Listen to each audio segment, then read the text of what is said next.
Hello, hello, beautiful people of the internet.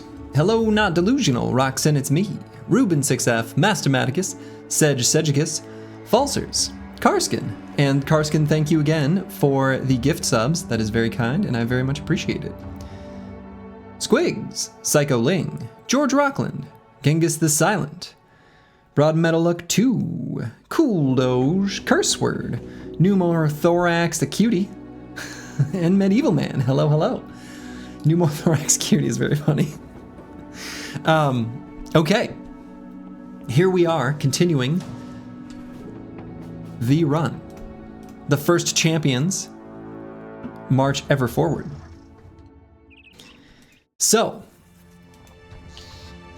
last we left off, we were attempting to get the cartographer in our last stream. Didn't quite get there. We have not yet found a legendary location. Granted, we haven't really explored that much, but it would have been nice to find one. In any case, that's okay.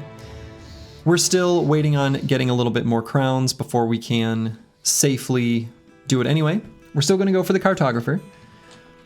The team has been fully kitted out in raider gear for a little while, but we're about to hit our next sort of major strength breakpoint.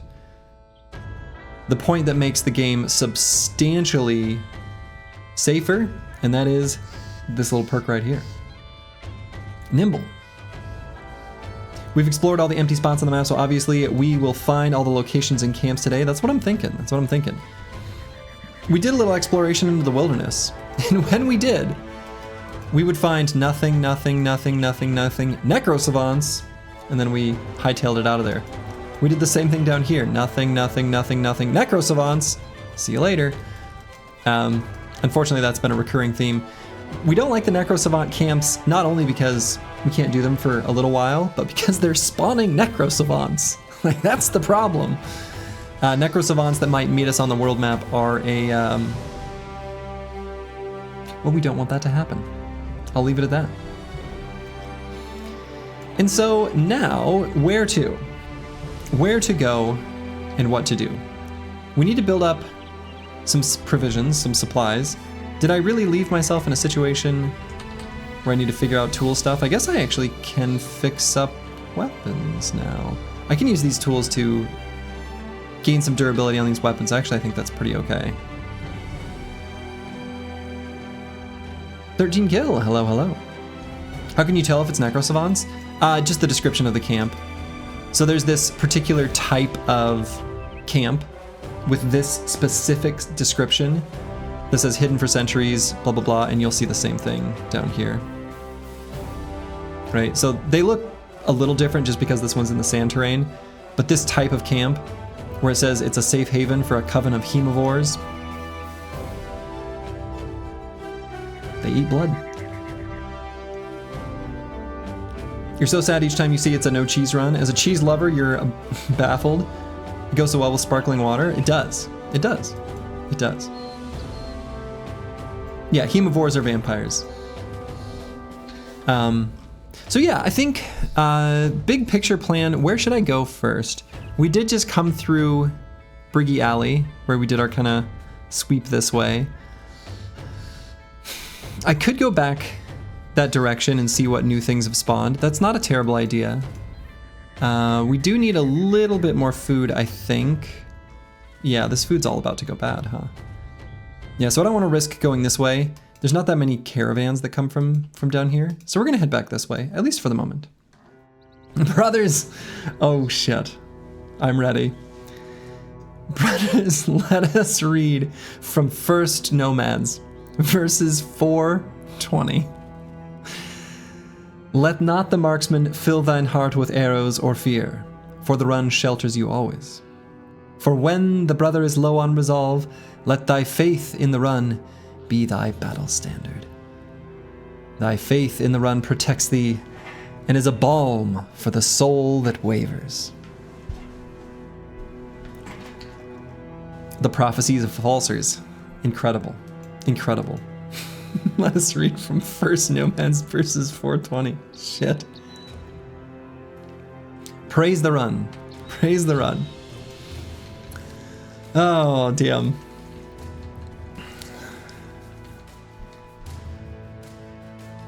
Okay. I think I should be more conservative with my tools. Can't get sloppy and loose with them.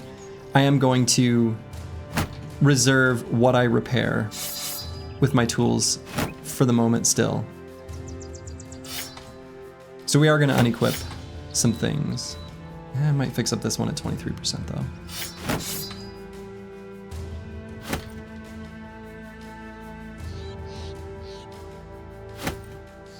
I thought I replaced that.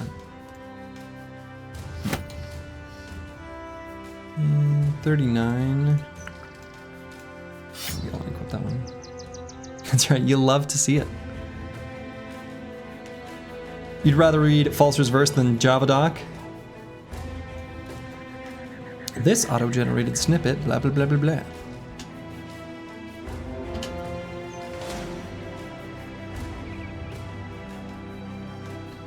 That's not what I expected to see. 5 mercs and a hedge knight? It's not a good idea. Not a good idea quite yet. Not pre-nimble. Not pre-nimble. Next week we'll bathe in the light of Sturdy's build videos as prophesized. Oh boy. Alright, it looks like they are chasing me. No, they're not. Okay. I wasn't sure. But as we all know, slow is smooth and smooth is fast. I've decided I like that quote. That was that last stream or the one before it? It doesn't matter. Anyway, I like that quote. So we're just gonna keep it smooth. Keeping it nice and smooth. Alright, so let's re-equip stuff. This guy must have had this.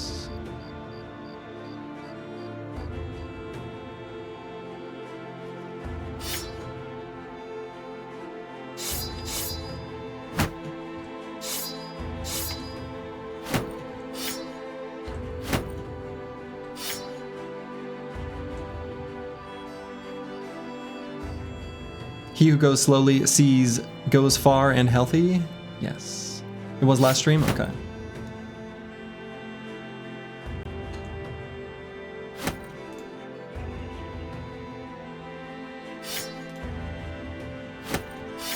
Alright, we've re-equipped the squad. And let's head back this way.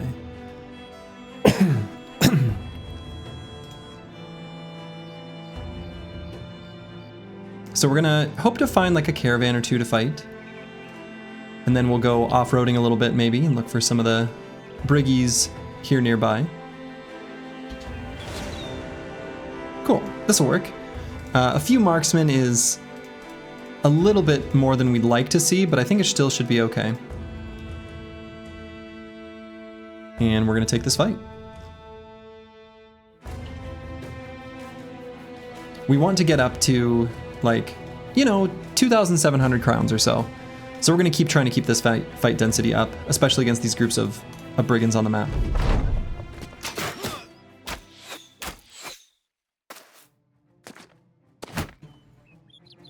Okay. So, yeah, we see them all. Also, as a side note, you know, last stream, I got the opportunity to like use the Spear Bros as Spear Bros. And it felt good. Like, I really enjoyed that.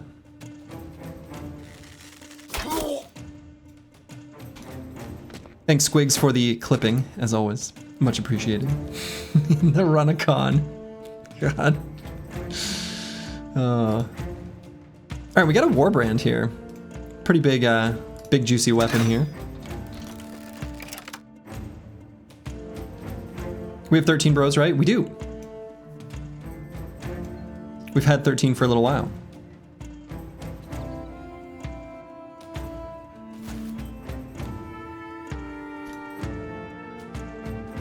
One of them you recall is disloyal. Okay. I'm not sure what you're getting at. Can we rename to Judas? No. We're not gonna rename the names that people selected.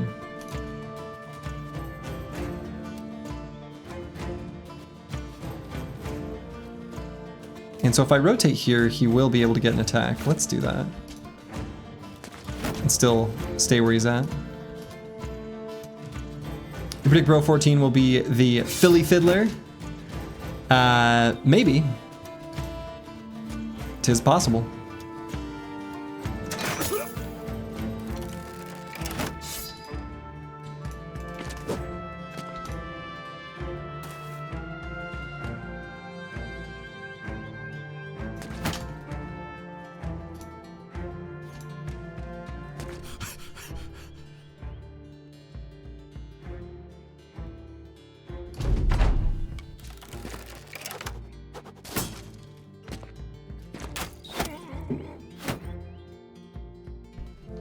Okay, so might just aim the warbow here. Nice. Sirs. Thank you for the Prime sub. Much appreciated.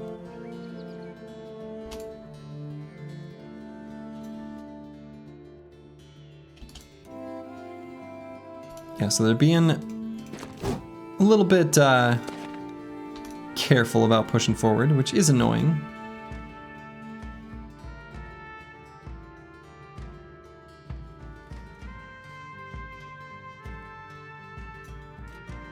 Thank you, Lost Guardian. Yes, dropping in to say caca. Does difficulty affect drop chances for famed items? Broad Metalog 2? I don't believe so. New poll next, Bro, Melon Mugger, or Philly Fiddler? Realistically, it'll probably not be either. Most likely. So.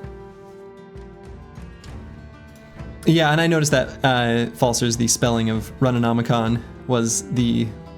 I ran with it. It's still good.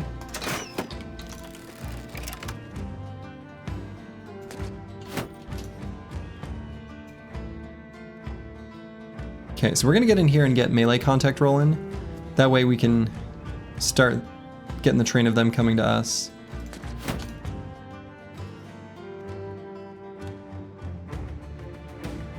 So we can go here and rotate. That'll let Misha Twitcher get an attack in.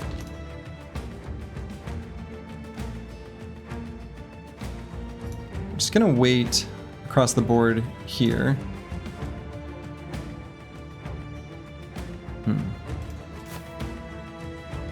These Briggies playing so careful. Cool.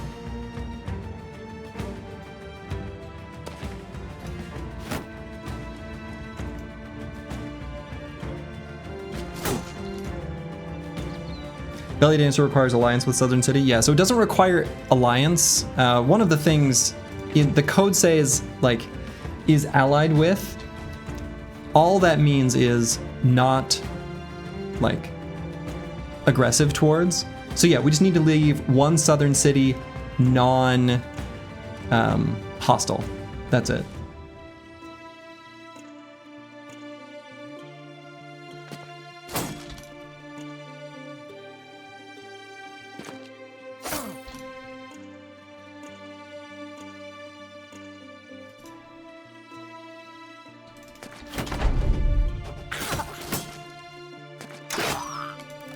Oof.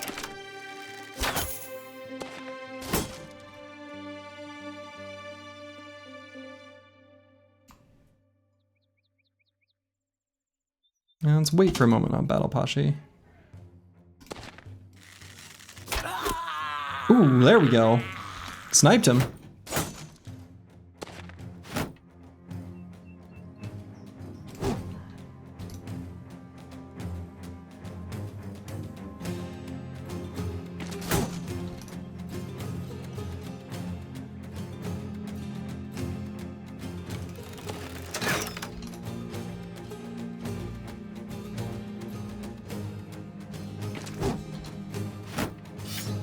Having a lot of trouble hitting him.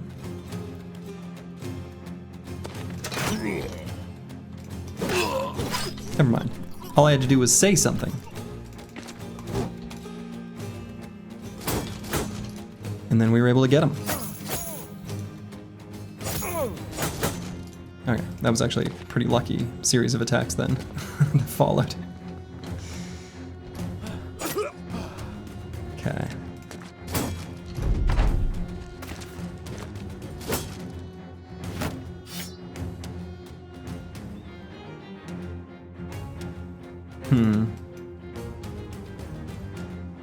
kind of want to dagger this guy down, but like I kind of want that armor. Let's see if we can get him to break by taking out his friends. He is riposting right now. Oh, hell yeah, Slurgy o'clock? Hell yeah, Slurgy o'clock.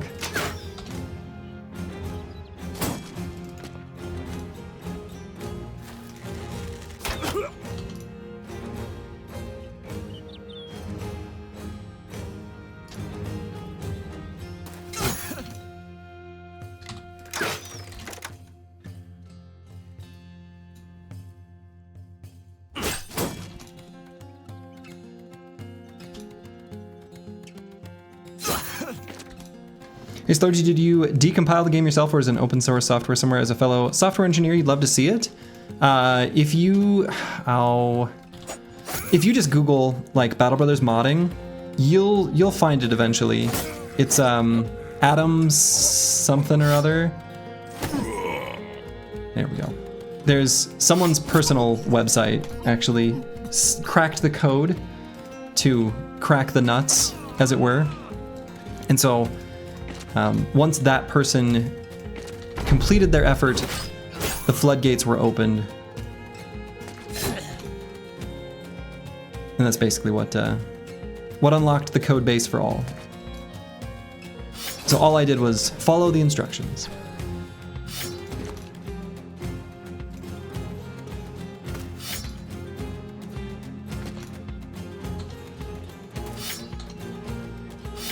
Alright, let's see what we can get from this fella, as far as armor is concerned.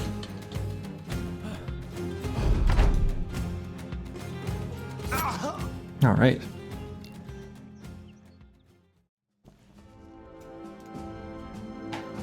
Yeah, so the armors are coming damaged. That's too bad. Throwing axes are nice. We'll grab the quiver. Yeah, some of these armors might be too damaged for us to make good use of. We'll grab the Warbrand and the longs. I don't remember an enemy with a longsword. Where was the guy with the longsword? I remember the Warbrand. Where the hell was the longsword? I don't even remember that at all. Did I just not notice? Am I crazy? I mean, they're obviously, I'm guessing it must have been one of the Briggies who had throwing weapons out. Yeah, I don't remember seeing a longsword though. That 60% helmet might be worth it. Yeah, it might be. That's true. That's true cycling. Okay, so we've only got like a little smattering of tools. I think that we can let that just top off some of the damaged stuff and that's okay.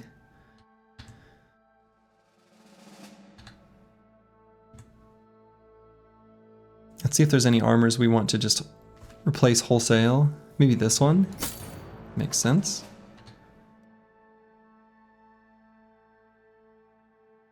Probably should replace at least this body armor. Let's go with this, I suppose. 200 sword, pretty good for our melee skill challenge bros. Yeah, yes. And we've got one bro with quick hands here, Dice. And so I think we're going to give him the longsword instead of the flail. Flail could sometimes be more useful, but I think the longsword will be generically better, so I think that's fine. We're pretty happy to have the longsword made available to us.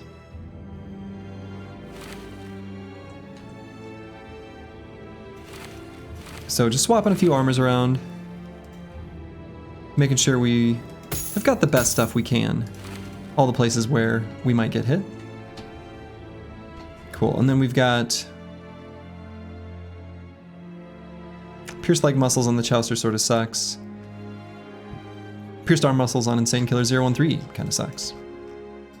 So, do I try to see if we can get more Briggies to fight over here? We might be able to, but I think let's continue to the road. The dumb, frail day teller, the creme de la creme of our roster. Yeah, basically. Is Slurgy actually going to use a Warbrand? I mean, I could use it instead of the longsword, and that would be probably fine. It's kind of a toss-up between these two, which one I'd rather use. I can use the Warbrand. We can use the Warbrand. Sure.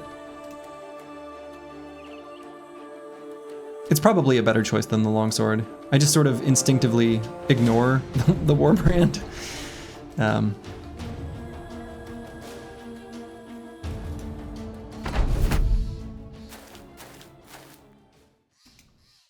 And do I want to save ammo? Maybe. Let's see what the other Caravan guards look like. All right. We don't really, I mean, we like these helmets, but we're not too concerned over whether we get to keep them or not.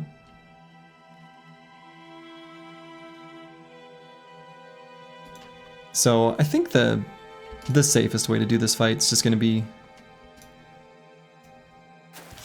proper use of spears.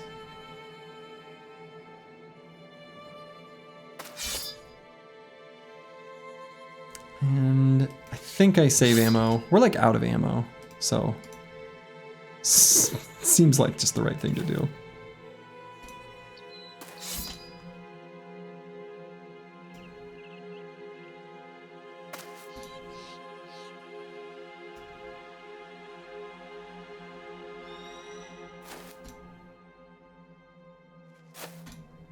Use our free shot at least. Oh yeah, that's right. We do get our free shot. Right. We take the free one. What am I doing? Why would I not take the free shot? We always take the free shot. Have we ever done a spear only run? No, and it would be terrible. And I wouldn't want to. Didn't know that was a free shot. Yeah, so you get one ammo that is preloaded, and it just magically manifests. Only in the crossbow and handgun.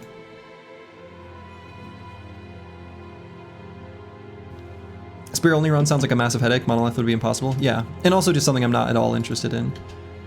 Like, I like the challenge runs that increase the amount of decision points you can make, not decrease.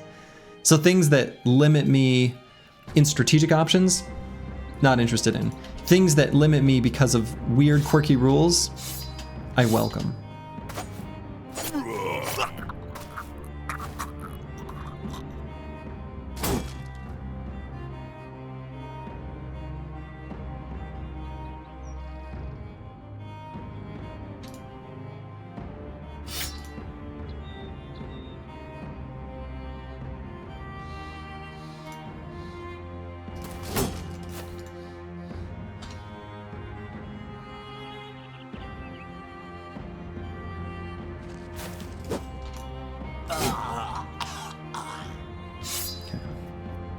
Wonder if I'll ever do a run where stats and perks are chosen randomly for each bro.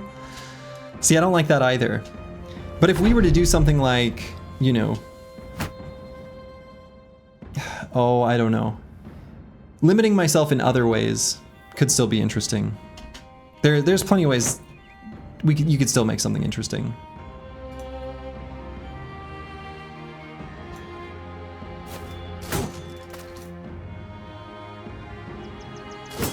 We will hit these nerds eventually. It will happen.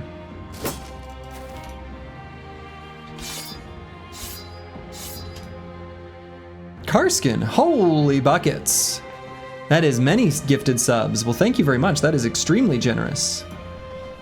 I very much appreciate that. Congratulations to all who received them. That's very kind of you.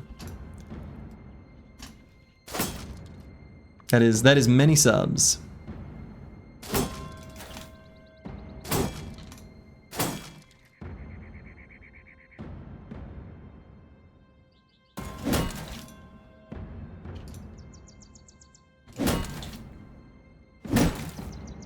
Oh, okay. Canceled his shield wall though.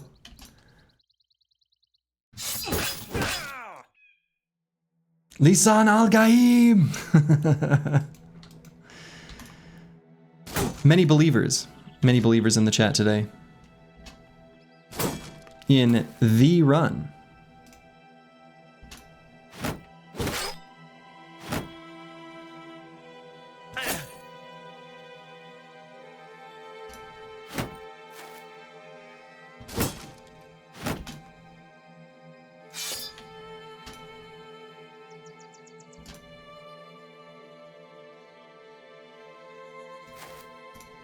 Right in the tools, yeah. We got hit right in the tools, as you do.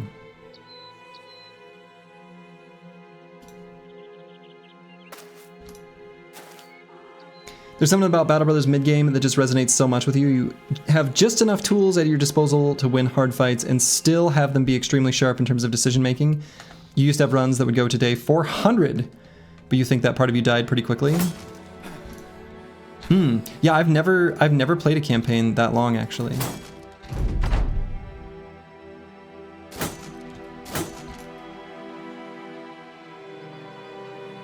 Man. We're having the darndest time just simply hitting them. Goodbye, George1. Thank you for the good day. Does the Fire Lance use ammo? It does. It does.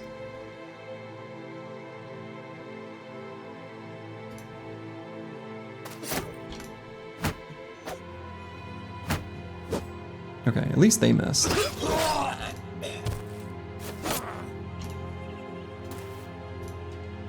Warbrand kill? Warbrand kill did indeed happen.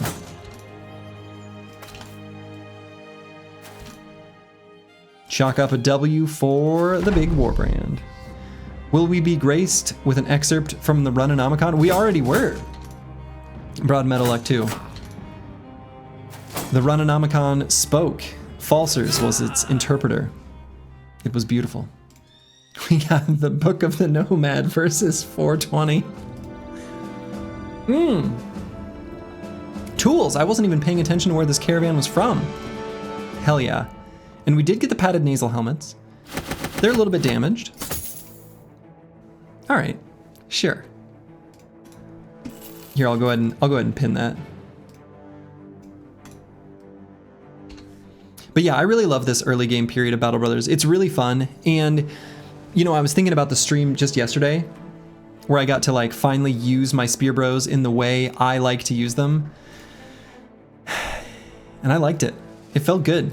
It just feels good.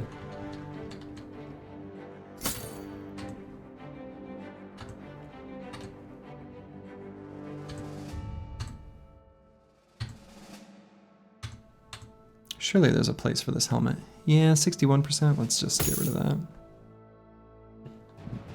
It was from Tooltown, yeah.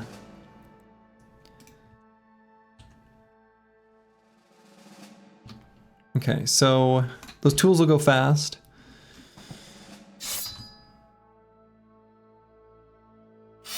I probably unequip stuff. It's the right thing to do.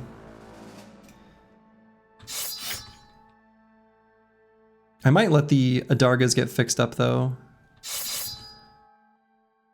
I legit kind of want to make sure those stick around for a little longer.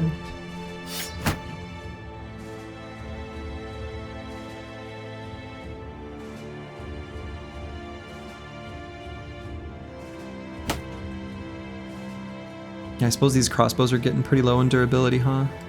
We'll use some of the tools on them then. That's fine.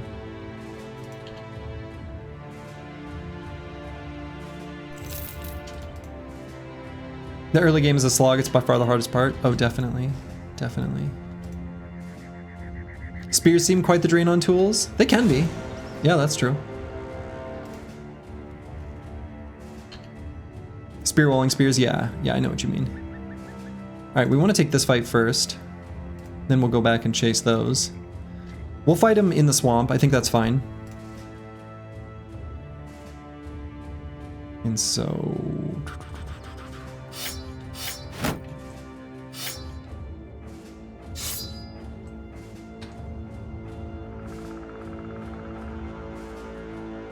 Okay, yeah, this is right.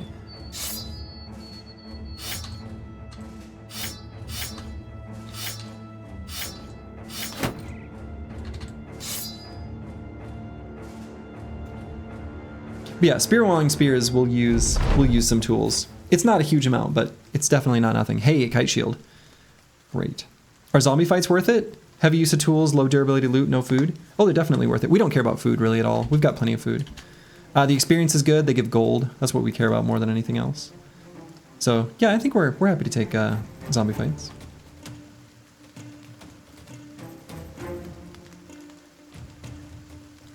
Yeah, you take the entire spear worth of durability from taking armor damage, right? You get hit once by a big attack, and that's as much durability as you'd lose on a spear, so.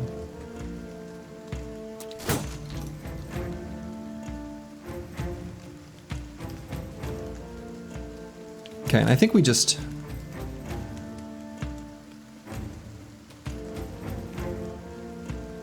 get ready to dagger these two down.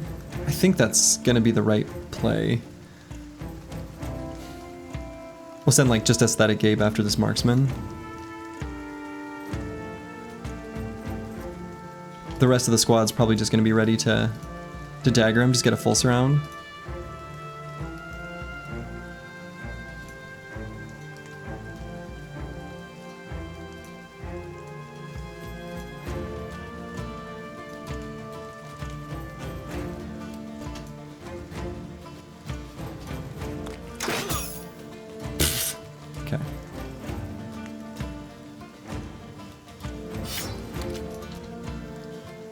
We'll take our free shot.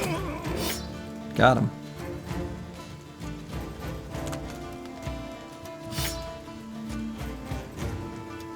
The guy's a crossbow magnet? Yeah, I mean, he's intended to be, for what it's worth. He is positioned such that he should be. And he should have pretty good range defense, but not good enough.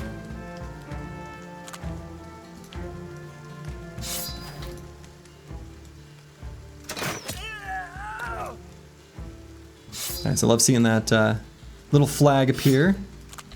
You love to see it. Discona can still stand here though. He doesn't have to be too afraid. I guess he's got pierced arm muscles, so maybe we don't even bother having him contribute to this round bonus. Maybe that makes more sense. Javelins? Throwing axes? These guys are mean. Alright, we're gonna get the full surround and then we'll attack.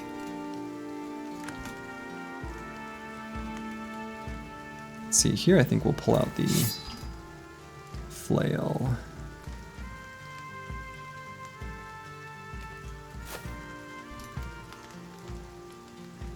Want to make sure we get the flail up on that guy too.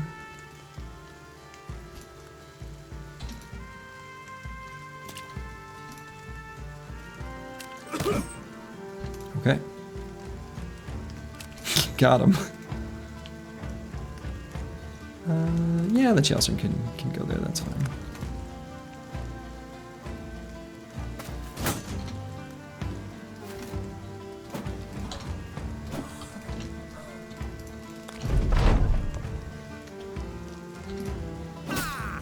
Ah. It's so hard to get these armors as efficiently as we'd like. Oh well. That's alright. That's alright. The worn mail shirts are definitely a welcome addition. This was a surprisingly profitable little fight.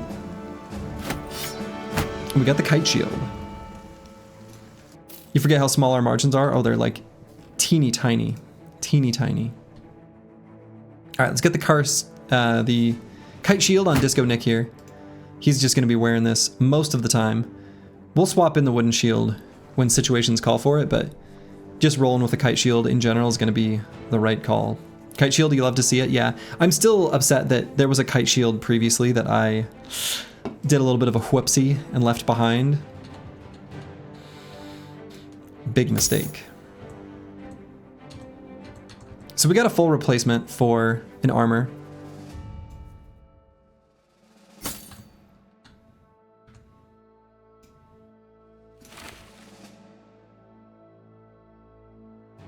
So that's nice. It was an offering to the run.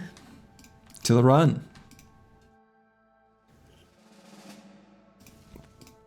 Yeah, this is a game where we kill donkeys for EXP, right? Okay, very nice leveling from Misha Twitcher. This bro's gonna end up really nice. So, what do I take on this level? I don't hate grabbing Pathfinder. You know, ideally, as previously mentioned, I'm thinking this is going to be a Bro who we do utility whip stuff with, I think it is nice to have one of those in a no-loss run. There's situations where like a clutch disarm could make a big difference. I suppose on this level I'll just grab Pathfinder though. I think that's fine. Maybe Overwhelm for whip spamming? Nah, we don't have enough initiative for that. And I don't think we would... I don't like that because we don't have good...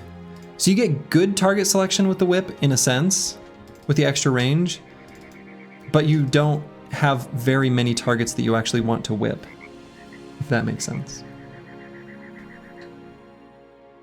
Alright, so we're gonna do this fight. I might actually have Disco Nick not be the one in the center now. Let's give that honor to Lost Guardian. He's lucky. And we can wait for it to be nighttime. That probably favors us. Whipping skeletons works surprisingly well. It does. It does. Once you've taken off their armor, it works really well. Cool. And then we got the Land of Streakers. So we'll fight these Briggies first.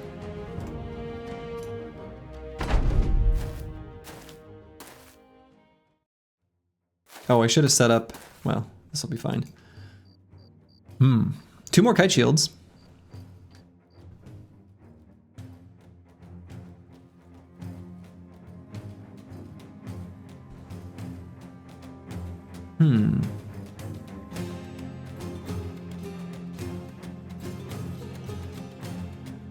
Let's wait and see where their marksmen are going. Okay. Alright, that's pretty good.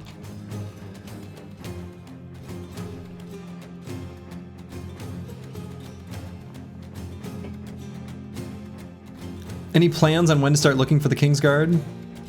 Certainly no plans.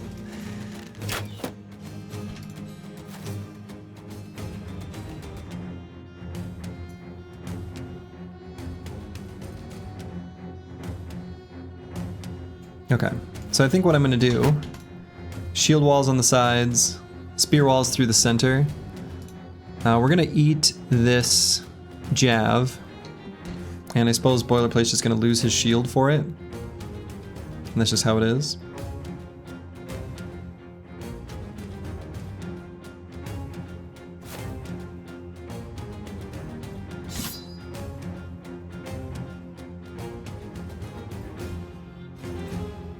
Let's see, does Singular of... No, it doesn't have Pathfinder.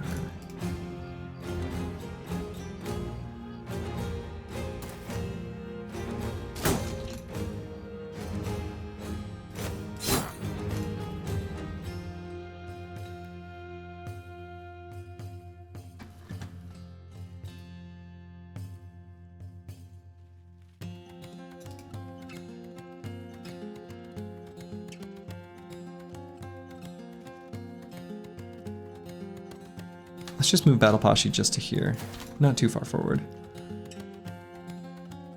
Dean Dice is just gonna go here. Move Curseword here behind the Kite Shield. Still want to encourage the arrows to go there.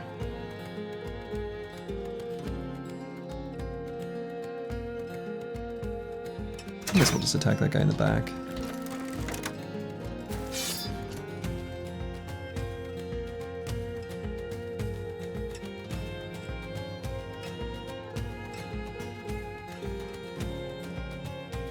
Put Insane Killer there.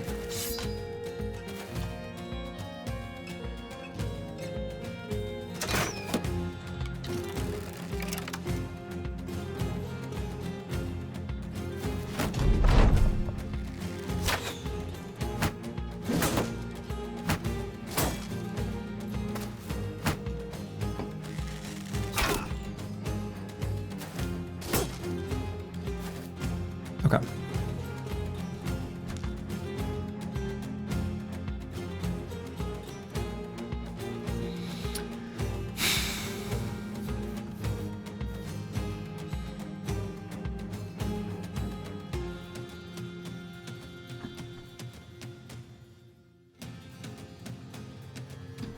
So let's attack here and actually take just a little baby step backwards. And I might just do an aim shot here that might take him out. Close. Pierce chest. He's very diminished in combat power now. In fact, I bet I can finish him off with D and Dice. It's likely. Yeah, there we go.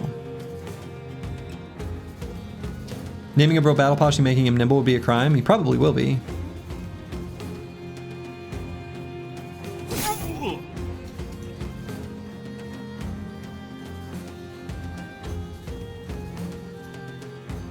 Wait there for a moment because we're going to let Insane Killer get the attack first.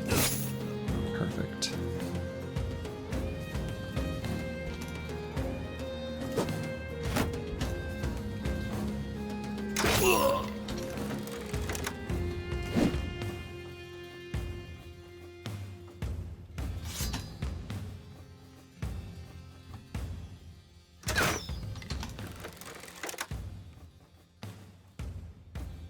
And we'll move Disco Nick up to here. Need to be a little careful with him. He's got these pierced arm muscles. So maybe just like to here. I just want to get in range of that guy, is all.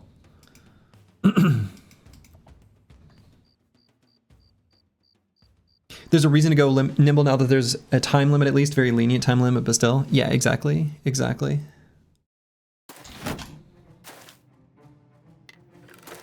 I'm going to be taking Nimble and Forged, both, on like a decent number of brothers.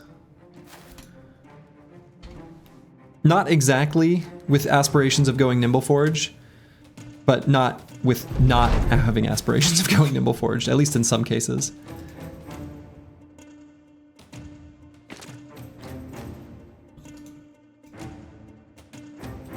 Yeah, we can send Falsers here. Get an attack on these Briggies.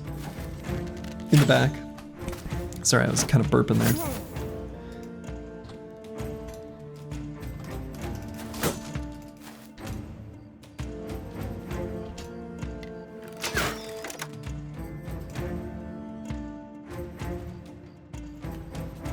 We're quickly approaching. That was pretty good. We're quickly approaching the part of the battle where I'm just gonna charge forward and get right in their face.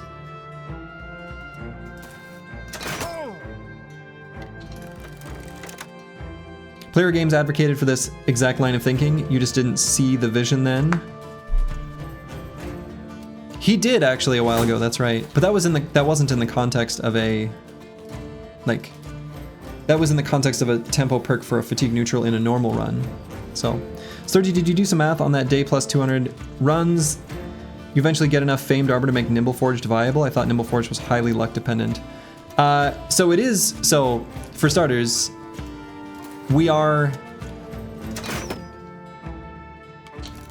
getting both Nimble and Forged, not necessarily to get value from both always. So part of it is going to be there are brothers who will get value from Nimble and then later get value from Forged. I did do some math on like what is an exact average. Here, let me, actually, I bet I can pull it up right now. A completely median, oh, all the battle brawls are in my way. Completely median armor set from all of the famed armor.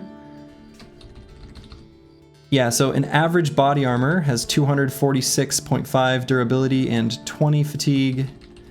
Average helmet is 311 durability and 15.5 fatigue. So the average total durability is 557.5 at 35.5 fatigue, which is like 80% nimble and like, you know what, 25% forged or something like that. So yeah, nimble to transition into forged armor, but in a lot of cases we will be able to get nimble forged pieces with a timescale this long. Like, think of how many in my 150 day time limited runs, how many famed items did I have by the end of it? The answer? A lot.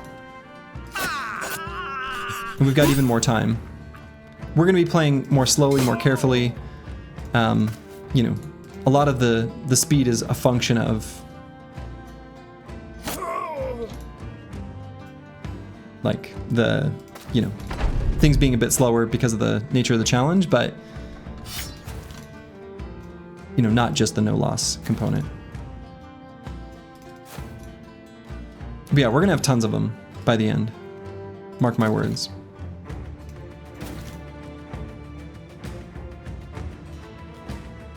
We just gotta keep playing quickly and efficiently.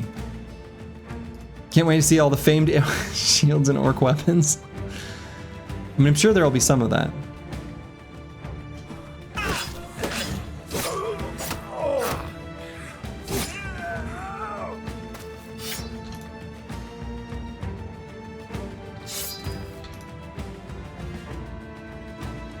Not much point to doing orc camps, TBH. They've got a really high famed chance. We're gonna be doing some orc camps. We will absolutely be doing some orc camps.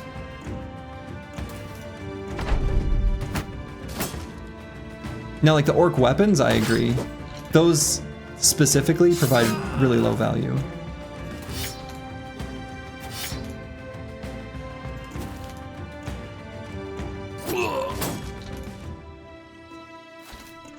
Yeah, they can drop like forged armors and stuff like that, just like any camp. So we're definitely gonna take orc camps. Orcs, goblins especially. We've got spear bros, so we can fight orcs pretty efficiently.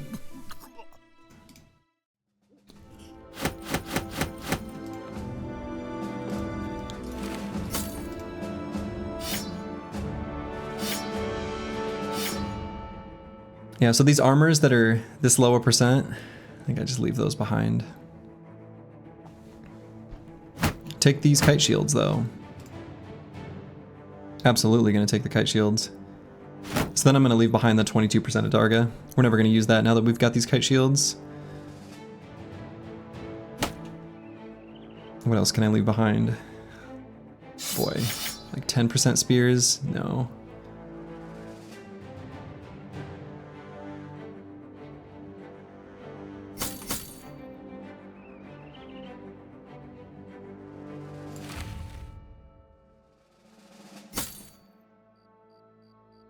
Alright, I think that's good enough. And we've got this trading caravan just right around the corner. So let's quick fix up the bros who maybe had some armor that got scuffed a bit. Swap some of those out. I think that's probably good.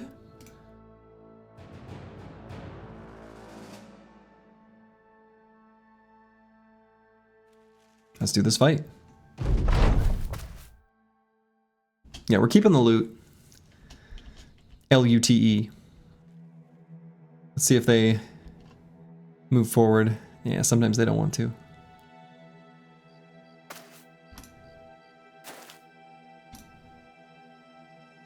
Sometimes they just act scared. So we'll push up 2 hexes. We don't want to move up too far. We'll stay in formation.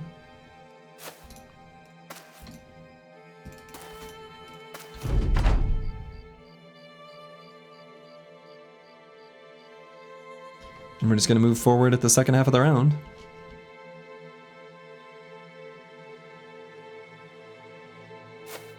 There they are.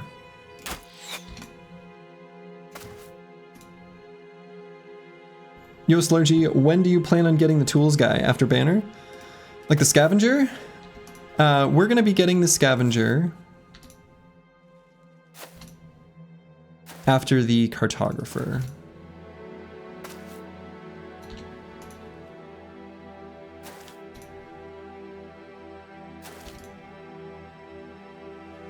Did you first fight against Brigand Raiders and they did not drop the two-handed mace, pole axe, and the pike that they had?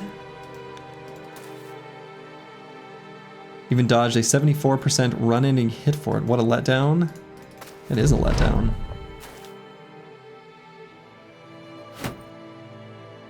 Alright, I'm sure that their caravan hands will push forward this round, right? So, you're wondering if you ever played Total Annihilation RTS game back in '98? Since you're a fan of RTS stuff, if you have or ain't, you'd recommend looking at Beyond All Reason? Oh, I have definitely looked at Beyond All Reason. I have not played it or installed it yet, but I have looked at it and thought, damn, that looks good.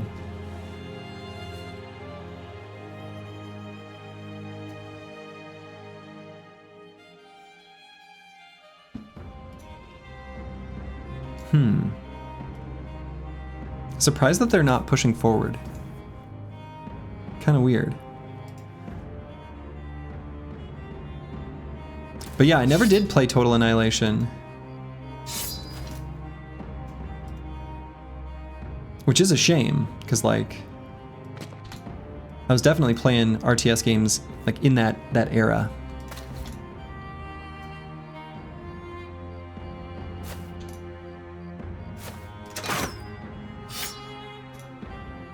Anna, now you think it's your favorite game behind actual Total Annihilation. Don't be afraid to hit you up when you jump in on it. Happy to play alongside. Oh, interesting. Yeah, I mean, I may take you up on that. That could happen.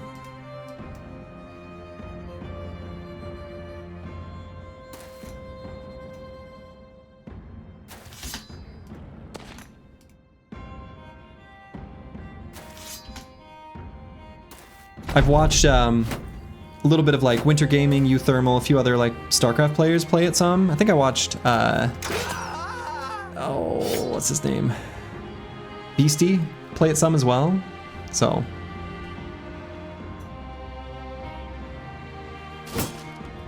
I've watched the gameplay. And it looks good.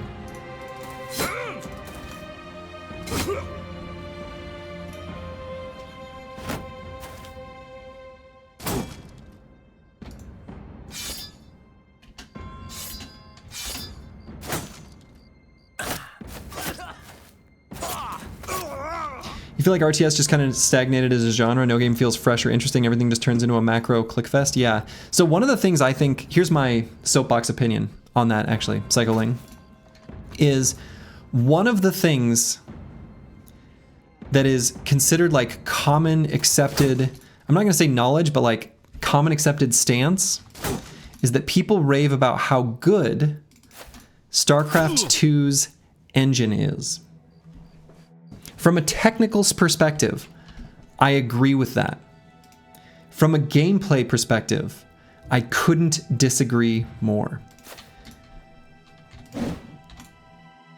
Because it does such a good job at not letting units clump up and they all move so fluidly, it creates situations where the inevitable is to create death balls. It's not unlimited selection that causes death balls. It is the pathing where every unit is somehow magically aware of every other unit. Have you ever watched like traffic or, you know, even just groups of people from a bird's eye view? If there's a bunch of congestion, there are pockets where people get stuck on each other, right? You can't move forward until the person in front of you moves forward. In real life,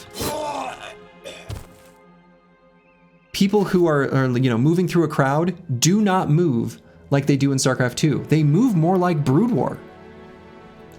Brood War is more accurate, maybe except for the Dragoon. And that is what makes for much more interesting, controllable sections of battle. So that's my hot take.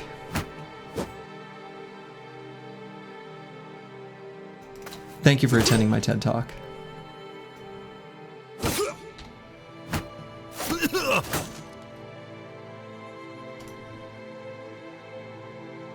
Alright, we're gonna dagger this guy down. You love Beyond All Reason then, as it's utterly bloody chaos? Good. I want chaos.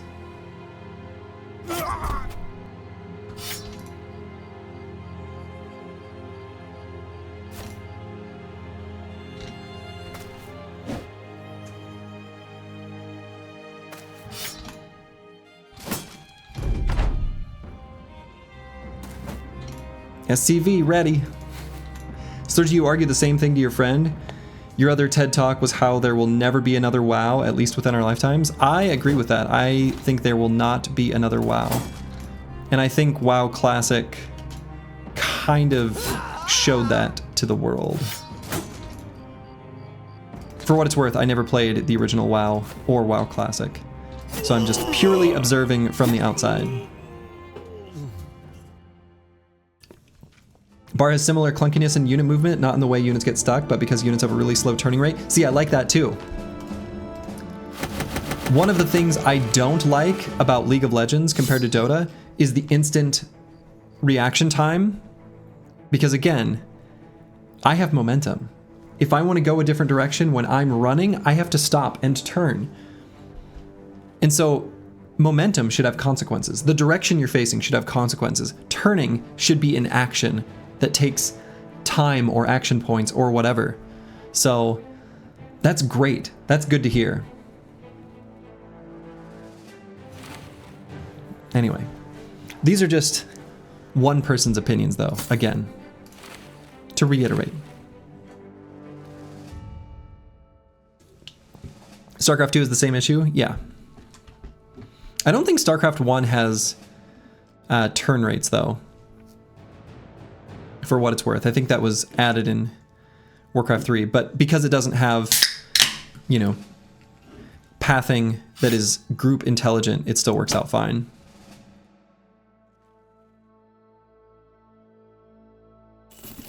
Anyway, I think I just grabbed too much stuff. I think I've got too much stuff. But oh well. I need to leave some things behind.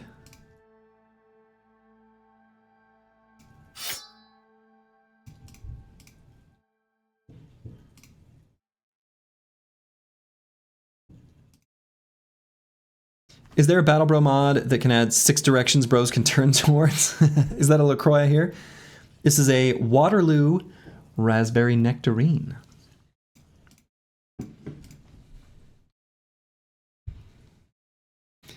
As a broad fan of the RTS genre in the late 90s who just wants to have fun, not a diehard RTS guy, it feels like the new games don't have enough new gameplay elements compared to the old games.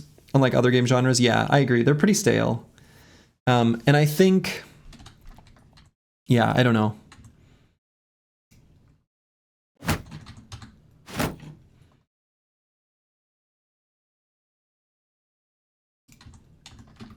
I kind of feel like the existence of like Dota and League of Legends, the MOBAs, sort of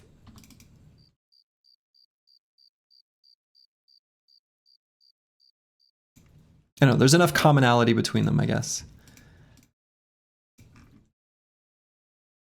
that people who would like RTS are often just playing MOBAs. AoE 2 used to have units with instant reaction on commands, and they got nerfed to the ground since they were balanced around dogshit internet. Right. Yep. Yeah, what's actually interesting is that like StarCraft Remastered kind of changed the balance of StarCraft in a way, because like Mutalisks, like don't get me wrong, Mutalisks were always good, but when you've got like crazy turn rate, they're real good.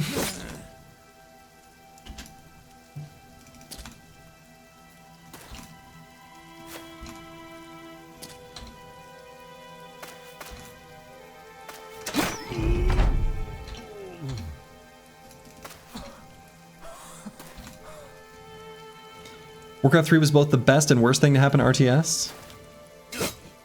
Yeah, I'd be curious what the rationale for. Not that I'm ready to agree with this statement, but I'd be curious the reasons for that. Yeah, cannibalize RTS. Cannibalize is a much better. That's a good word. Cycling. That's a good way to describe it.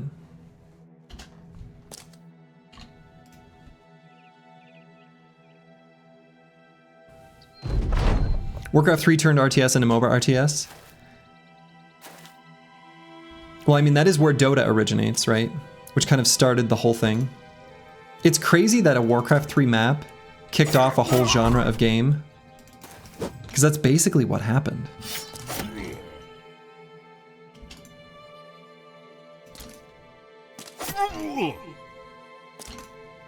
Also, as a completely unrelated, well, not completely unrelated, but as a side note, there's this like country song that uses the same like melody as the Base Hunter Dota song, and every time I hear it, I only hear the Dota song. The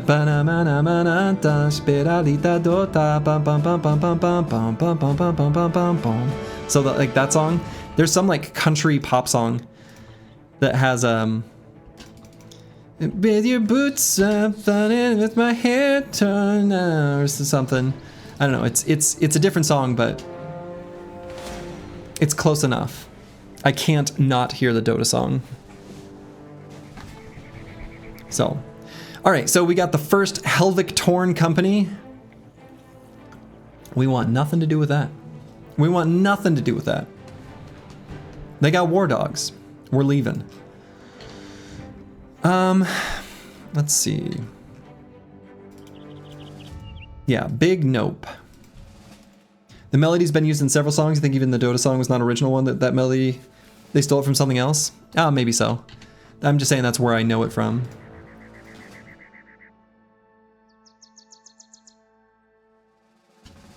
Let's see. I'm kind of thinking about maybe venturing out to here. We want to find a legendary location. If we see some other camps to bust, that could be a good opportunity for us. We've got plenty of food. We just went and cleared all the caravans here. Let's do it.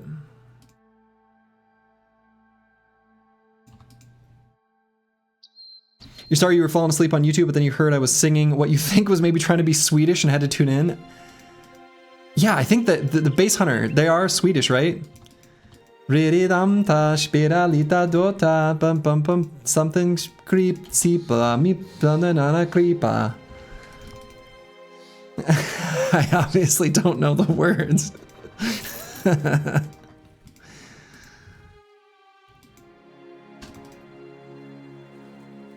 To be fair, like even listening to songs in English, sometimes I'm like, I don't know what words they're saying. They're peak Swedish pop? Okay. Visitar Harivantan och spela lite Dota. That's probably not correct, but okay. At least seeing what I can imagine the pronunciation might be close to.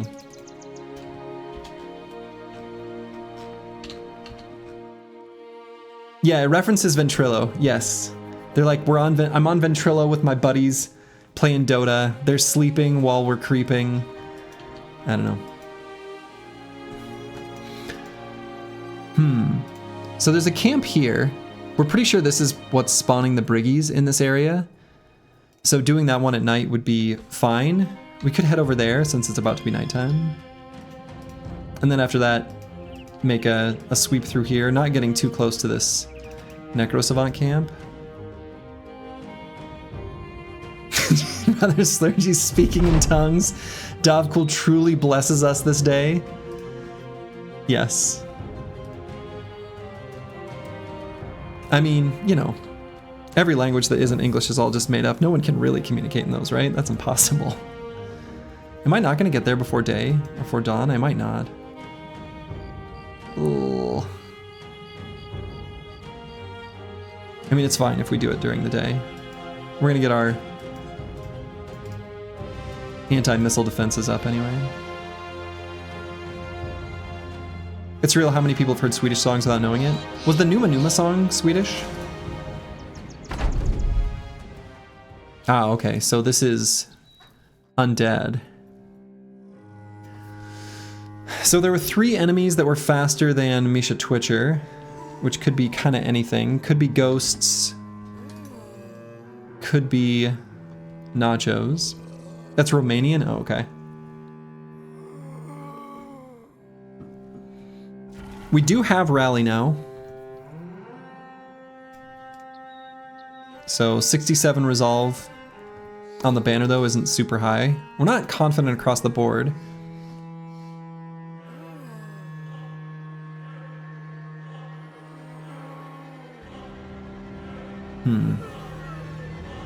It's not the number of zombies that I worry about.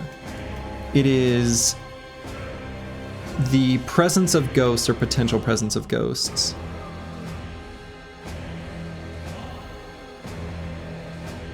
Nachos, no problem. Ghosts, potential problem. Glad that it's daytime. Let's see what comes at us. Especially if it's a bunch of like unarmored zombies, actually we might just be fine.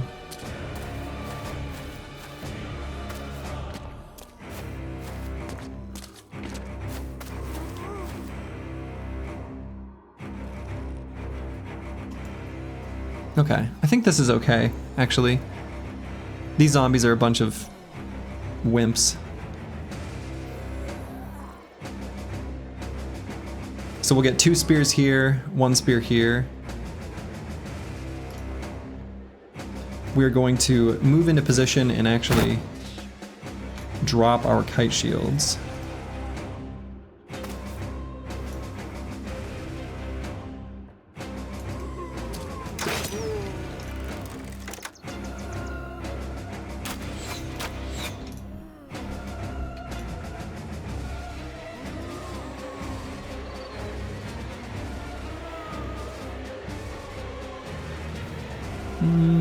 Yeah, should I go here? Seems alright.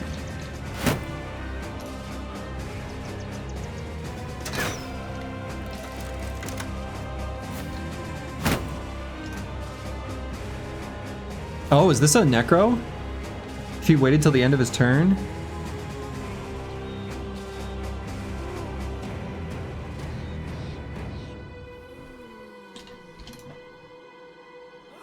I hope not.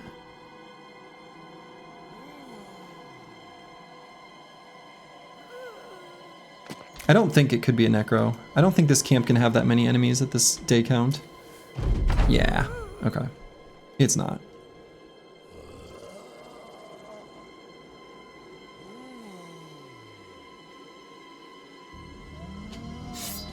Oh, and they're fast enough that some of them are going to get to go.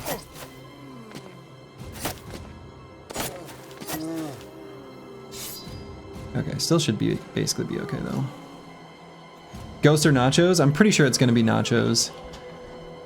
I don't know that, but I'm guessing based on the camp composition.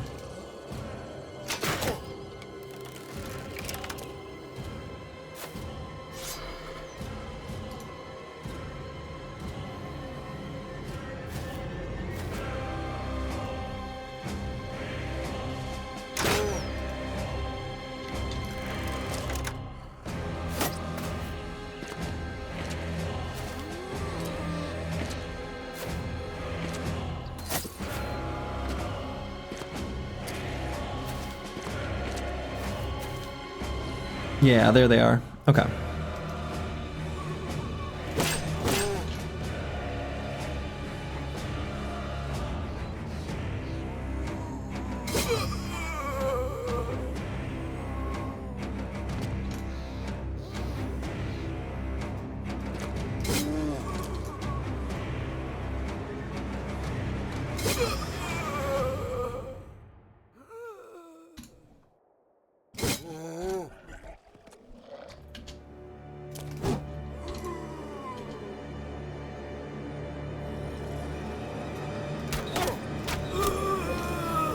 Cool.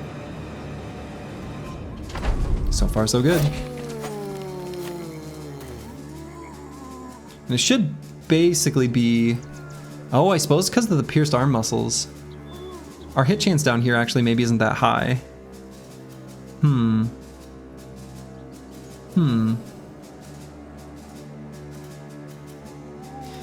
think we figured out how the host saves based 1v1? Gonna try out Roof and save tomorrow? Awesome, Melna. That's awesome. Yeah, let me know what you find out. I think there's some things to figure out that... Well, maybe you've already got them figured out.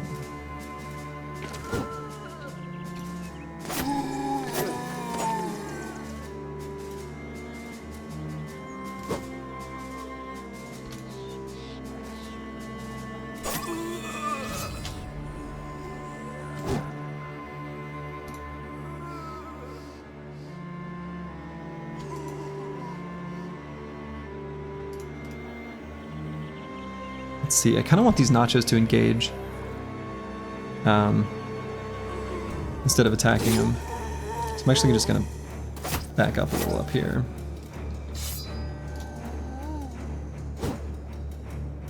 Damn, everyone missed that nacho.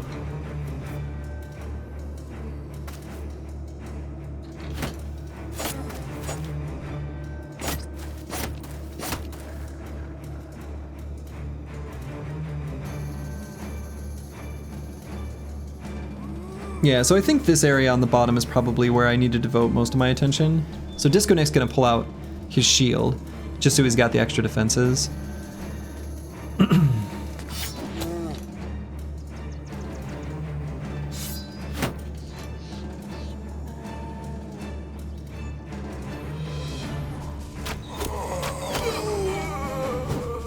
Good. Really wanted that pitchfork to miss. That one seemed important to me.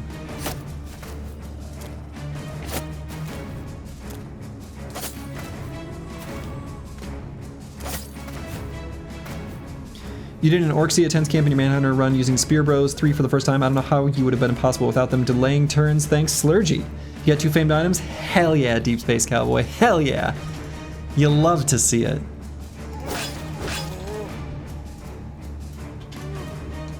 That's great.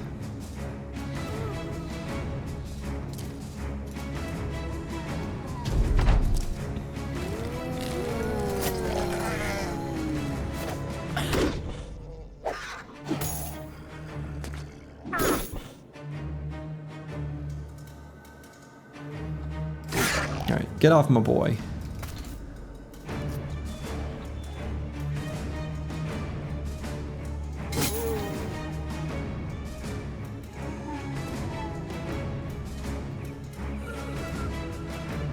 Two shots, 2 kills. The gospel of the spear is proven right once again. Exactly.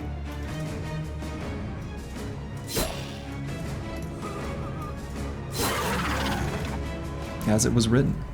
As it was always meant to be.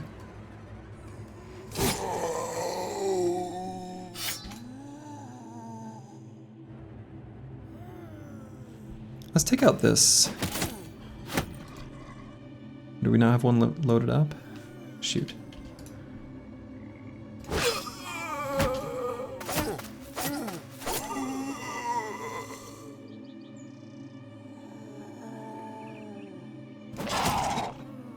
Nice.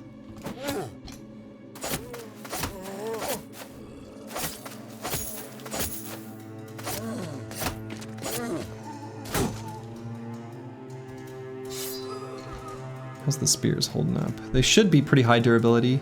You don't lose durability on your weapons when you hit flesh. And we stripped off the armor from most of these enemies a little while ago.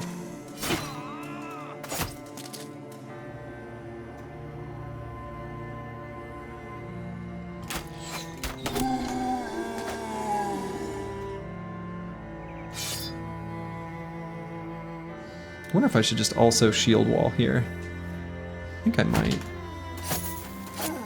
Uses a lot of fatigue, but...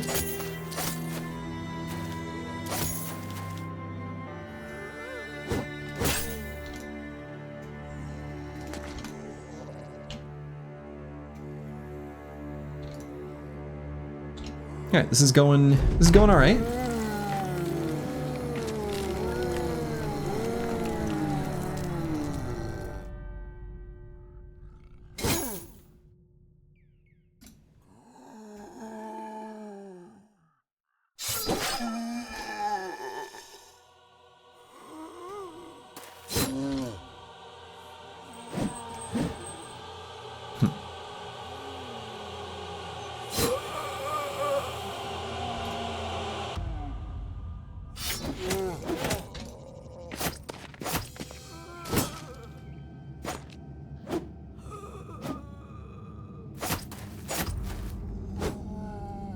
So we've done a good job of not letting them get any surrounds. Zombies have backstabber, so not letting them get surrounds on us is pretty important. When I'm done with my jabs, I'm just going to drop them on the ground. That way we don't use the ammo. Little micro optimization that I think is definitely worth. It's quite a bit of ammo, actually, in a single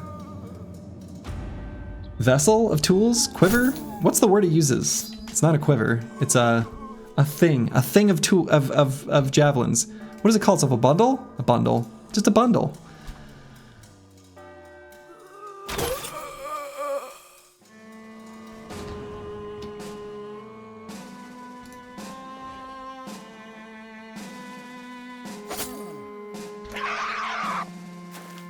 That's right, run, you fool.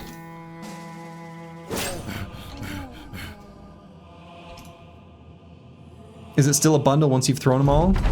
It's just an empty bundle.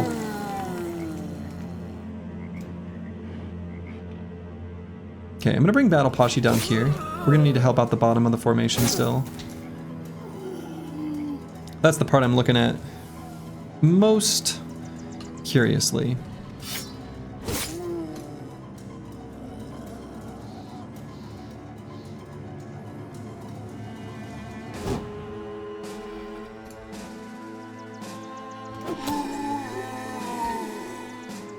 We drop our bundle.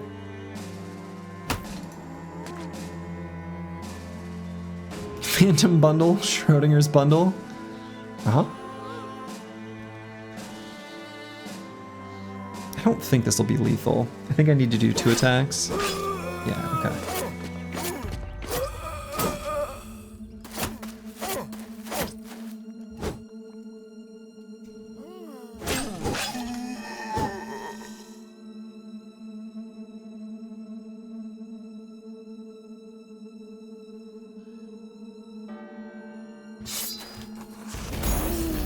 Let's use the power of fire.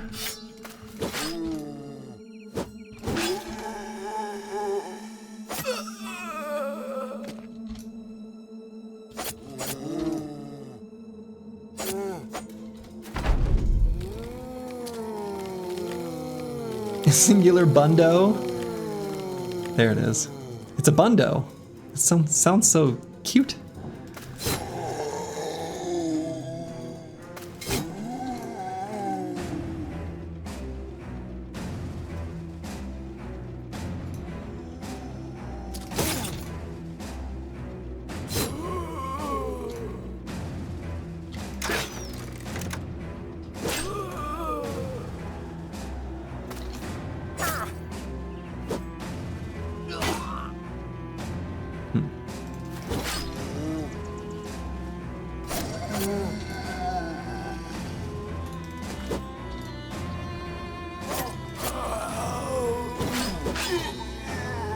Only 3 foes remain.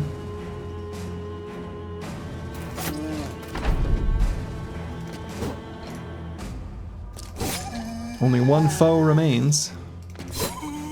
Only no foes remain. Okay, that was a pretty good fight.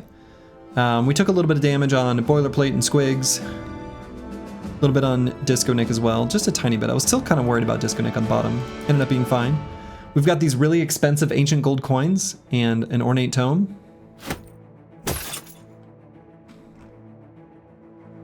We're gonna leave him behind. We'll also leave behind our bundles of empty javelins and we'll replace them with the full ones. And that, as they say, is that. Books are for nerds. Books are for the nose. Is that, but was that the Run1? Shit. We'll never know. Nobody knows how to read.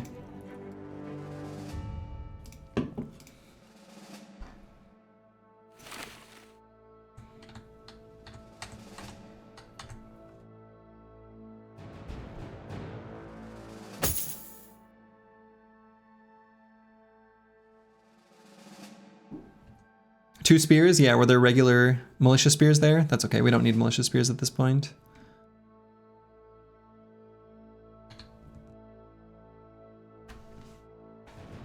For I am already saved, even in death, I serve the Omnisaya. Oh my. Oh my.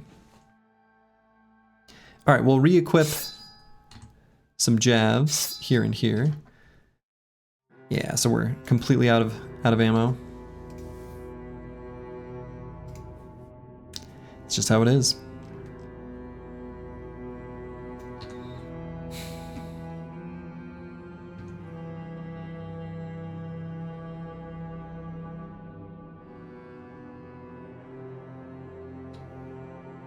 Alright, I think that's all the adjustments I need to make. And keep moving this way, maybe? Seems okay. We've got still plenty of food. Yeah. I don't think we need to chase after the undead over this way. It would be okay, but I think that's not the direction we want to go. Oh, also, I was thinking this. I wonder, there's a couple more ambitions that maybe we could want to do instead of the defeating packs or roving beasts. Given we haven't seen any, I think it's worth canceling this. And even pre, battle standard, I think there's a couple others that we might be able to do if we see them.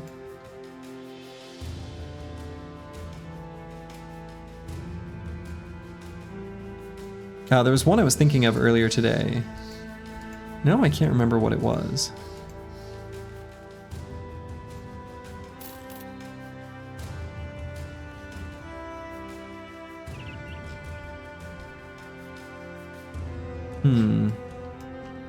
It's a lot of forest.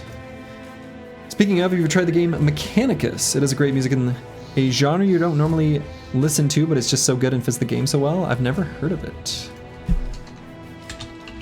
Mechanicus? Is that a Warhammer 4000 Mechanicus or 40k? Whatever number that is.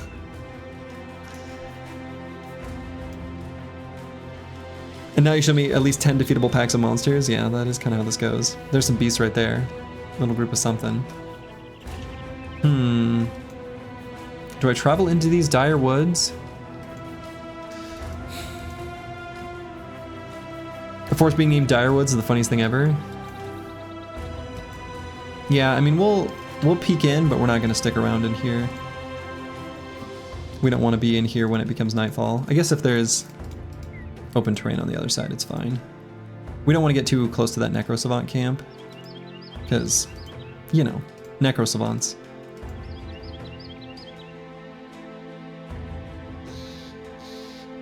Dire Woods is better than Swampity Swamp. Well, there was one of my favorite auto-generated names is Sharp Rocks for a mountainous zone. Just Sharp Rocks. Sharp Rocks. Sergi, if the triangle can go to a square-shaped hole, is that still right, or did you do it wrong? That's right, it goes in the square hole.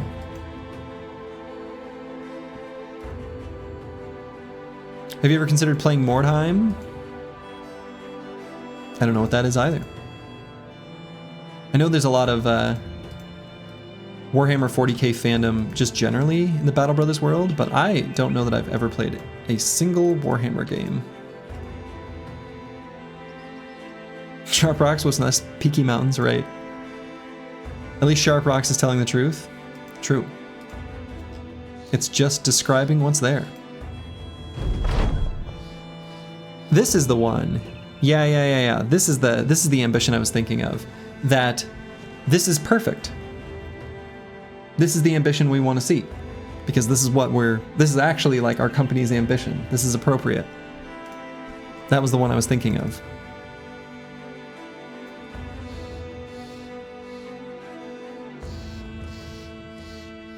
Hey, Seabreeze. Hello.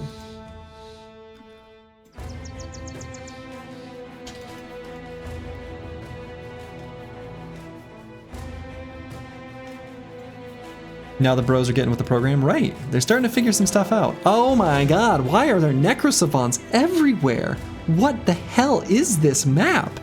Why? Why every time after I search and I don't find anything, I just run into another necrosavant camp? Why are they so abundant? What is this nonsense? So do you ever think about cloning yourself so you have time to play all these games? I know, right? Yeah, I know exactly. Honestly. Yes. Alright, so we're just gonna skirt around, not getting too close. It's daytime, so we can outrun them if they spawn something.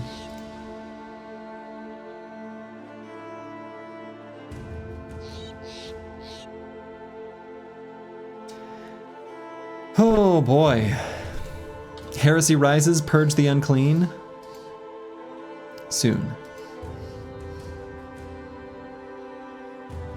Alright, don't want to walk through this forest. Don't really like where we are right now. This Slurgy might be the clone. You've never seen his belly button? Yeah, this one's the clone. Yeah, we're gonna walk through it.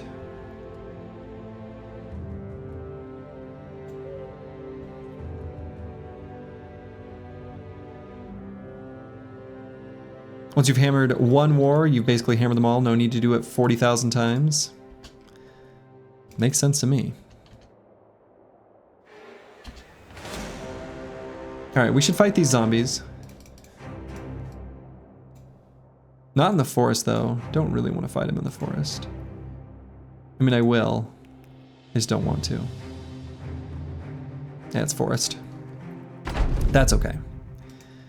We can fight him in the forest. It's just going to be... Their pathing is going to be weird and annoying. But fine.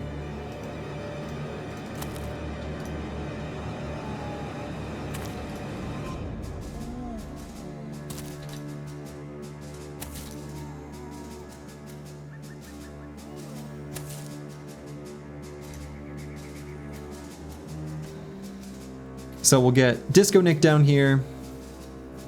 He's gotten over his little arm injury. And then Boilerplate up here, and then Lost Guardian could go either way. Depending on, you know, what the zombies decide is okay.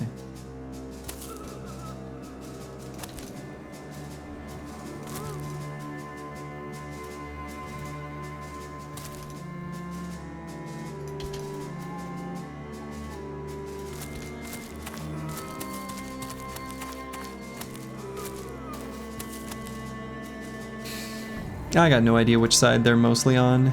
Let's just honestly leave Lost Guardian right where he is. And I guess his spear's nearly broke. Well.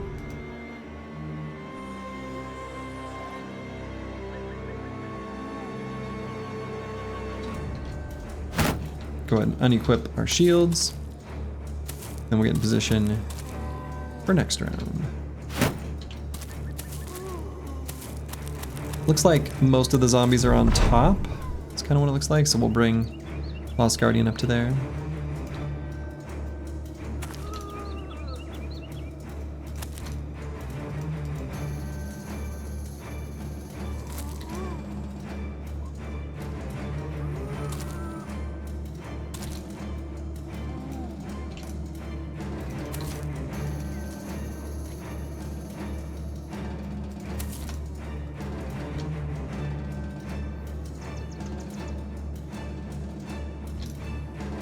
We'll let that one guy move forward. I think that's fine.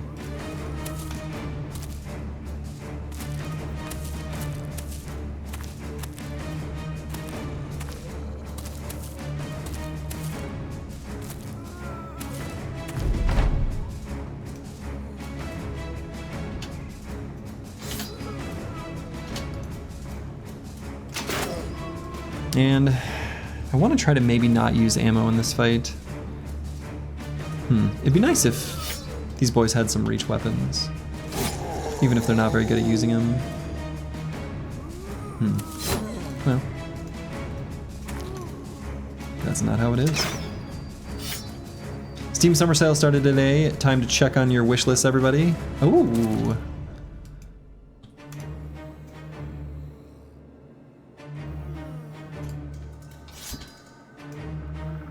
I've got a lot of things I've been adding somewhat recently.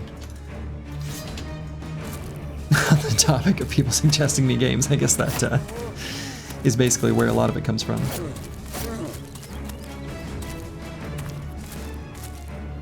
There was a Steam game, Man of War, you wish was still around? Interesting.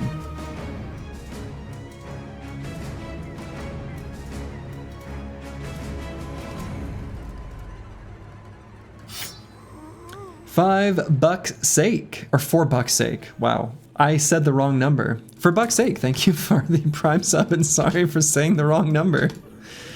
Especially because the number's like a key part of what makes that funny. Whoops. Anyway, for buck's sake, thank you.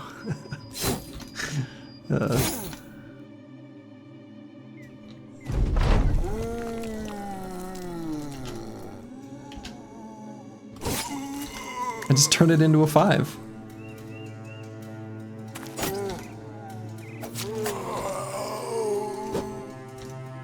Love the content, brother. Thank you. Glad you're enjoying.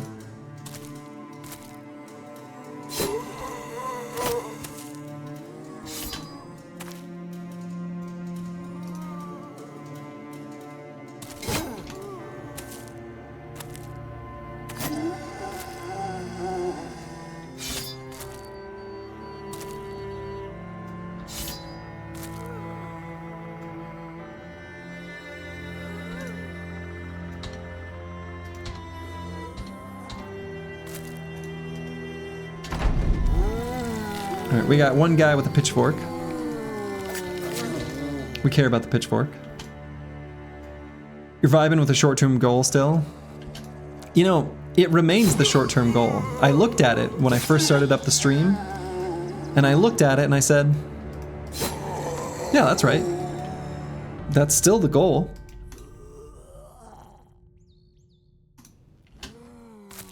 So I left it. It's a good goal, yeah. Yeah. The best short-term goal is the one that is also a long-term goal.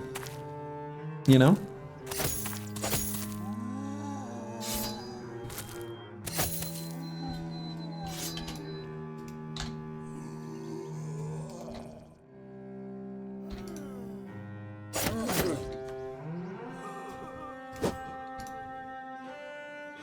Yeah, the other goals depend on it. Right, it's like the, you know, the prerequisite.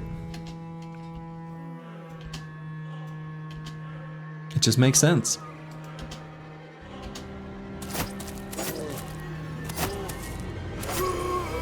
It's continuous dopamine, we are always achieving it? Yes.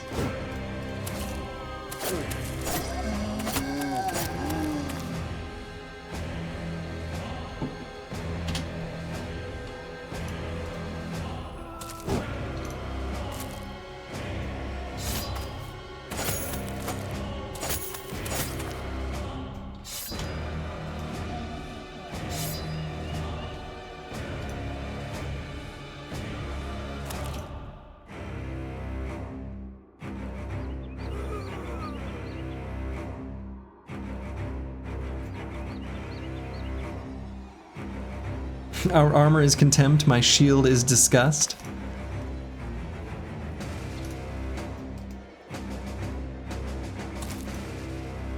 Sure, that works.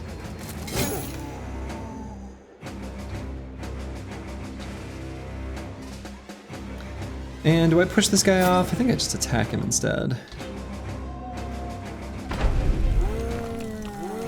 It's time to get Slurgy into 40k. Maybe. Usually there's good reason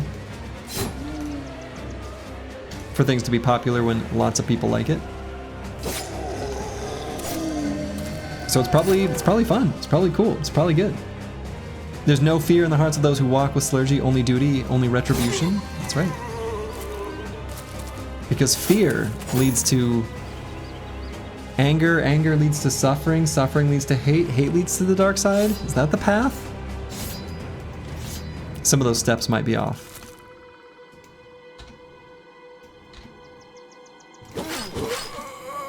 But that's the gist. Fear is also the mind killer? Yes. Muad'Dib. I watched a little bit of someone playing the new Dune open world Dune game, and it looks cool. I was watching actually Carnage playing that, and looked fun.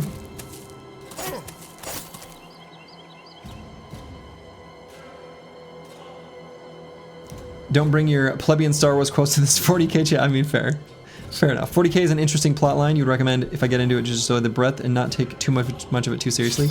Right. I mean, there's like space orcs and stuff, right? So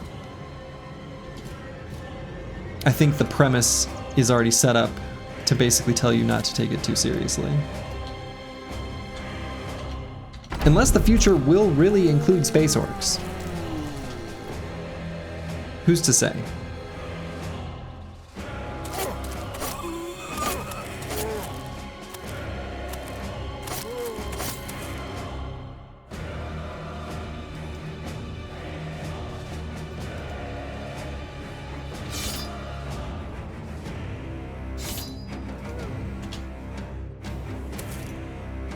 It's fun to lean into, however, knowing its background line, Dune's plot being capitalism being key is good to know.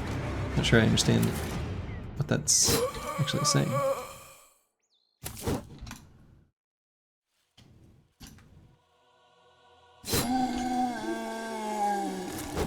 Alright, should be able to just finish these guys off.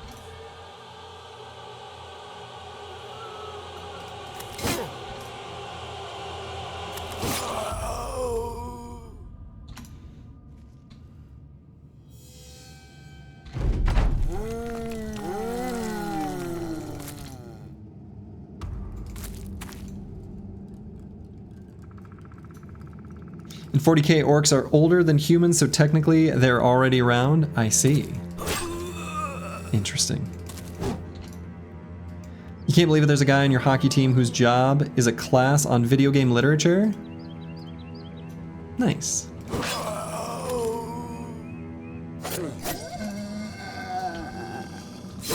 Yeah, I mean, I know some ludomusicologists. I know people whose entire jobs is literally the study of video game music. I know a handful of them, but I know one really well, because he's a buddy of mine, and we stood next to each other in choir in college and just remained friends ever since.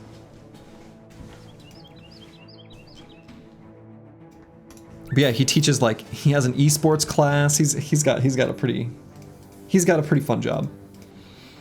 So, 30, do you intend on intentionally farming Event Bros given the 365-day goal this time around? Also, best of luck on the run. Well, thank you, Time for Miracle. Yeah, so we are going to be farming for bros somewhat. So to kind of go into the strategy of that a little bit, one thing that I'm going to be doing in this run is right around Retinue 4, we're probably going to make that the cook.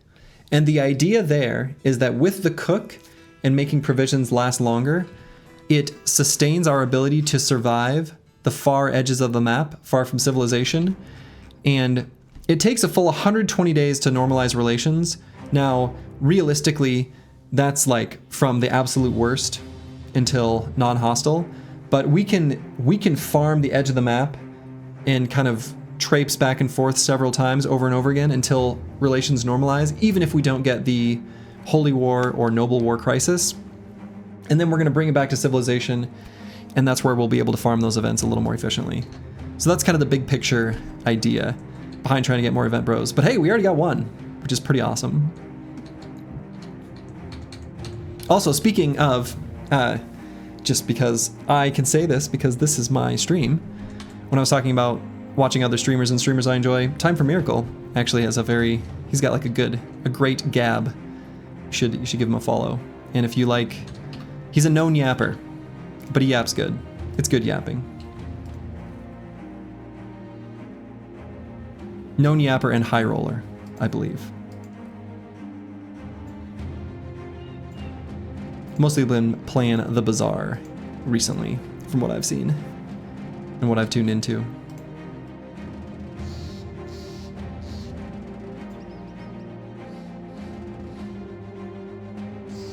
All right, so,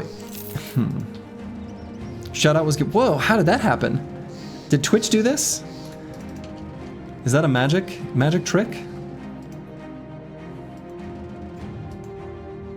Anyway, yeah, shout out was given to Time for Miracle. That did happen. That is accurate.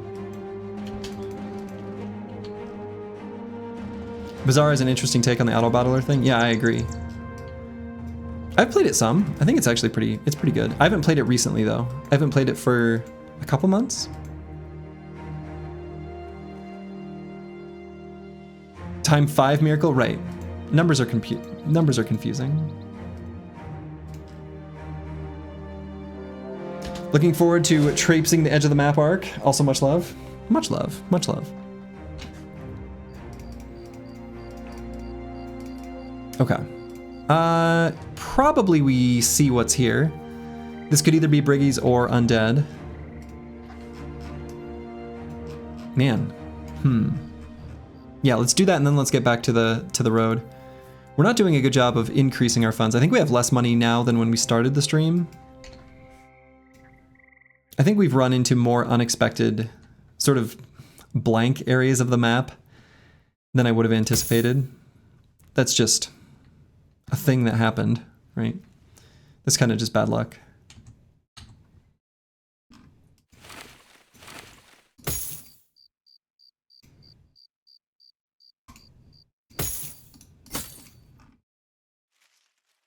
And so I'm just equipping some higher durability armors. And then we'll enter this camp. So do you mind if I link a cool video you saw by Anub Savage? It's showcasing armor? Sure, go for it. I think I will have to VIP you. I made it so that only VIPs can share links because the bots were botting. Had to put the kibosh on it. All right, let's see what's here. Briggies. All right, we got a marksman. He's got kind of the wimpy crossbow though. Not enough vision to see in here. Heard a spear wall. Very iconic sound. The ban hammer was too strong. I mean, I just didn't want to bother banning. I would just rather prevent the bot spam in the first place. 11 enemies, this is likely just going to be fine. So we're going to move our anti-missile defense system forward. That is a lot of marksmen. That is a lot of marksmen. Holy lord. This is more marksmen than normal briggies. Wow, that's a lot of hits on their 5%. Oh my god. All right. Many successive 5% shots hitting. That's big yikes. So Lost Guardian's basically out of commission already.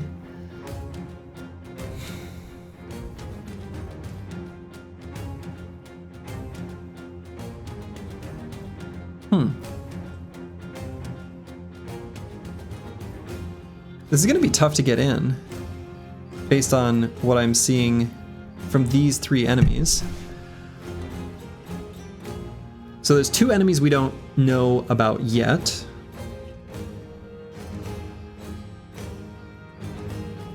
I would guess one of them is probably a Briggy leader, if I were a betting man.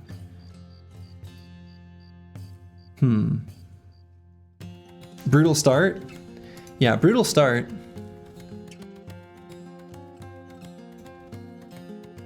The real problem is these two weapons. I mean, it's nighttime, we've got the kite shields. Oh yeah, I can check if they're inspired by leader. Right, good call, Ogre Dungeon. Duh. Yeah, no leader, no leader. We can check for that. If they don't have the inspired by leader buff, then there's no leader. I think we can still do this, despite having one bro essentially removed from combat before combat's even begun.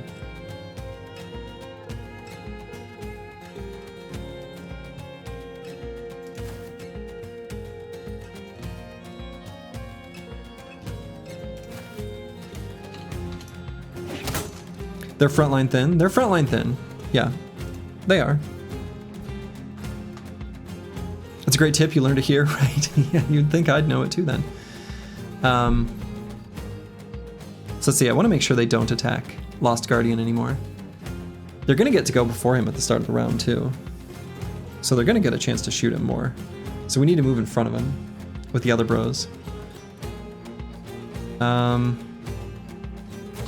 Maybe just to here. This is a bad shot by Furious Sheep though. He's got the cover with the brush. Nah, still just do it. Cool.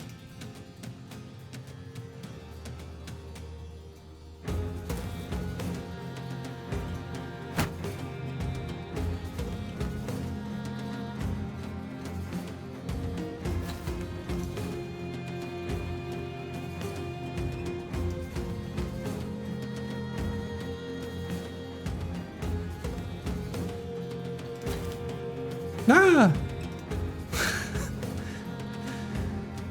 Okay, we'll back up a little.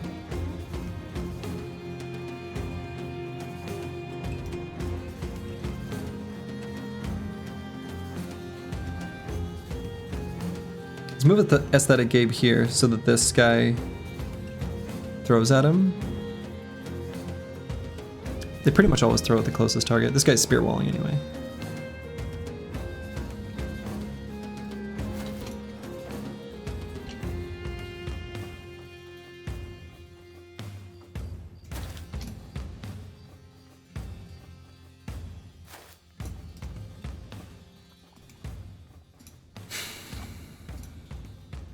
can't move curse word further forward. We need to make sure that they shoot where we want them to shoot. That's pretty important.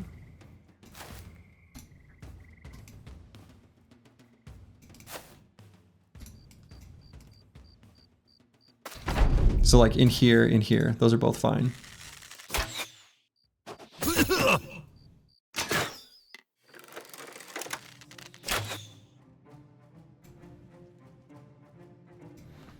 Anyway, it's been great hanging on, vibing out with y'all this evening. It's 2 a.m., so moving over to YouTube and heading to bed. Good night and good luck. Let the one true run shine ever on, brothers. Well, thank you, Mana. Have a good night.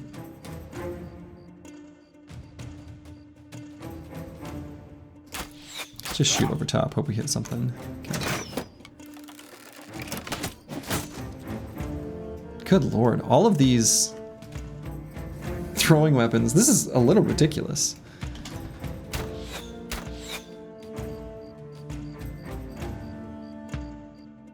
All right, I'm gonna get the Chaucer here. We're just gonna take this high ground hex.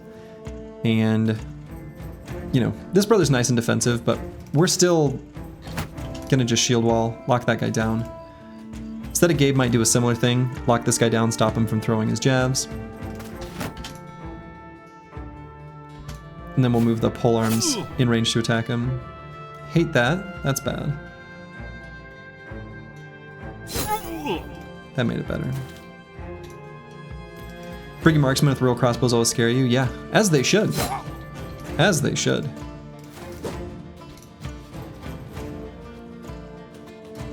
Gonna wait on squigs. We don't want to let this hammer get an attack in.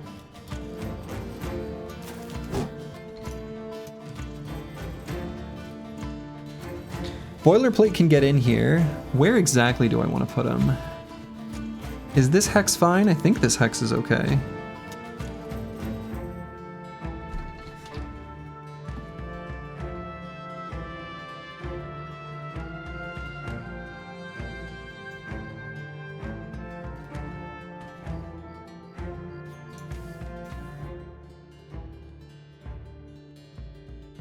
Hex should be fine. I don't love this hex for Disco Nick, but it's not terrible.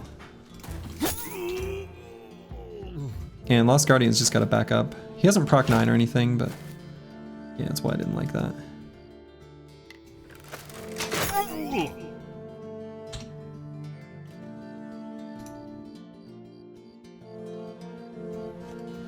And move Curse Word up to here, right behind the shields.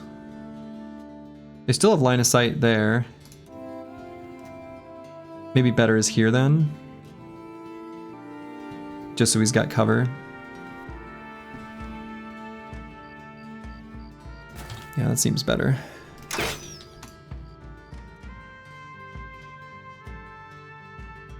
Just in case something bad happens in this region of the map, I'm gonna get squigs over here.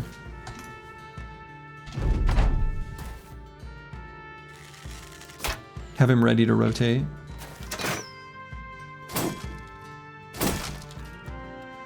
Oh good, he used split shield. Wonderful, thank you.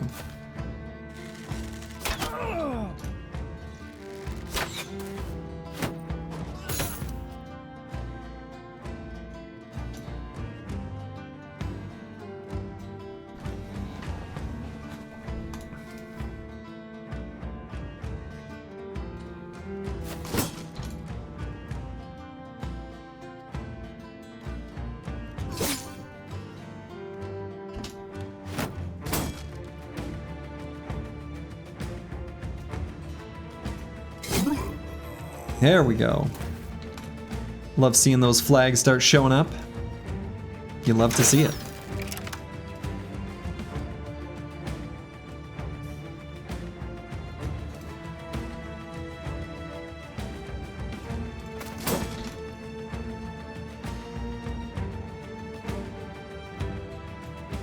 I'm like thinking about armor. I really can't think about that. Just thinking about trying to like dagger this guy down.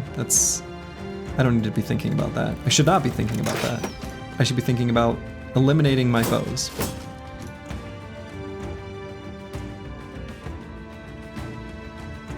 Though I might shield push him so I can get right there. I think... Maybe not, though. Stabbed guts, pierced chest. Aesthetic Gabe's armor is a little bit chunked. Maybe I don't want to do that.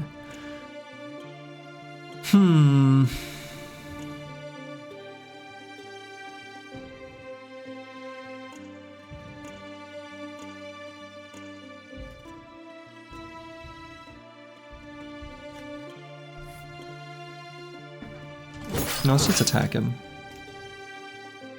Get Disco Nick here in this Briggy's face.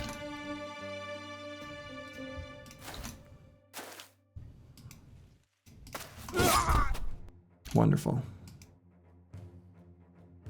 Now I can think about his armor, even if it is a little damaged.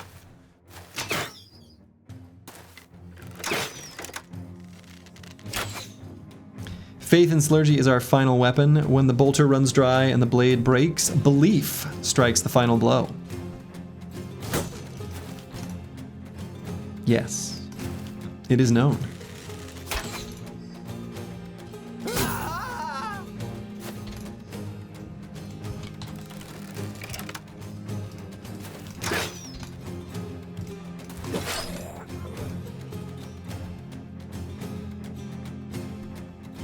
Slurgy and his newfound cult. I know, I don't really understand how this happened.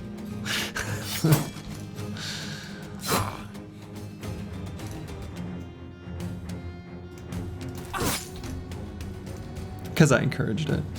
Or I didn't dissuade it, maybe. You know, we'll take it. I'll take all the good vibes I can get. Because I do want this damn run to succeed.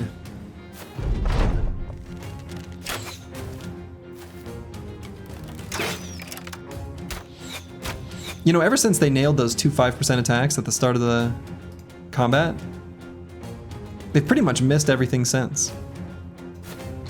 Just about, anyway.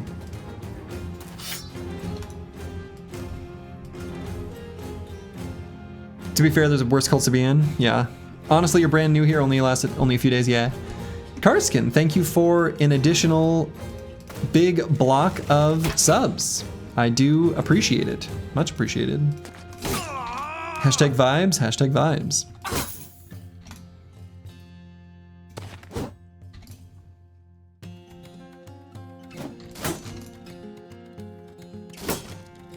Success is just failed failing?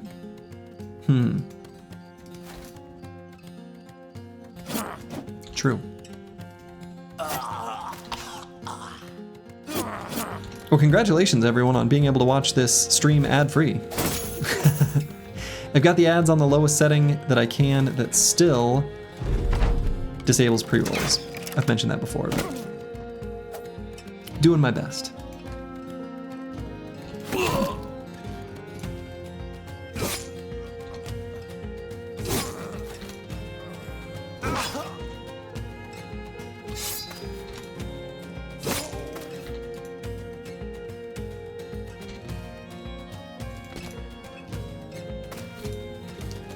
Brother Karskin has converted so many followers to the run. The scriptures will herald his deeds for aeons. Indeed, indeed, indeed.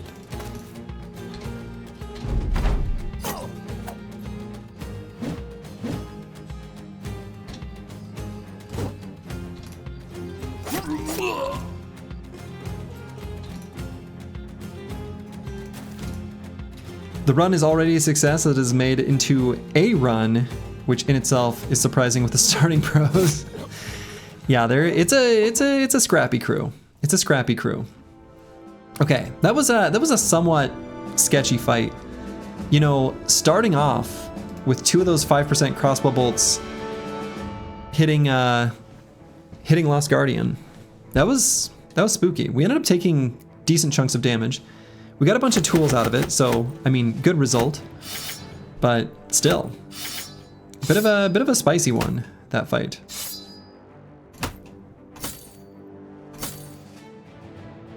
Emphasis on the scrappy.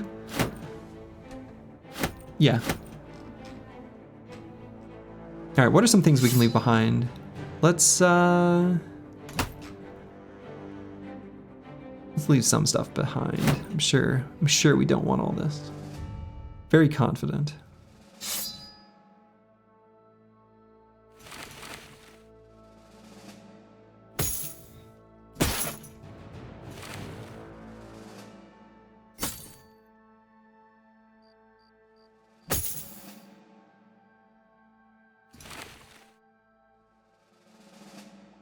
It's... No, I probably need to drop more. That way we can unequip sufficiently.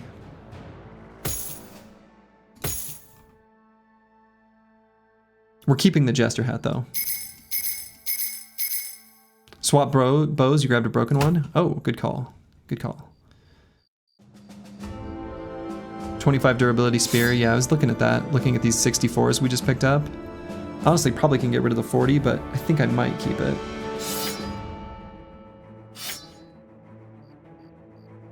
We're never gonna use that military pick, or are we?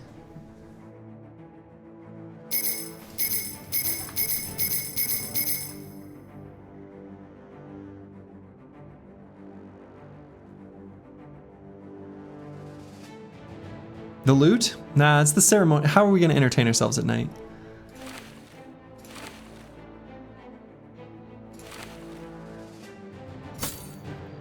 All right.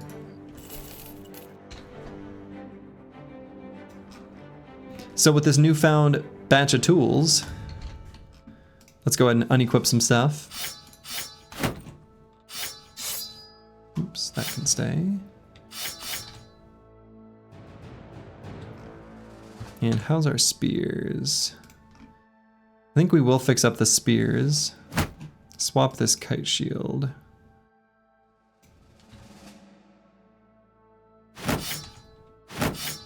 Swap this armor.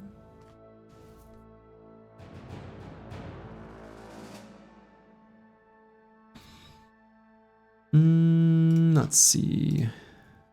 Let's put... Oof.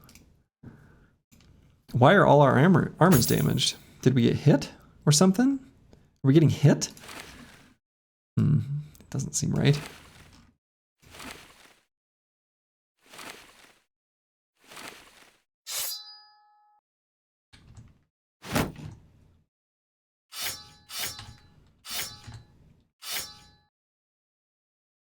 Let's just replace this shield straight away. Fix up the warbow. Swap crossbows, but not fix it. Swap crossbows, not fix it. Okay. Now let's see what the tools look like. Better. Better. All right. So we're hitting level 7 on our first bros. This is very exciting. Very exciting. Very exciting. So that's a great level up from the Chaucer. Now, the Chaucer is one of the only brothers who we are not going to take the tempo nimble pick on. He's the one brother who is not going to take it. I think, I mean, there will be more in the future maybe, but he's the one brother for the moment that isn't going to take it. So we'll go ahead and grab Battle Forged. The value is terrible. So I wonder if I should have grabbed something different. I don't know that there's anything that really stands out to me.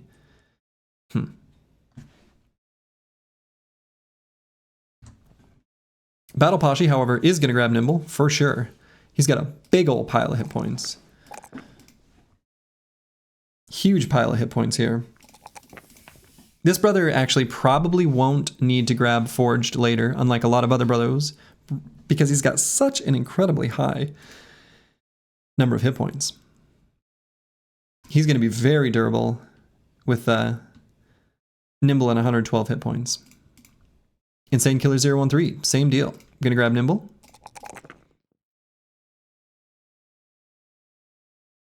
And let's see. Let's grab the +5 in fatigue while we've got it.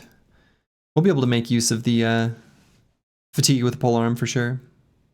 Pashi looks like a great polearm rotation bro. Honestly, that's kind of what I was thinking, Rufin. Was exactly that. That's exactly what I was thinking.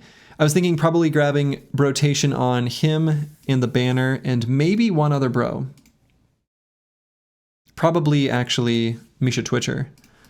And it'll be those 3 that have it. Okay. So let's get back to the road. Let's see if we can find, you know, more caravans, more briggies, More fights. So we're going to quick check for footprints by the road. There are some. Will we be able to get there in time to intercept whatever this is? Maybe.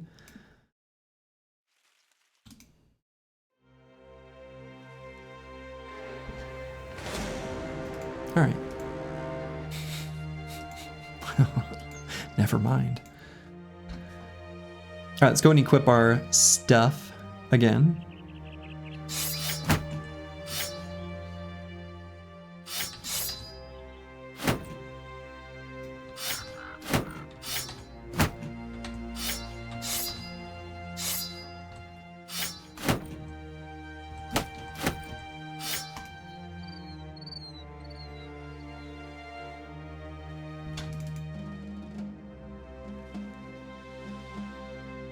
All right, we'll make our way down here, and then we'll head down to make another sweep through Brigand Alley. Oh. D&Dice gets hit by bird shit. Just ruined his day.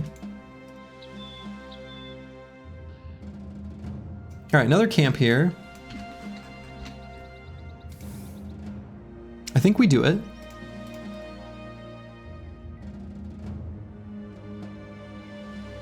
Let's make sure we've got better armors right in the center.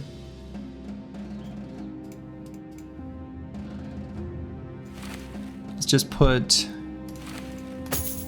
yeah, better armor there. Is that the run over? Did he just fall to bird poop? Just, you know, got pooped on a little. Just a little casual getting pooped on. Happens, could happen to you. I wonder if I want to equip the two-handed mallet instead of the warbrand. Actually, I think against most enemies at this stage in the game, the warbrand's gonna outperform the two-handed mallet. Probably have more utility. Two-handed mallet's a legit powerful weapon, though. Think we're ready for supply caravans at level 7? Yeah, I do. I do, actually. All right, let's see what's here. Then we'll continue our way down.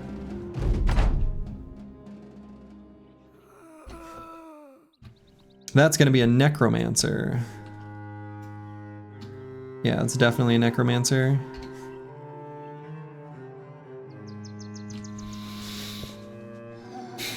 A Necromancer with 16 allies.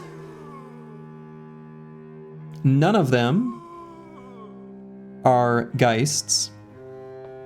So that's not too bad. We've got our Spear Bros. We've got kind of a weird, quirky set of ruins we can post up against. We can set the spears here and probably get almost all of the zombies.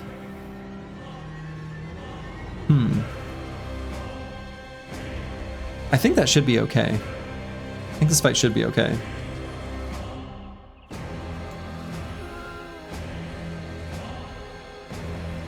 So what I'm going to do is in the first round of combat, we are going to move down 2 hex. I think I am going to send both. I mean, I guess I could send one up here. Maybe that makes more sense. Maybe one brother, boilerplate up here. I'm going to guess that some zombies will spill over this way. We're going to do that and remove the shield and end. The idea there is we want to make sure we're not behind them in the initiative turn order. The rest of everyone else is just going to wait. Slurgy the risk taker, Godspeed. Well, you got to take some risks.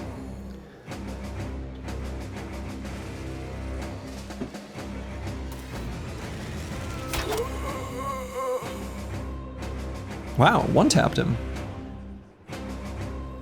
Nice.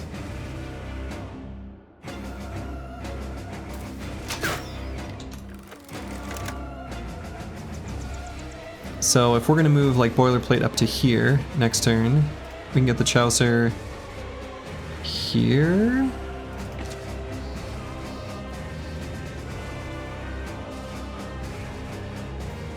If it's only like 2 zombies that come over this way. I guess that's fine. This also could end up being, if they take out these zombies, this could be like a hit squad that runs behind to get the Necromancer.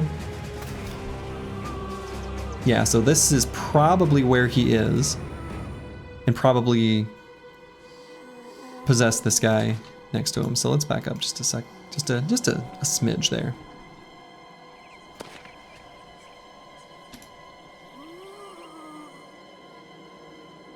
So Squigs will basically stay where he is.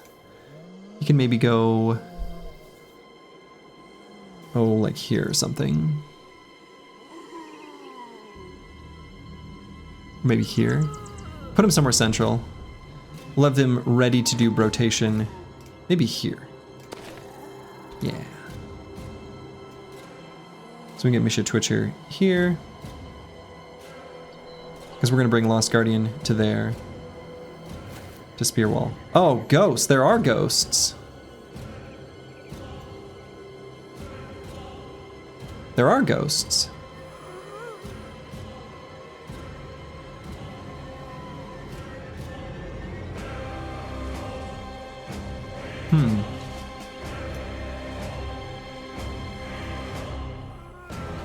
Alright, we're gonna have to be mindful of where they are and where they go.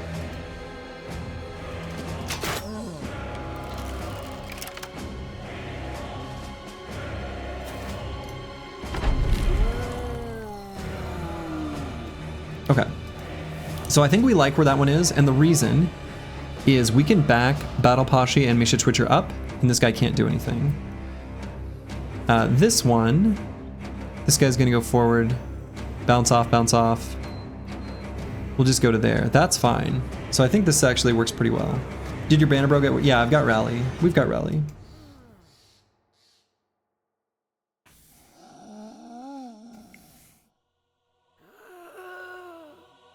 Or we could leave one unit in range of Scream, right? We could leave Misha Twitcher like here.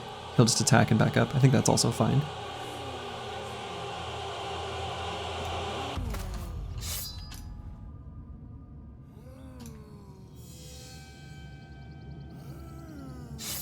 So if one little zombie makes it into this surrounded hex once we move him up, that seems okay.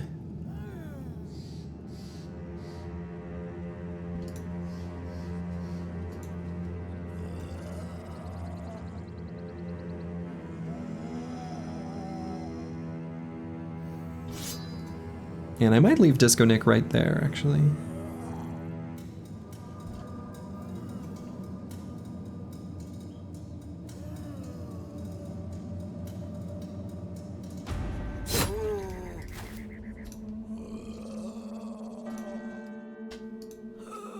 Can guys scream over obstacles? I think we determined that they can't, actually. I think we learned that somewhat recently.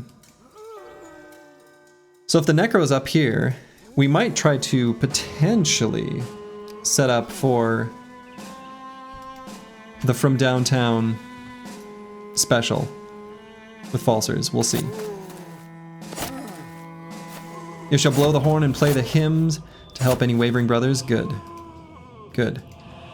We may end up needing it.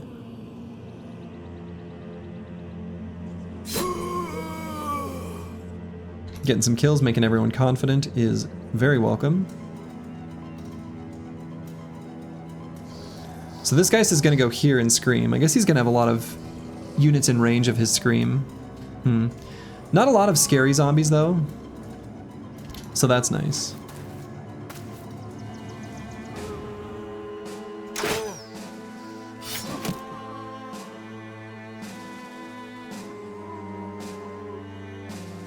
I actually kind of like where these guys went.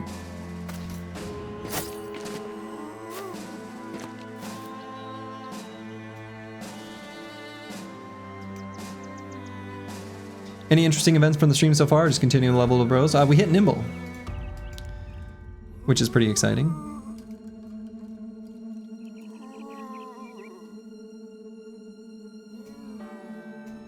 And instead of Gabe, maybe we just go here. I think that's okay.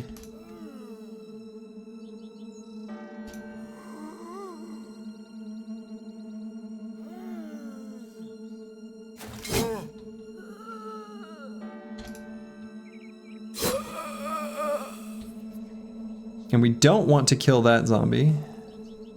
Like, very specifically. But we are okay with killing this one. I don't think this attack can finish him. And let's get Squigs backed up so that he's not in range of the scream so that we can be ready to rally with him. When and if it becomes necessary.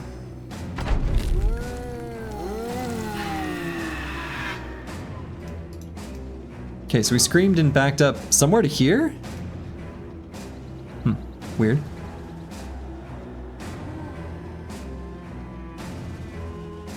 Alright, so we'll wait up top.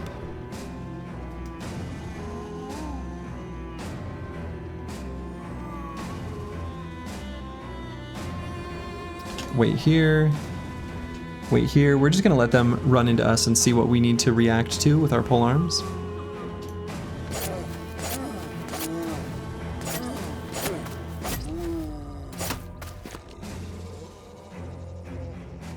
Okay, not gonna attack any of these. We want him to get fewer ping pong bounces.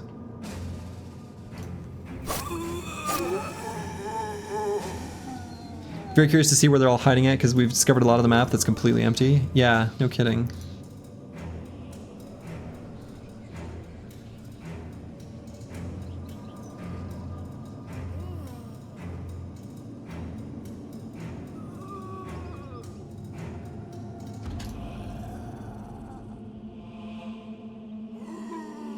Yeah, we're just gonna wait on a bunch of units.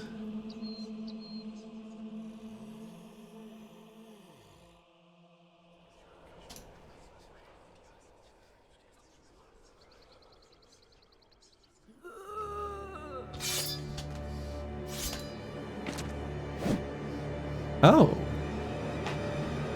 Okay. That's not what I expected from that unit. I guess it's fine. Do I bring the Chaucer down here? I think so. He's probably gonna possess this guy. That'd be my guess.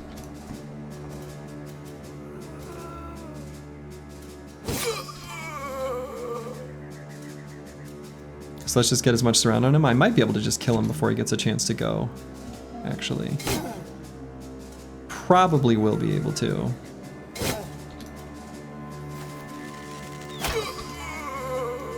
Yeah. So, do I blow the horn just for Battle Pashi's wavering? I think... no, I save the fatigue.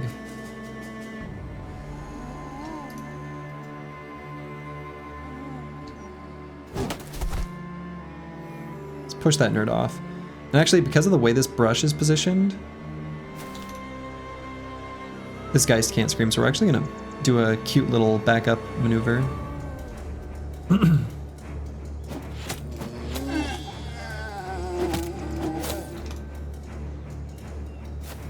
There it is, that's the cute backup maneuver.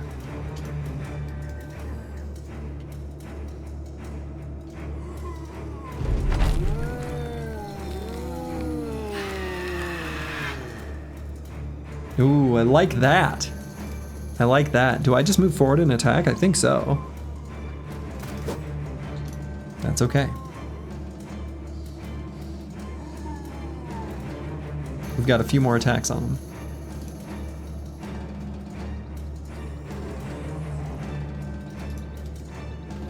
And here I think I do blow the horn.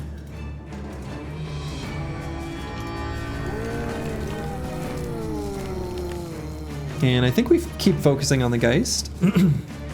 That feels like the correct play. I don't know, Boilerplate's gonna go up there and I guess he could attack instead of Spear Wall, which would be okay.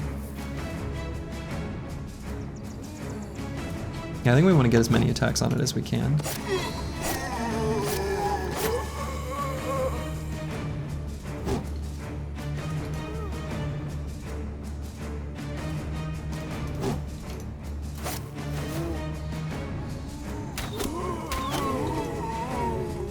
Get back down.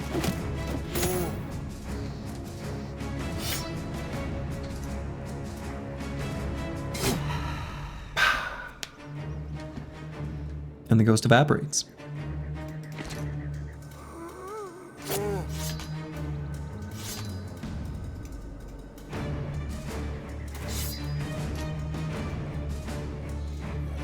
You love to see it. That's right.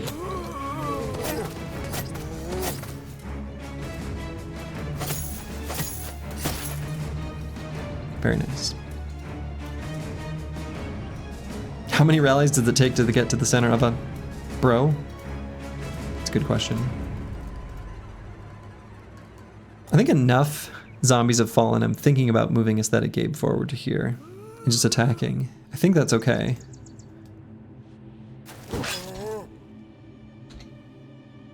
I think we've gotten what we need to out of the spear walls.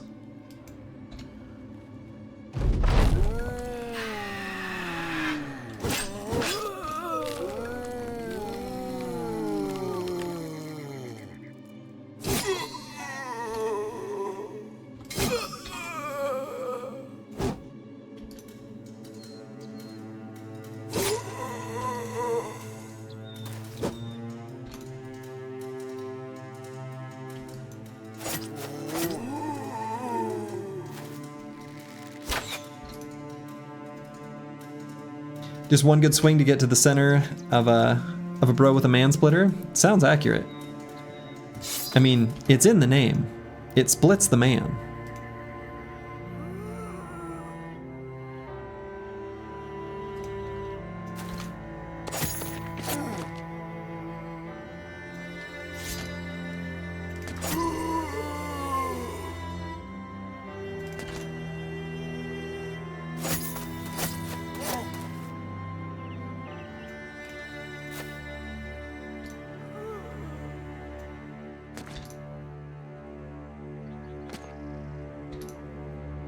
This comp feels like it could use a fencer for the lulz.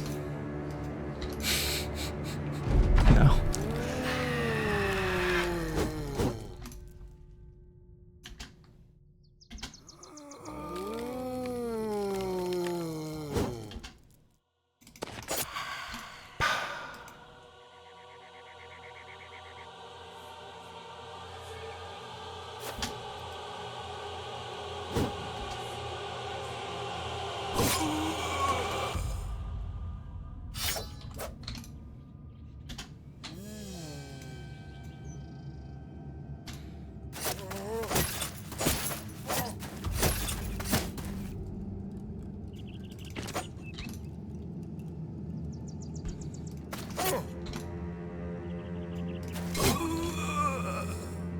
The Necromancer's defenses are falling. All that remains, other than this one dude down here, are his bodyguards.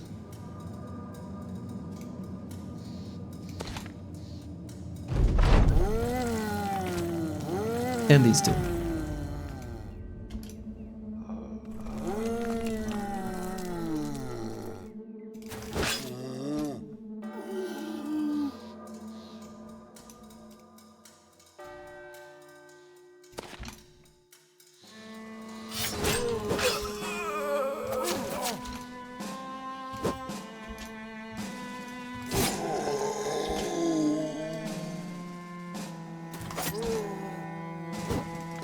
Slowly but surely, we will churn through the zombies and make our way towards our prize, the Necromancer.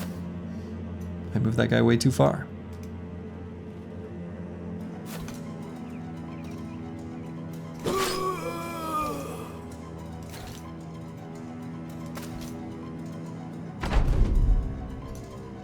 You're telling me you don't want one little goon poking and footworking away? I really don't.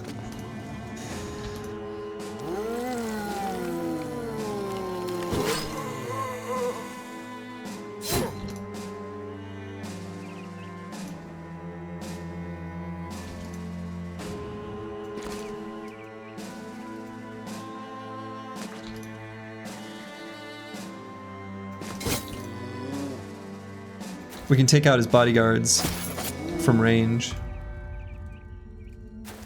So how can we determine what is extended farm and what is safe farm?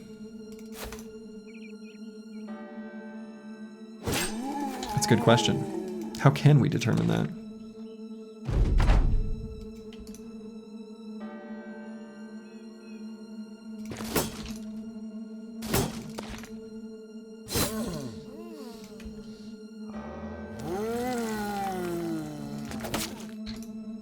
To defy Slurgy is to bathe in the acid bath of damnation. Oh, you can defy me, that's okay.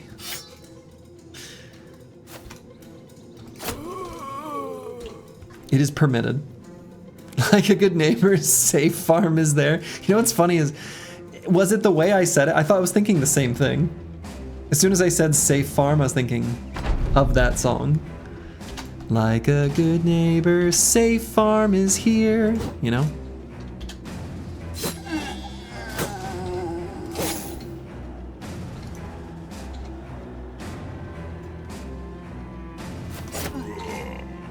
All right, we get in there. We remove this fool.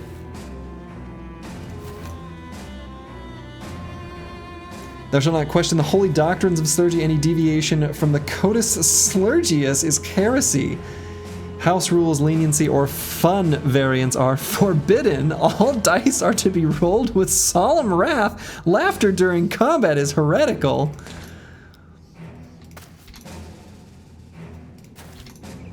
Yeah.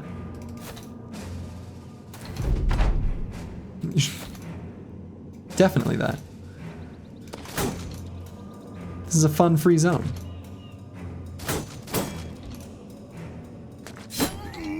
No fun allowed. Okay. 0 damage taken? Did we really not get hit that entire fight? Huh. Yeah, we didn't get hit once. Oh, oh, oh, oh, oh. Oh, oh, oh, oh, oh, oh, oh, oh, oh, whoa, whoa, whoa, whoa, whoa, whoa. Huh.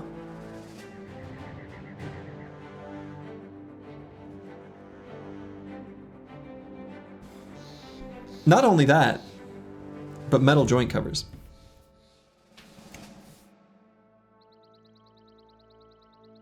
You know what's crazy about this Rondel dagger? Hold on. What is a Catal's base stats? This is like,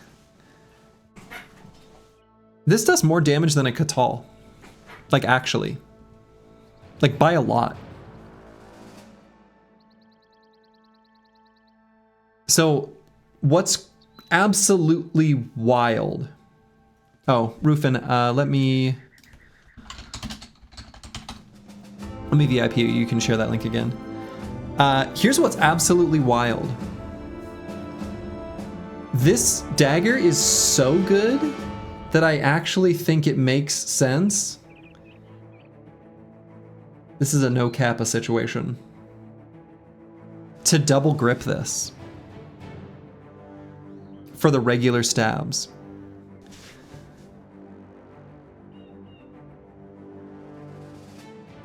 Like this is a duelist weapon.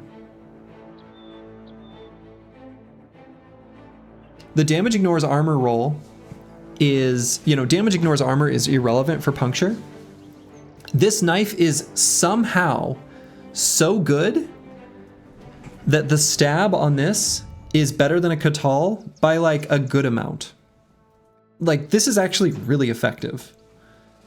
This weapon is wild. I don't think I've ever had a weapon like this drop for me. Yeah, this is a 3 regular stabs kind of weapon. This is crazy. This is wild. I mean, it doesn't have death blow, right? Like a Catal. But Sedge too. Thank you for the Prime sub. What is the max damage of a named Rondel? The highest possible damage roll is 26 to 52, so this is almost max. It's also almost max ignore armor. Yeah, I figured it had to be. Yeah, like your regular Rondel is 20 to 40 at 20% armor ignore, right? You just... This is crazy. This weapon is absolutely nuts. Okay. Well.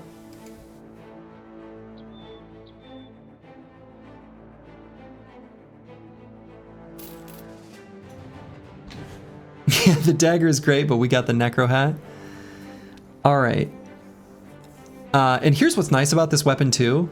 This is totally a weapon that can help us farm armors with puncture, as well as being a stabby duelist weapon. This is crazy.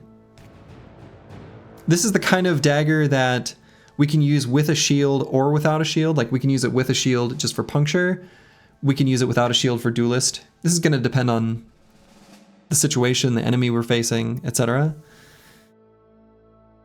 This is the run. This is a weird item. What's the fat usage for this? Yeah, so, you know, it's just a regular dagger, right? So fat use is the same as a regular dagger. Stab is 7, puncture is 20. So then with mastery, that'll go down to 6 and 15.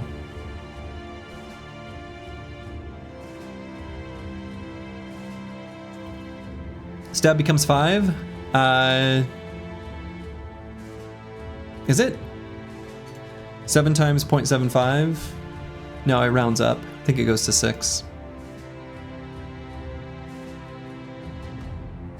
I think it goes to 6.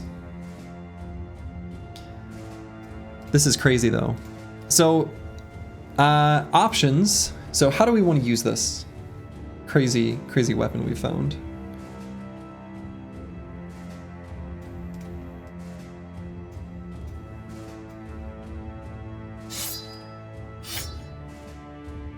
Who do we want to give this to? So, probably not one of our bros with Polar Mastery. Dice? Maybe.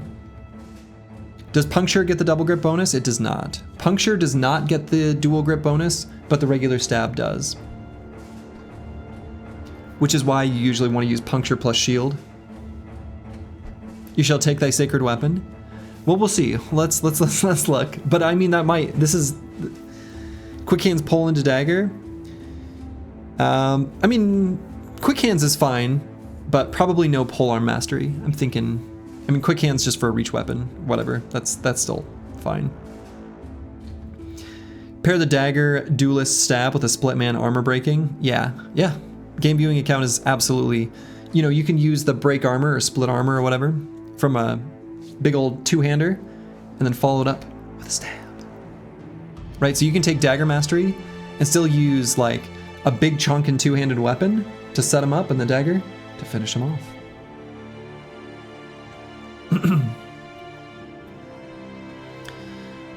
One option could be giving it to one of our spear bros, but I don't think I will. I don't think that's going to be the play. If it were a different type of dagger, for example, if this dagger rolled this same damage roll, but had minus fatigue on skill use, I would totally, on one of my spear bros, take dagger mastery and do dagger plus shield with it, but that's not what this dagger is going to be. So I think not one of them. Squigs is not going to use it. He's going to be tooting his horn, holding the banner. Misha Twitcher, not with Tiny. Aesthetic Gabe, maybe. Aesthetic Gabe and Dice are both pretty similar at the moment. Aesthetic Gabe has fast adaptation, which is actually pretty good with this weapon.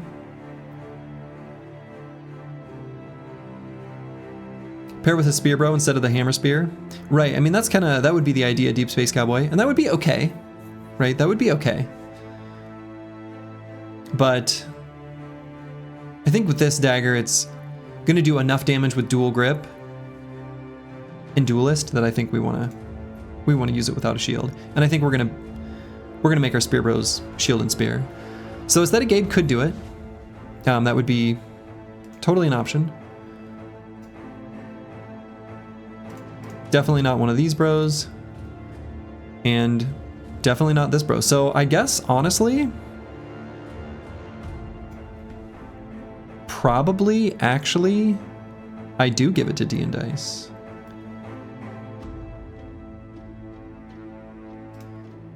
Even though this brother has fast adaptation, this is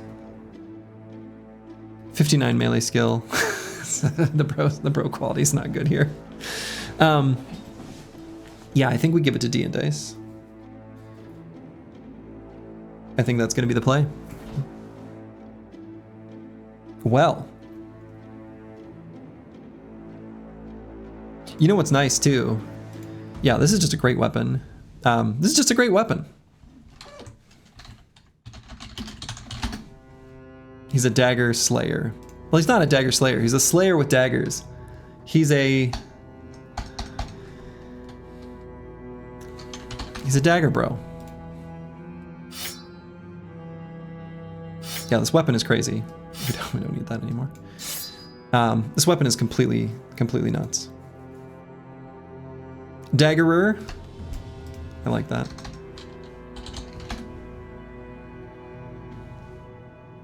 Risk was totally worth it. Risk was totally worth it. Dude, this dagger's cracked. This dagger's absolutely cracked.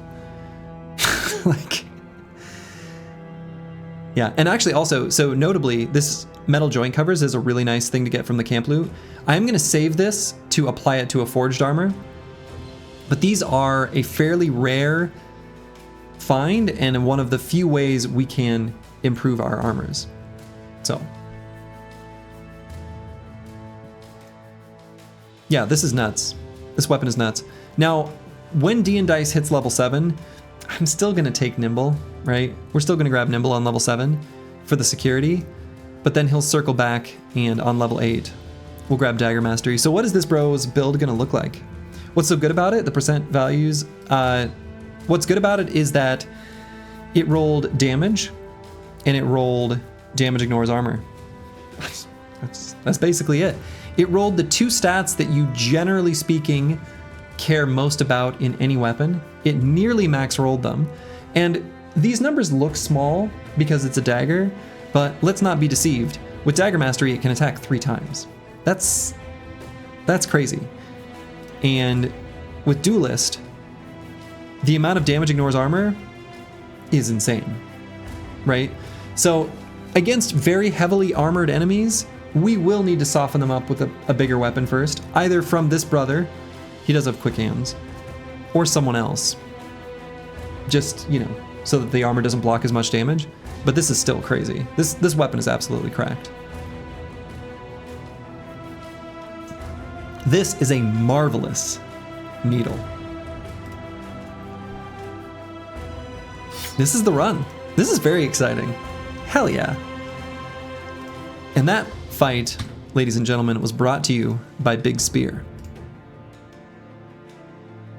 We're gonna grab Nimble here on Boilerplate.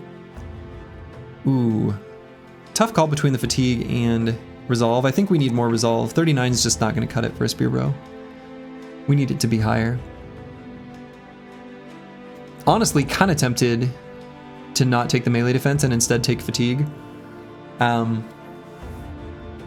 One way you can think of a fatigue level, so as a sort of alternative way of wrapping your head around it. So if you look at a Sipar gives 18 melee defense for 18 fatigue. And so if you're going to do, and it actually gives more than that, right? Because we're going to be having shield mastery. You can think of fatigue as providing an equivalent amount of range defense, or excuse me, melee defense, and range defense actually, both. So these bros really need their secondary stats. So I actually might skip the 2 in melee defense, just to take these 2 high rolls.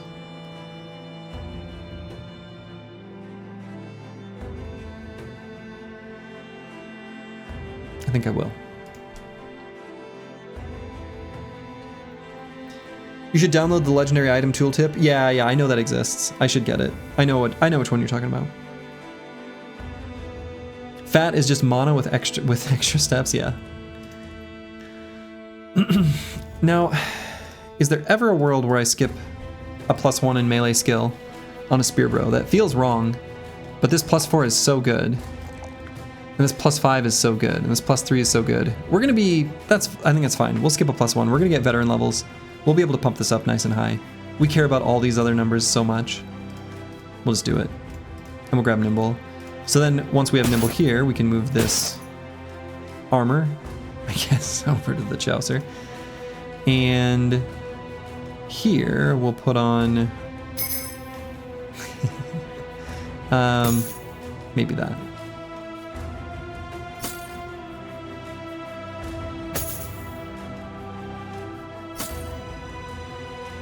Disco Nick is kind of decked out already. Yeah, he's looking good. He's looking real good. He's a strong boy. He's a strong boy.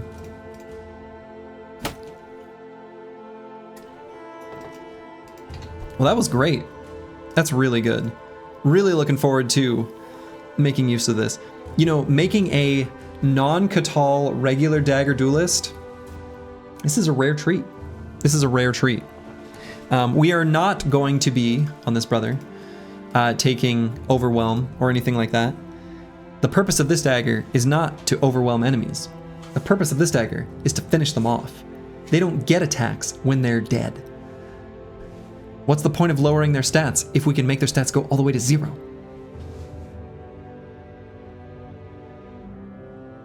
That's right, health is red, fatigue is blue, the colors check out. Right, everyone knows that mana is blue and that health is red. It is known. Wonderful. This has been a really fun run. You know, being able to use my spear bros, I love the tactical battlefield decisions with them. Getting rewarded with a fancy shiny from being able to use the early game spear bros. Ah, you'll love to see it.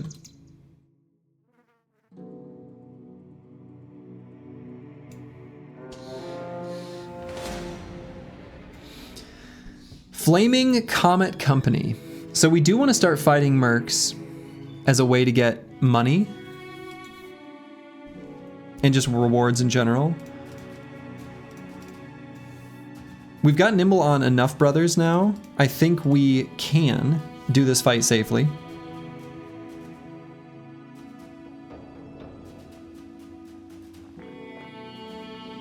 And so I think we will.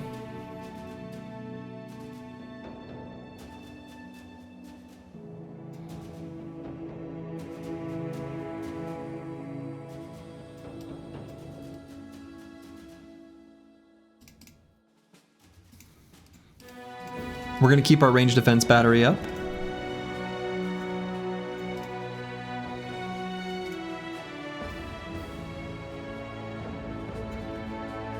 Let's try to put a heavier armor on the Chaucer. Is this the best one we have? No, I suppose it's here. Oh, that shouldn't be there. Yeah, this will be better.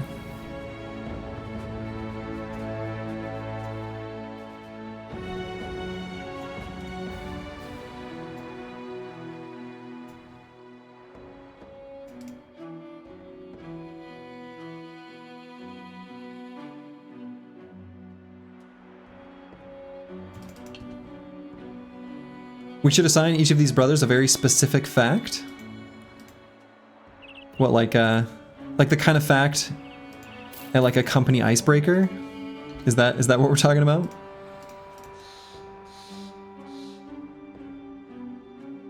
We can create a list of facts, 3 each, but only one of them is true. 2 truths and a lie. All right, so this merc has a fighting spear. He also has armor that would be okay for us to get. This guy's got a famed mustache.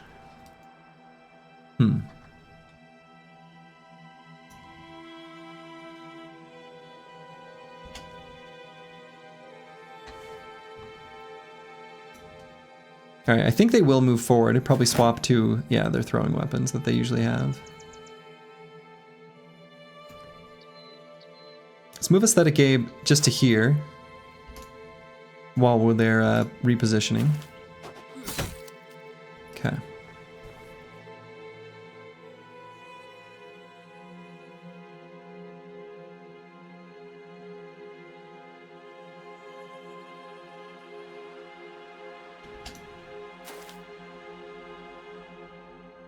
Yeah, so they're grabbing these high ground hexes. I suppose that's just kind of the way it is, huh?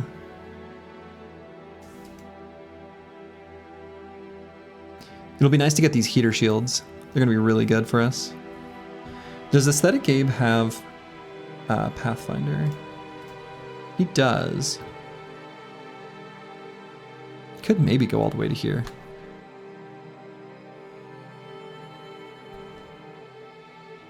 Let's see where these last few mercs go before making any decisions.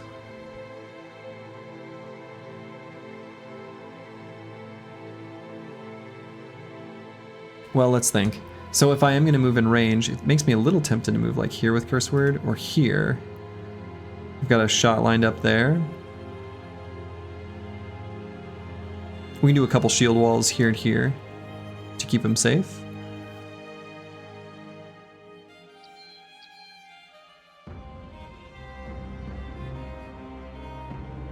Then we don't have to make melee contact yet. We can let them burn a turn throwing their throwing weapons right into the shield walls. Then we go at them when we're a little closer. I think that's better. So if I'm going to do that, I think I do go ahead and just go here on Curse Word. Okay.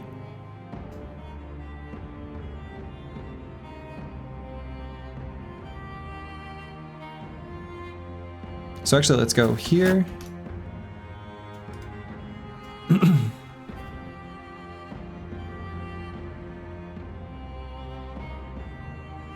And we'll put an Aesthetic Gabe just here on this high ground. And then Lost Guardian will go here.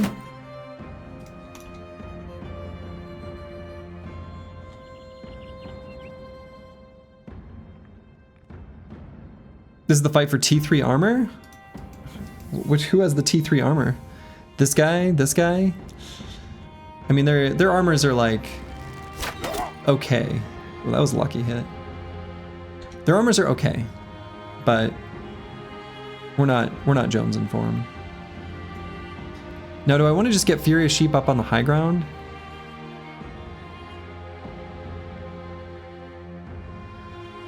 We don't have a good shot we can line up on this level or this. I don't want to go here because I don't want to bait the ranged attacks there. So I am going to go up here.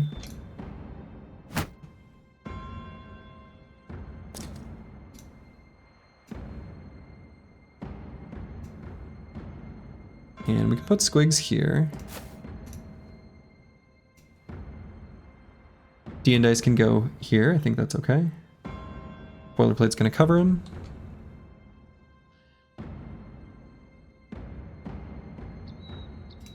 Let's see, and Battle Pashi's got Nimble, so he can hang just a little further forward. He can hang here. He can take a step forward, attack, and back up.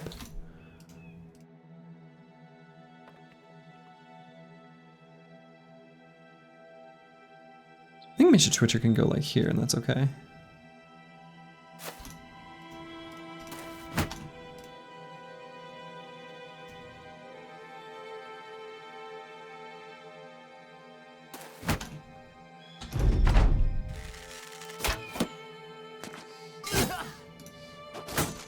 All right, the Chouster's gonna need to back up.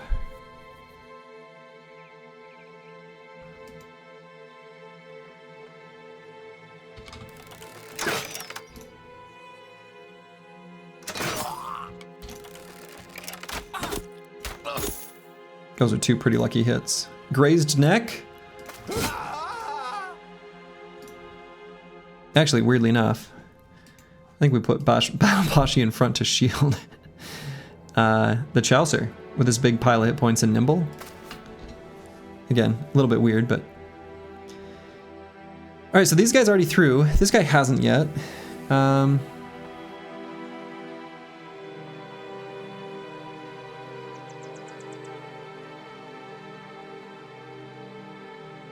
Maybe we wait for this guy to throw, then we move forward. I think that makes sense.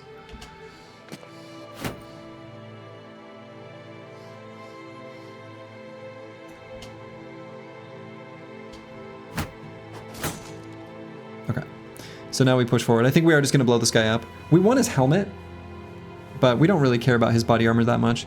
We might end up getting this like leather, whatever, leather scale armor here on this merc, and that would be fine. But again, we don't have the luxury of being able to dagger these guys down. We're not quite that strong, just to be honest. So the Chaucer is actually not that durable here. Like how dangerous would it be if you went here and just shield walled, just to contribute to surround bonus? I don't think I do that.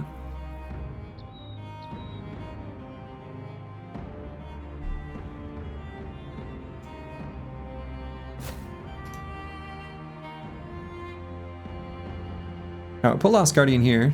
Try to just finish off this guy. And succeed.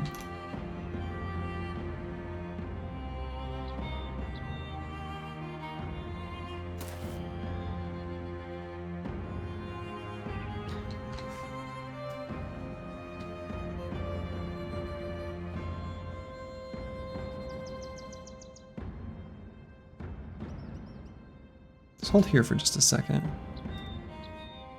And how bad would it be to put boilerplate down on this low ground hex? Maybe better is just to go here.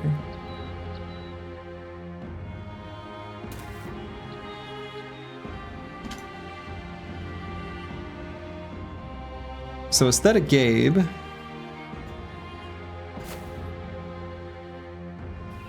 Maybe I just go here. So we'll have one person on each merc. Could also just push this guy off. That's like kind of tempting.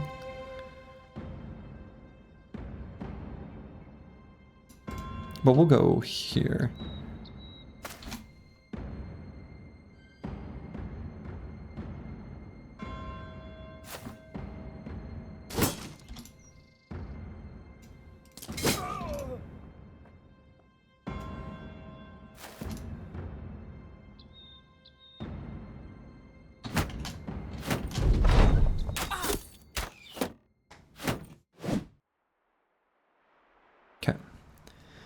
So with Furious Sheep, I think we'll attack this ranged merc.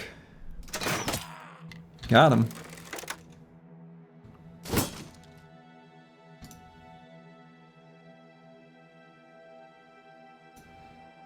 Boy, that's overwhelming. I wonder if I go for the head attack with the flail. Probably not. It's going to be a really low hit chance. Just thinking of maybe kind of trying to get the armor. I mean, this armor would be the one we could try to get. It's a bit of a wishful thinking, a little optimistic.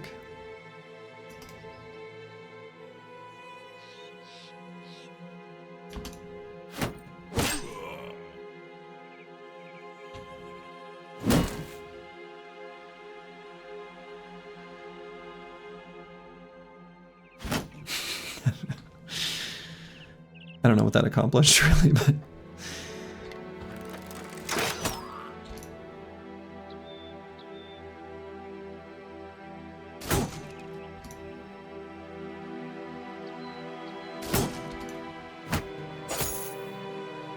We gotta remember, this squad, low stats.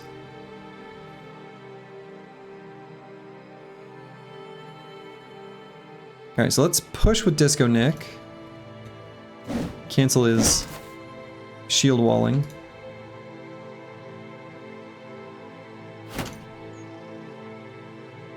And then we can get Lost Guardian and the Chaucer on the ranged merc. I mean, 37 melee defense, that's pretty high. And I'm still scared to put the Chaucer on him.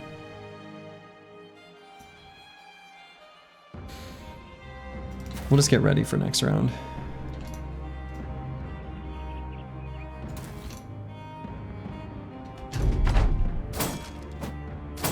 Beware the triple puncture, right? Exactly.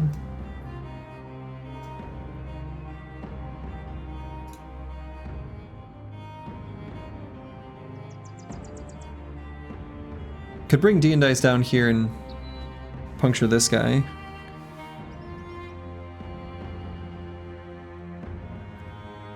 I don't know, it's a somewhat... Yeah, we'll see.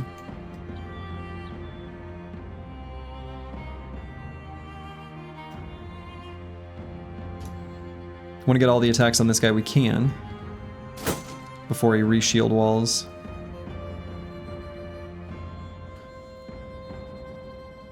Let's move out of the way.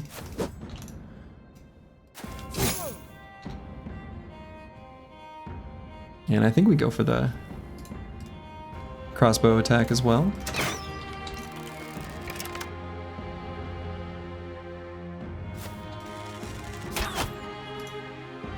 I think now we can move the Chaucer in. Both the Chaucer and Lost Guardian are going to hit this guy.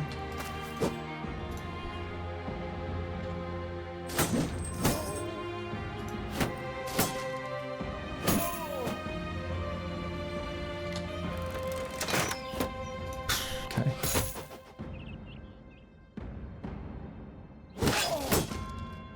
Getting that guy stamped out.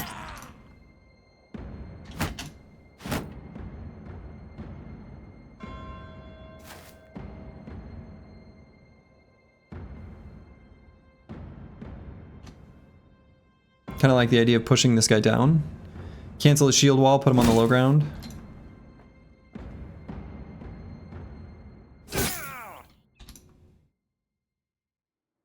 And I think we save fatigue there.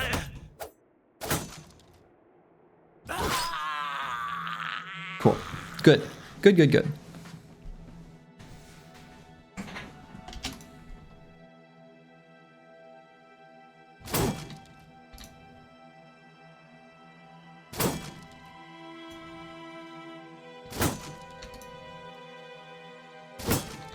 Will we ever hit anyone?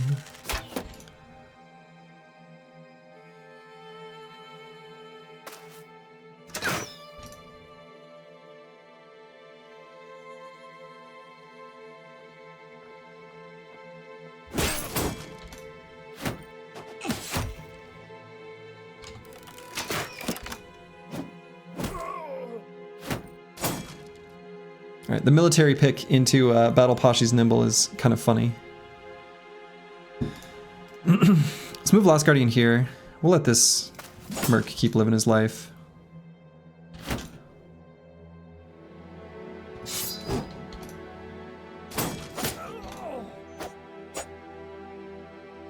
What was the sword with the exclamation mark icon? Oh, the weapon durability one? It's just telling me my armor's, or my weapon's nearly broken.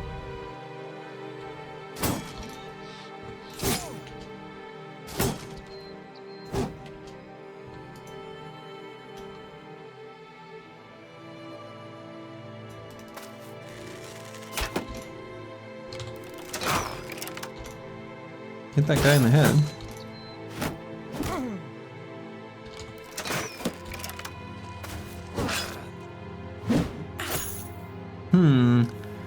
Rotation, huh? This guy's nearly dead.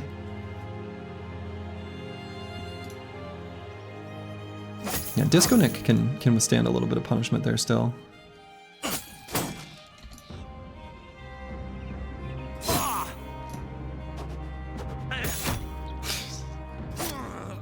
Okay. So these two are now breaking. Fast adaptation's kind of sad on pole arms. It is. It is.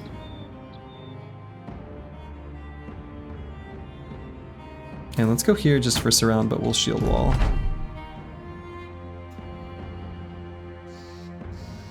Let's let this guy go first, and then we'll maybe get some daggering going. I don't know, maybe I should have gone for the surround so that he's surrounded when his buddies die.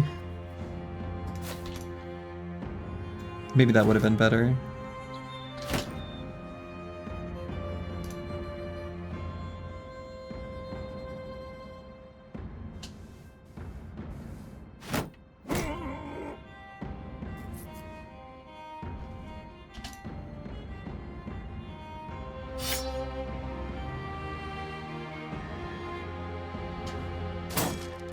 Oh, that guy's not...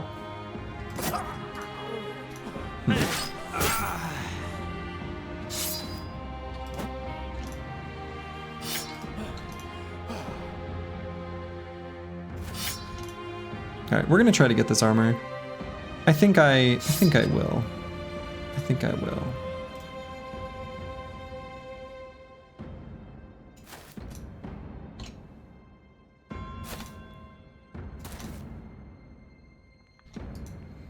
Slurgy, hey, coming from the past, watching delayed on YouTube, the Total Annihilation combo made you think about how that game made so many choices in design that were totally opposite of Brood War, but still made such an awesome experience. What are the specific things that are the complete opposite of Brood War?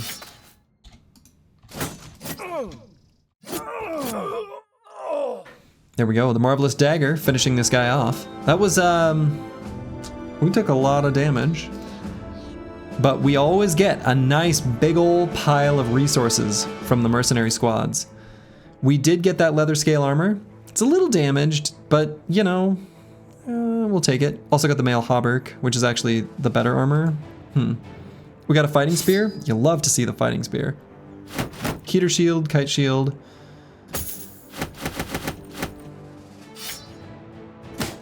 So that was a good fight. That was a little bit spooky, but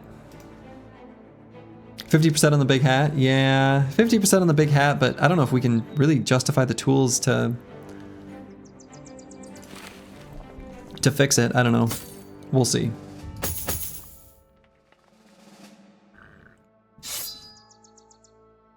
All right, so we're gonna leave some stuff behind. Things we're never gonna equip.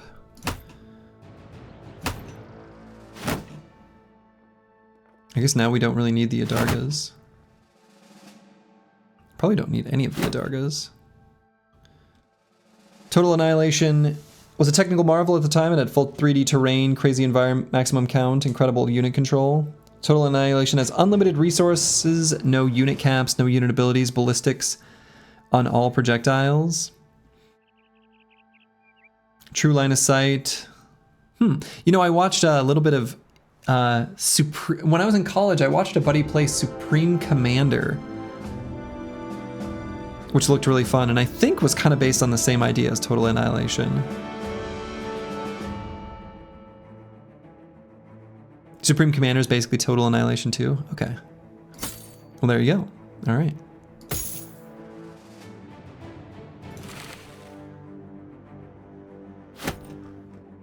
Same dev? Okay.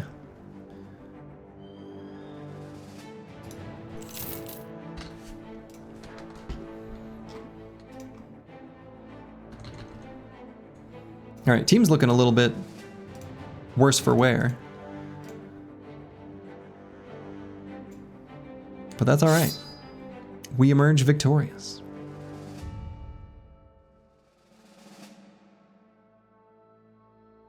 We can paint a helmet. I wonder if can we paint this helmet? Oh, disaster. Let's see. White and blue paint. Let's get one of these boring undecorated nasal helmets. Ooh, maybe one of these. The padded nasal helmet? Yeah, that's much better. Same studio also did Dungeon Siege. I played Dungeon Siege 2. Dungeon Siege 2 was really fun. All right, so let's do our level ups first. Lost Guardian, nice level up here. And again, I think we need to get Fatigue. I want more hit points, but we're gonna roll with slightly lower than we'd like just for other defensive stats. Supreme Commander is sort of a spiritual successor of Total Annihilation, but it took it to the next level with the interface where you could play the game at any zoom level. You could basically play the game in a full screen minimap at a much more strategic level. Well, isn't that kind of how, that's how Beyond All Reason sort of looks, at least to me.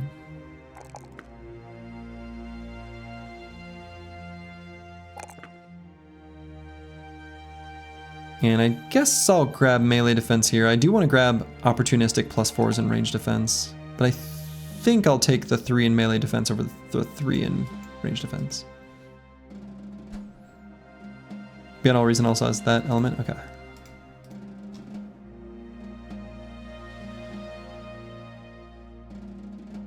All right, so we're gonna do armor swaps first, and then after that, I'll worry about weapons and weapon durability and things like that.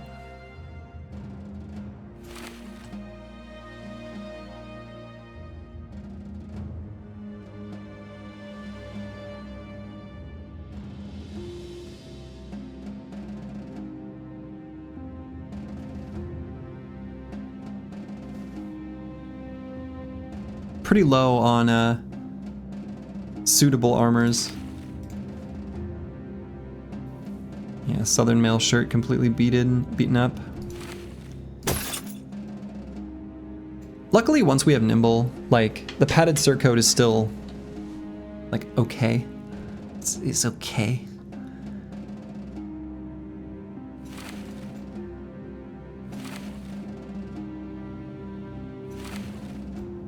Yeah, that fight really dinged us up pretty bad.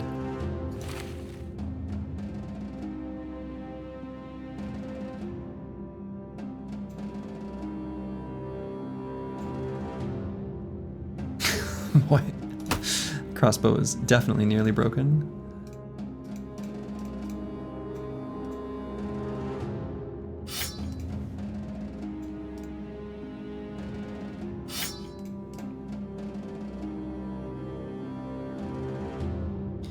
So who's getting the tassels?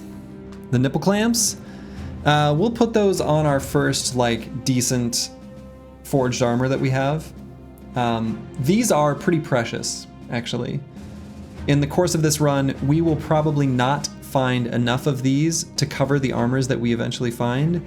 So I am going to conserve this because it provides so little value on our armors that we have right now, and so much value once we have a proper armor to put it on. No fashion crime? Oh yeah, we had some, yeah, I've made a few fashion failures recently. It's true. This has happened.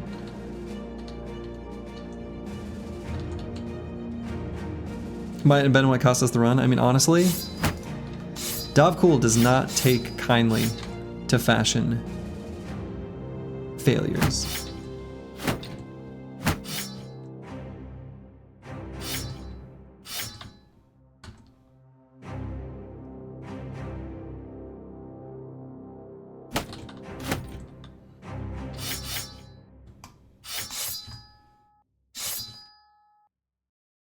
Oh wow, we can almost fix these things. This is incredible. Alright, let's take a quick step on this mountain. Man. I was hoping we would have found the ancient village by now.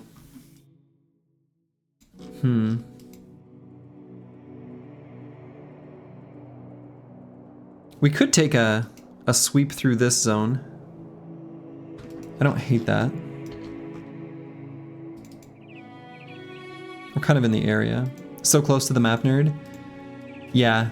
We need to find a legendary location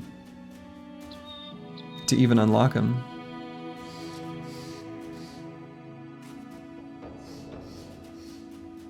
So we're gonna look for one. We kind of need like one caravan fight, actually. One or two. We're a little bit low on food to do a sweep through the environment. I think a decent amount of this food's gonna go bad. I guess maybe it's okay.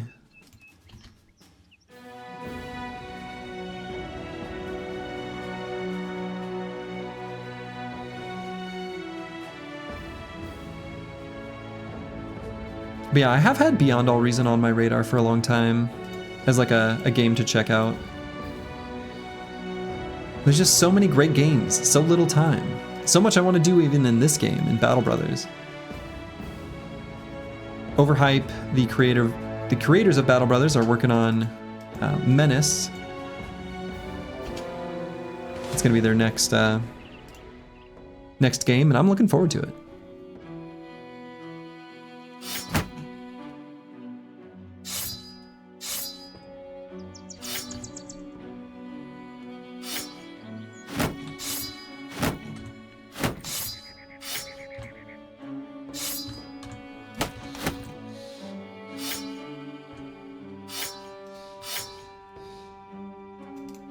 Okay.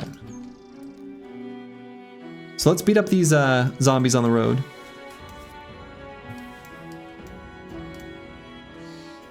Always a good thing to do. It'll get us nimble on a couple more brothers. And so we want to do it. Time to sleep? Well, good night, Rufin. Ah, so that's where this unit spawned from. Let's take them out while they're running away, and then we'll take out the camp. No sleep? Hey, thanks for the good luck, Rufin. Good luck on yours as well. May Dovcool stay his hand and smile upon you. If anyone else sees Fulio on, tell him you say thank you. Apparently he gifted you a sub while you were lurking. Well, thanks Fulio for gifting the sub to Ek314.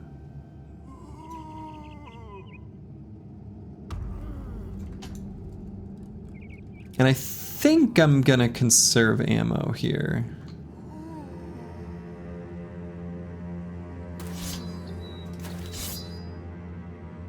Oh, and I maybe don't have to.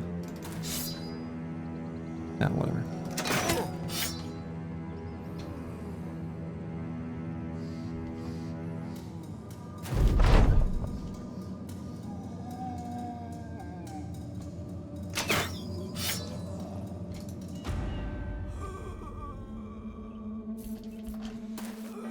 Yeah, I guess I did need to spear wall on that turn.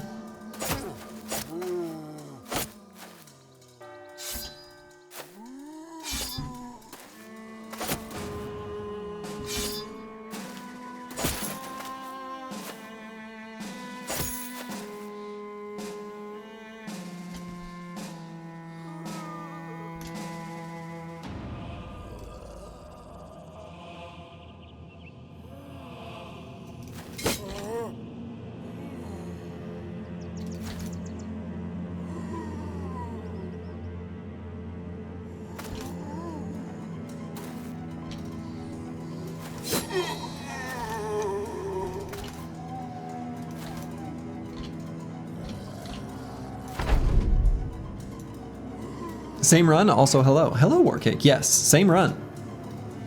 This is the run. So of course, it's the same, the run, as it's always been. Since time immemorial, this was always the run. It just needed to be revealed to us. Everybody knows that. Still miss seeing your guy, but then you run. Yeah, that's fair. That's fair. It's one of those things where, you know, I like to do a fresh queue anytime I start a new run. One, to, you know, incentivize those who are hanging out to be on their A game with their twitchy fingers, but also just to put fresh blood, give people the opportunity.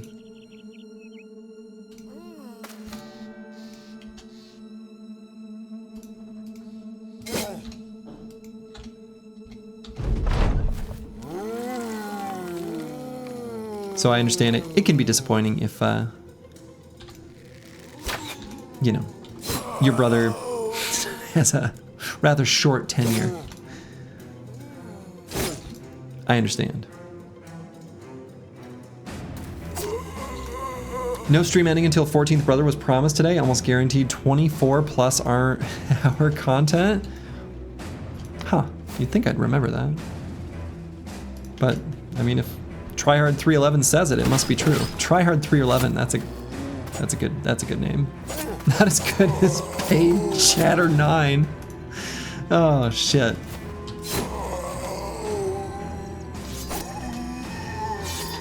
Paid Chatter 9 popped in yesterday? Yesterday.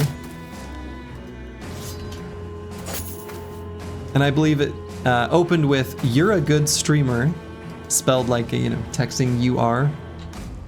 Incredible. Yeah, and he didn't even, yeah, BDA guy, he didn't say it like YOU''RE. It was the letter U and the letter R. I'm pretty sure I'm remembering this correctly. And it was like, damn. Thanks, paid chatter 9. Appreciate you.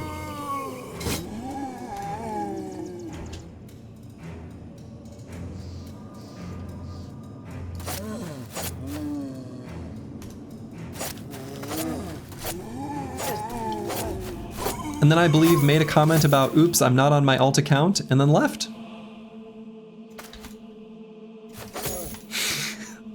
Legend.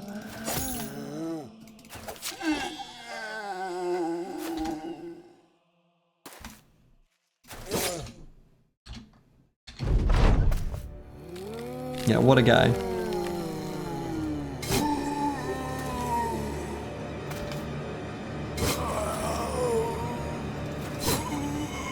Alright, very nice. No damage taken. A little bit of tools. That'll fix up the little scraps of armor damage that we took along the way. A couple level ups, that's what I really want to see. What happened to paid chatter 1 through 8? I know, right? That's the real question. Alright, so we're going to be taking Nimble here. Huge survivability gains from Nimble. Love seeing this +2. This brother here, Aesthetic Gabe, could use all the help hitting things that he can get. All of his secondaries need help as well. I guess we'll just go with hit points, because that rolled the highest. And we need, again, all of those stats. Falsers, hitting Nimble. You love to see it. +4, you love to see it. We'll take the 4 in hit points. We might be able to just simply not take Colossus and get another perk instead. You know, one way of thinking about Colossus is you get more value out of Colossus the more hit points you have. And generally speaking, on frontliners, that's true. In the perspective of I want to just avoid taking Colossus on my thrower so that I can take other perks, we can level hit points to accomplish that same goal.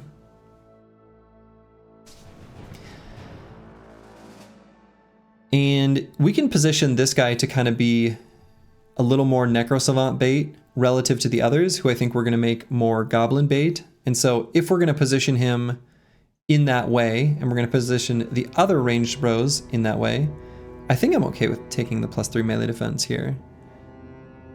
Honorable mention for Resolve, I think that would be okay.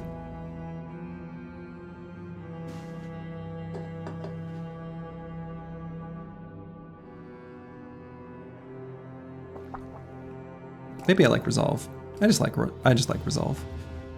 Blessed rolls, blessed rolls. Absolutely blessed. Old Kettleman's Hut. Let's take it out. So we're gonna have 2 ghosts and then just a bunch of cute little zombos.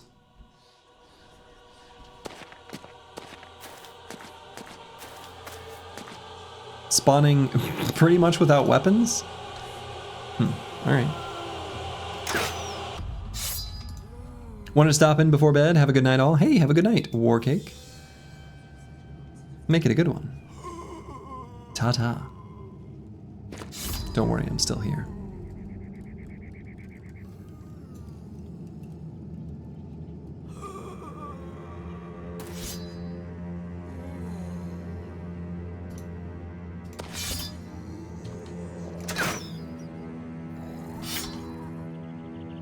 All right, well, we missed with our free shots.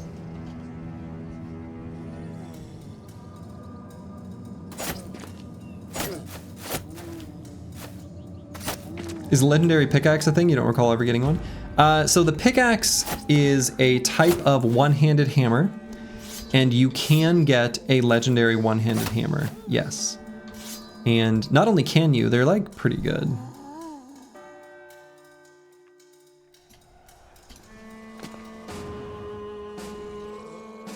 It's a pretty good base to get as a legendary. Love Aesthetic Gabe's hiding in the bush, making himself ready.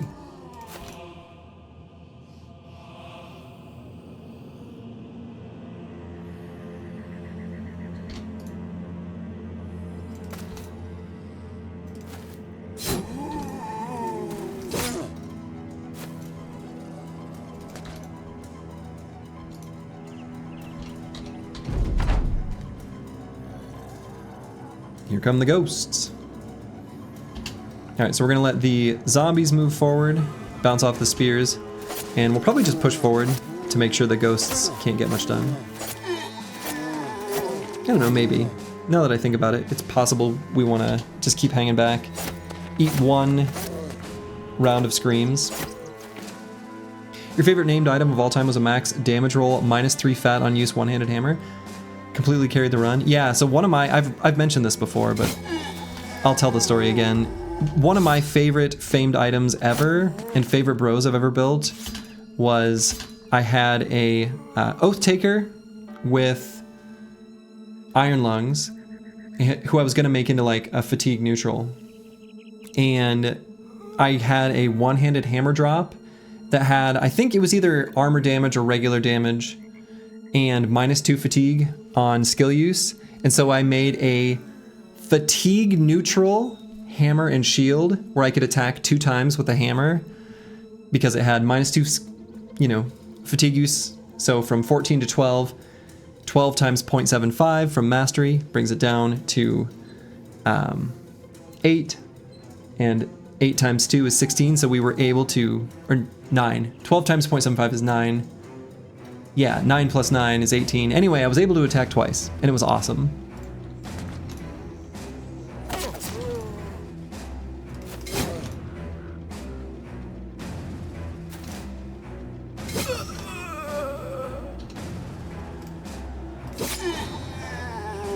Yeah, we'll wait one more round. We'll see what happens with this round of screaming. Alright, that's fine.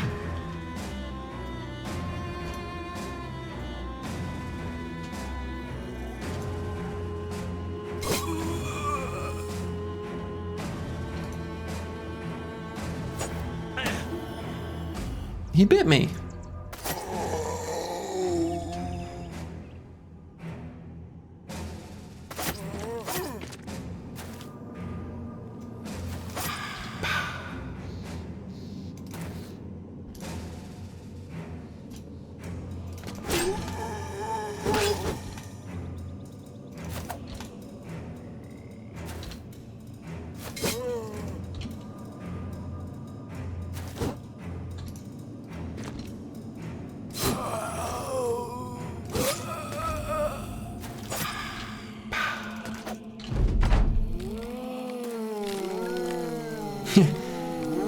Charlie bit me.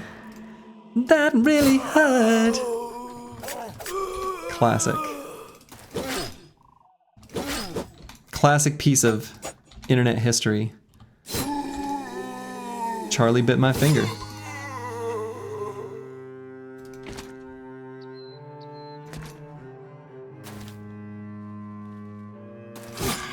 There we go. The good old days, I know, right? Back when the internet was so young and sweet.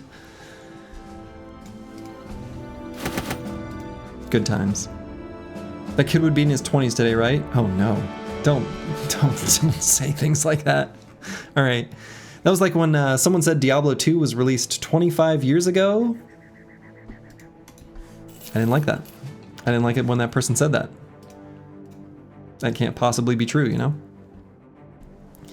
Hey Slurgy, you threw a bro build in the Discord chat. Curious your thoughts when you're free? Sure, I can check it out after this run. And if anyone else has any insights, feel free to provide them as well. Slurgy, I think he's 35 now. StarCraft is almost 30? No, that's not right. That's not right. That can't be right. All right, we'll take these high rolls. And this brother's gonna grab Nimble. You love to see it. Curse word, taking Nimble. Many Nimble brothers. Definitely taking the +4 in resolve. Even though we are determined, I still don't want to be starting at 32. And I think I'll take the hit points over the RDef, even though we're going to be positioning him to be ready to accept arrows. We're still going to take the hit points. Quick, where's that gif of Matt Damon aging 50 years? Yeah. I think that's from Saving Private Ryan, right?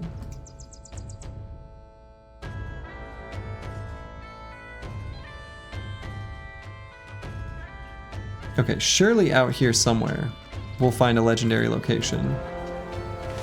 That's the ruins of Orcbane Keep. Similar.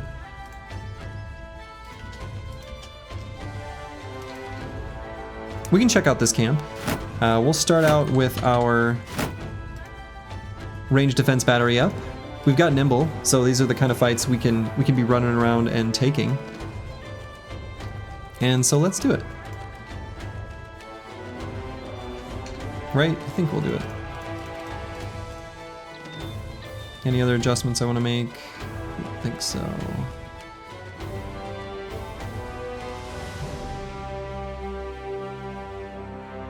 Now let's go.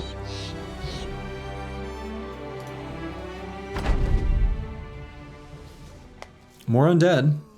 So there's something faster than falsers. 2 ghosts. And then... So slower than 88. That's going to be a necro. Slower than 88, faster than 83. Yeah, it's definitely a necro. Necro with just like a one-handed weapon of some kind. So 2 ghosts, 1 necro, 19 foes in general. That's quite a few. We've got pretty good terrain. I see like a position for a spearbro here, and then the other 2 here and here. And that kind of covers us. Can't really get surrounded. We could put us that a Gabe like here or here. Block off this bottom side. Yeah, I mean, I think this is the fight. Could be Fallen Heroes here too. Yeah, it could be, but I suspect it isn't. I think the scaling, you know, my thought is this type of camp, this day count, this many enemies. I think it is probably not possible for a Fallen Hero to be in the pool of units here.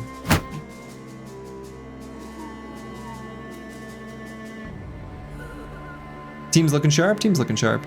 Of course, we do have some pretty light armors on our spear bros, but they've got Nimble, so that helps.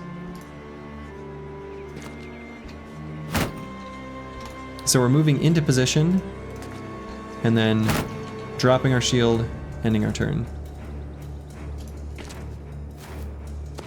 So that we can go before them in the next round.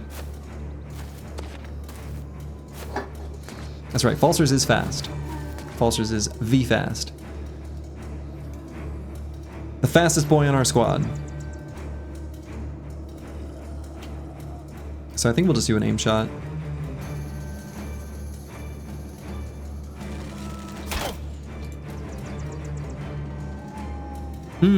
So I guess with the possession, he's going to be able to go before the squad. That's too bad.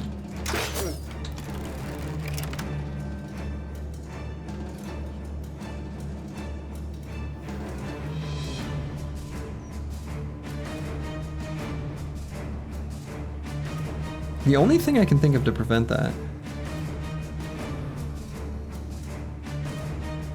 So if I repel him here, he can't repel any direction though. If I repel him from here, I can push him up that way. Insane Killer could do that, but then if he misses and he gets got, that's pretty bad. So I don't think repelling here will actually work.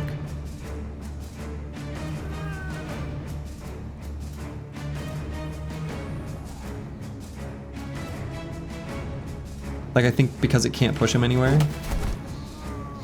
Completely wrong. Alright, so that'll make him go lower in the turn order. Slurgy said it. Certified wrong. I've got a skill. What can I say?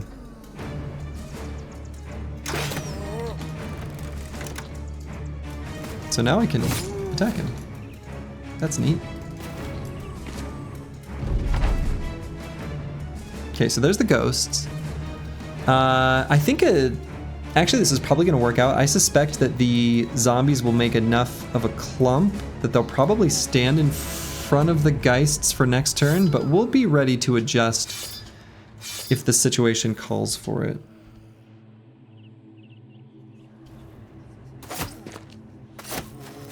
You're certainly amazed at my ability to be wrong about some things and absolutely right about others. Yeah, me too.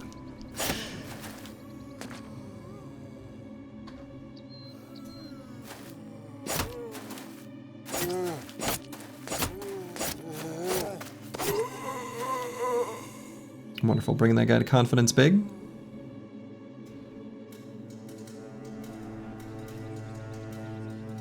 Okay, so have all the zombies ended their turn? This guy can still go. Ah. So he's gonna make a gap there, gap there, gap there.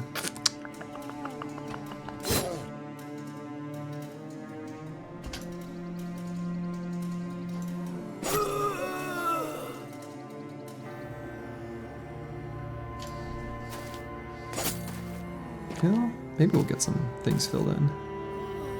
Okay, so what I'm looking at right now when I'm looking at the battlefield is like, where are the Geists gonna go? And I can't remember their turn order between the three. But like, so for example, this Geist has nowhere good to go. That's great. He's gonna like run around this way like an idiot. We love that. This Geist is gonna be forced to jump over top and go here. He is in range of us being able to attack him a couple times. We like that. This Geist is gonna go here and scream. We don't like that. But that's just how that is. We want to try to get Disco Nick confident.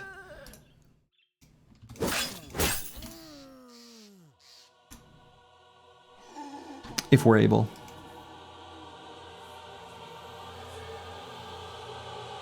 And I can go ahead and kill this one if I want to. Doesn't really change anything. Squigs, we're gonna have just conserve all of his fatigue for rallies. So we don't want to kill any of these on the front line. We don't want to kill that one. I don't think we can even kill this one if we hit it, because he's got armor on both head and body. Perfect.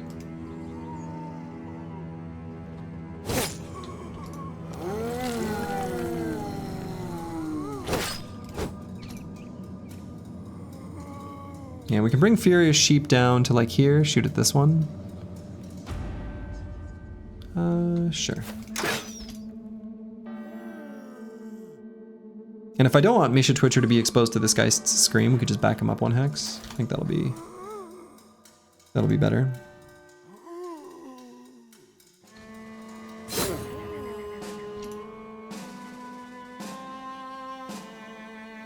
Yeah, we can shoot at this one, right? Yeah, I don't think there's any harm there.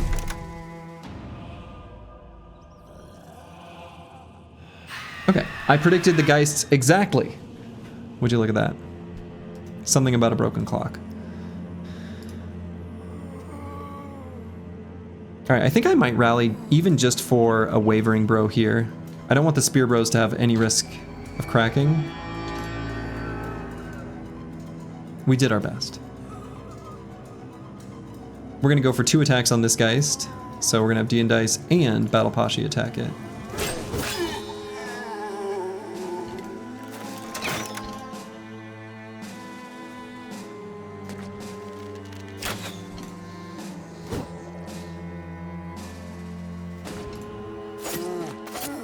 Nice rally, jackass, you're fired.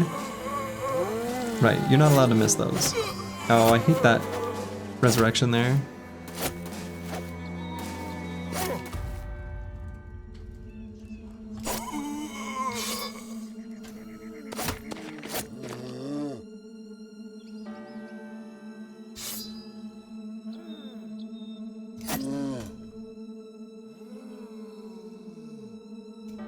So we'll move Misha Twitcher up to attack this Geist as well.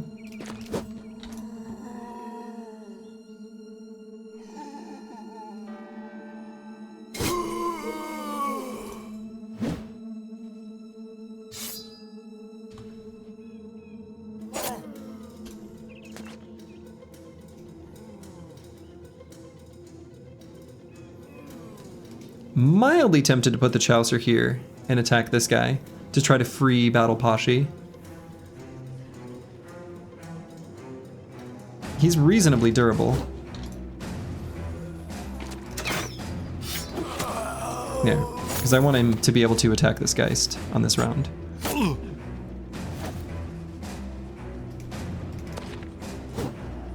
Yeah, we missed every single attack on it. That sucks.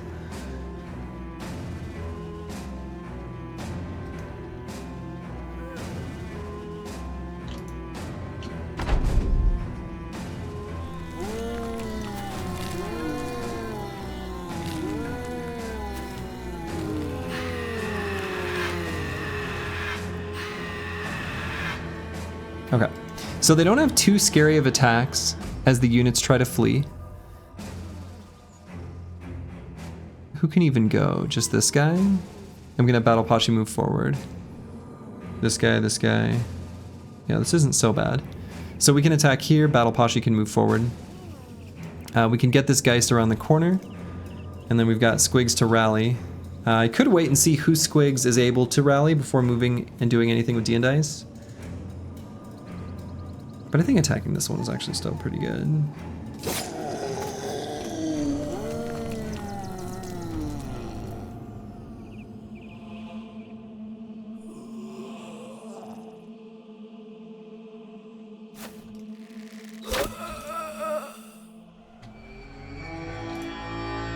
Okay, that was a very good rally.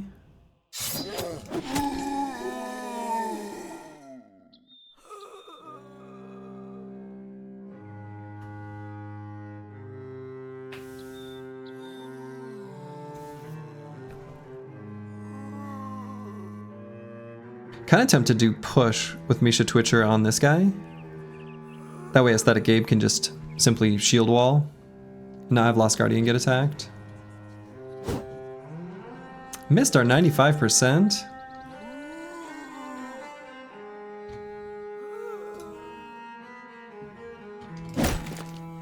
Yeah, we still don't want him to be able to attack Lost Guardian. We'd rather have him attack Aesthetic Gabe. We'd rather have him be shield walling, but without the surround bonus, it's okay. So do I move Battle Pachi here? It's kind of tempting. He'll be fully surrounded. But it's our only way to get an attack in on this Geist. Alternatively, we could just take a step up here and attack this guy. He's pretty durable. Pretty high hit points. Nimble. Taking out the Pitchfork is maybe more important.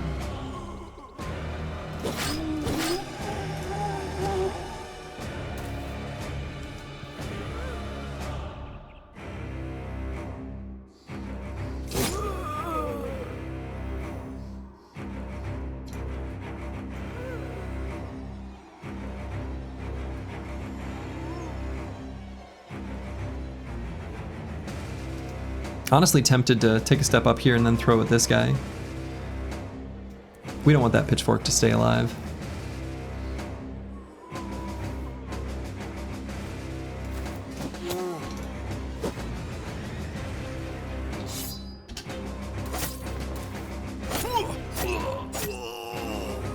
Yeah, all those attacks hit.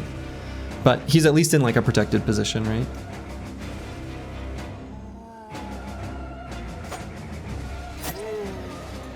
Yeah, I was hoping we'd get a kill there.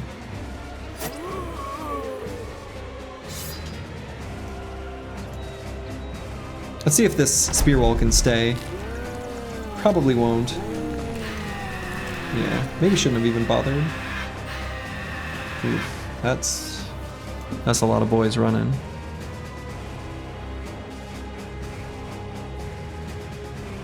Very important rally here. Very few weapons on the ones that are in melee. Are we in danger? We're in like a light amount of danger, not a huge amount, but some. So we're gonna get Squigs up to here to rally. So he's got range of everyone. Most important thing is just to knock down as many as we can. The ones that are still gonna get turns and attack. So like this one and this one. Probably just going for kills is most important.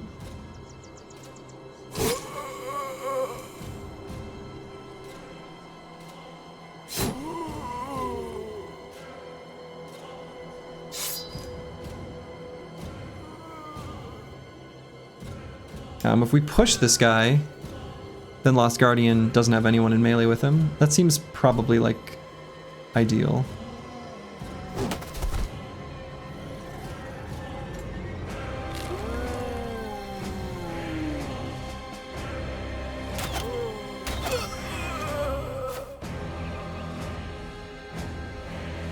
Alright, so if we go here, we can still rally. We've got everyone in range within 4 hexes. That was a good one.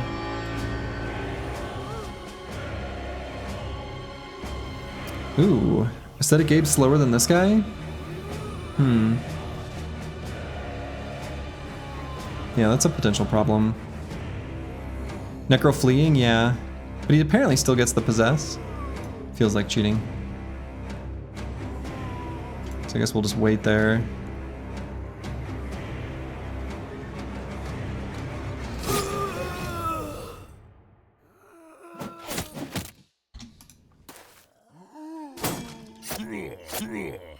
Okay. Yeah, so Aesthetic Gabe is where I'm worried about right now. Let's wait and see if we've got options.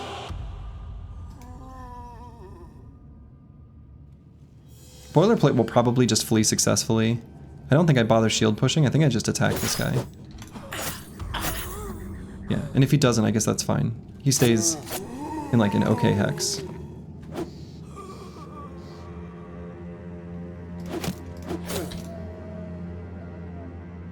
So do I try to just walk out of zone of control with Aesthetic Gabe? I could also just simply save fatigue to be able to shield wall or push. That's probably better.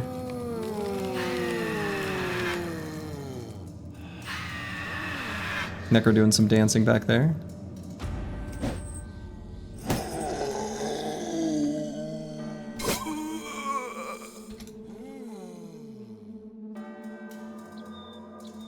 So I think the play here is to push and step in. Yeah, let's try to get an attack on one of these Geists. Probably? I guess the other play would be just kill this guy.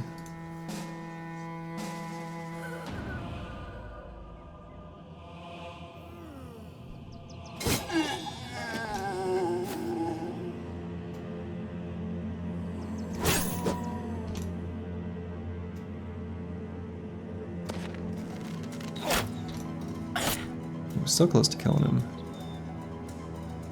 Squigs is just going to end turn, build up enough fatigue to rally next turn.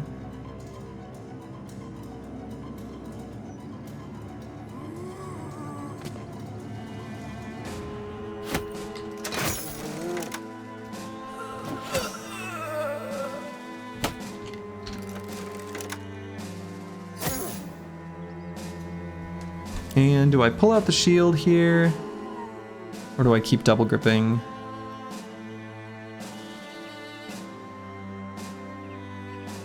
Okay, pull out the shield in case he goes to fleeing. So then Aesthetic Gabe has to back up. We can just go to here. Stand like next to our allies for the resolve bonus of being next to allies. Oh, pulled out the shield, still got hit.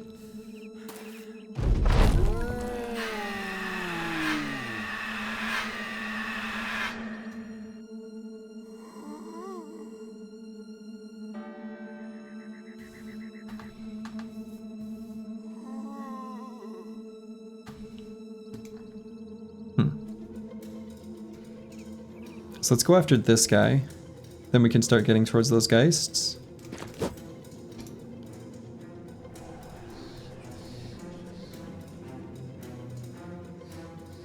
So this is the bodyguard. That's kind of funny.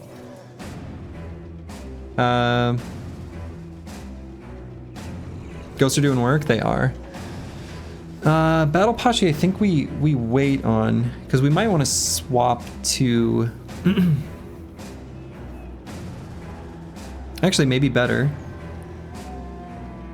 Let's clog up so that this guy can't move forward. So we're just going to step forward and wait.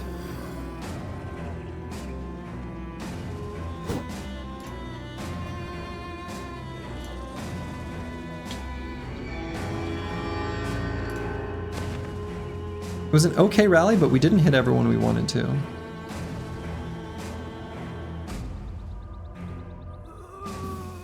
I think we move in range of this zombie here. We've got enough damage to take him out. With Lost Guardian and Furious Sheep.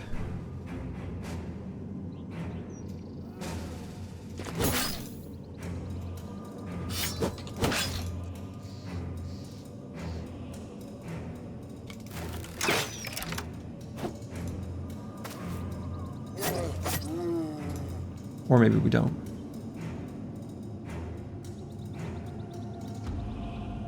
Alright, so let's clear this zombie off of the Chaucer so that he can maybe rally.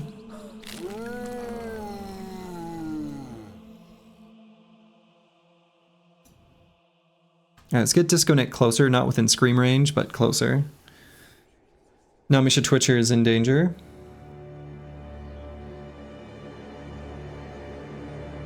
Misha Twitcher's in a lot of danger, isn't he? I wonder if we need to get Disco Nick here to make it so that when he flees it's...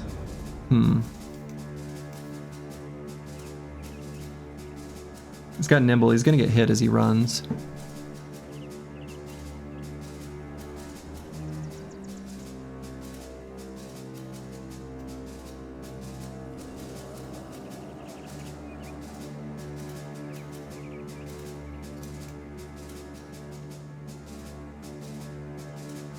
Let's walk forward and put a shield equipped.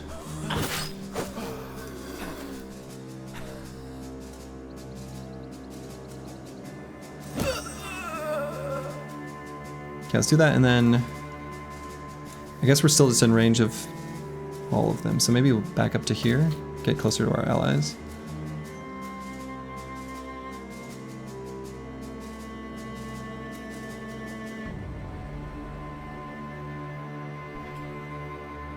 And do we have Insane Killer swap to the Flail? I think so.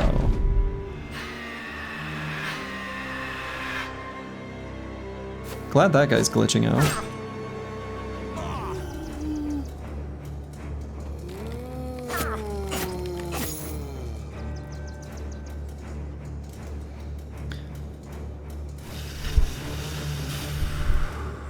Squigs is not going to have a rally. Because he got hit 3 times. I don't think we have a way of getting him free.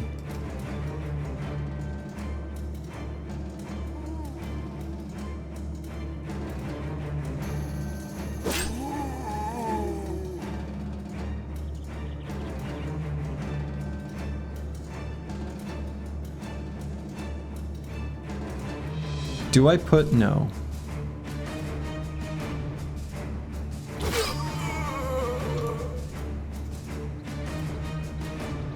So Squig still has to end turn to have enough fatigue to rally next turn.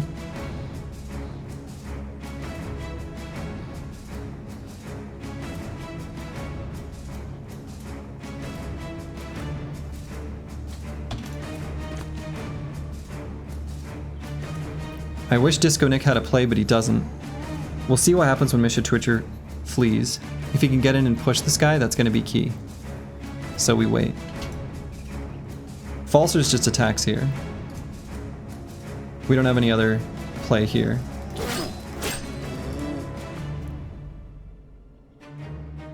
Here I think we just reload an attack.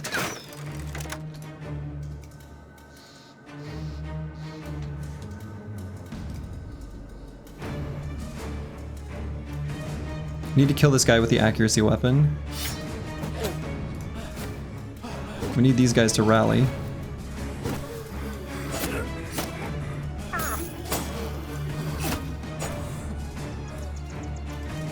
Okay, that was kind of a reset. That was a little bit of a reset. We can't let Squigs be surrounded. Disco Nick's still reasonably durable. We head up here, we push. We move here? I mean, I think we do.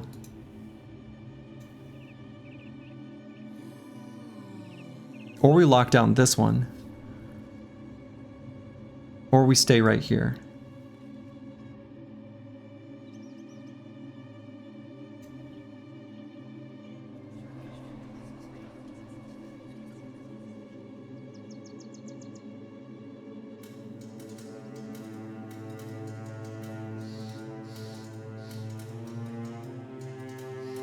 We need to make sure Squig is regenerating his full amount of fatigue.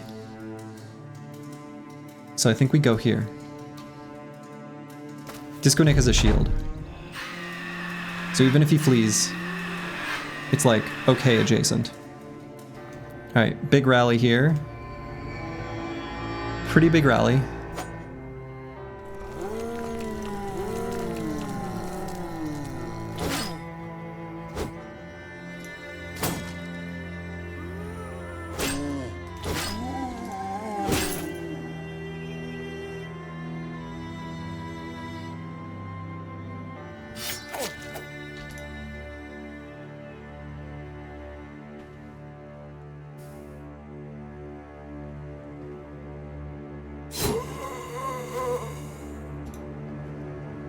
Okay, the Chaucer's back.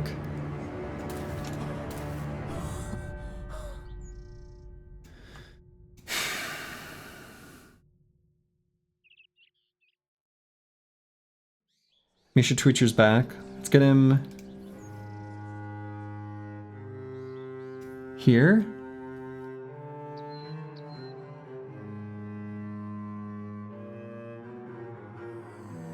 Or here. Here.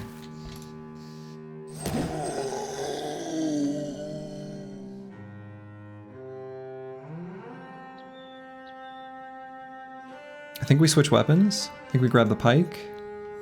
Could also back up, not be in range of the screams on Battle Poshy. Maybe that's the play.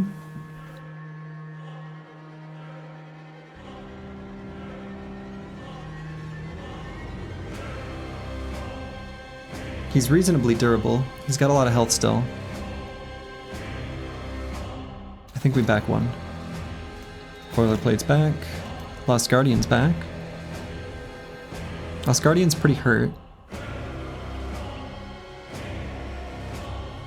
We need to push the ghost eventually, yeah? We do. We do. Let's get Lost Guardian down here to help clean up down here.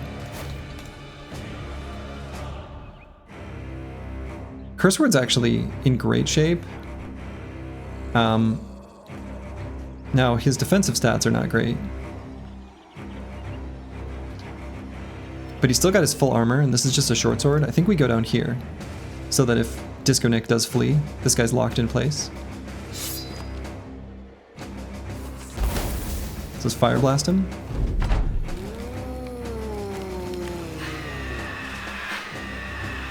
Okay. This is a problem.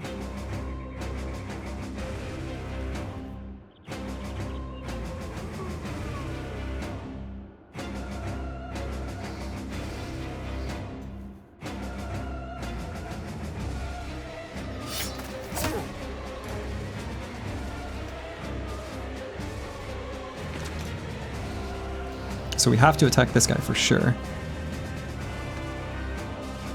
With Misha Twitcher. Actually, let's do it from here. Huge. Squigs is just going to end turn. Same logic as before. We just need to preserve his fatigue. Battle Poshy can move up and attack this Geist.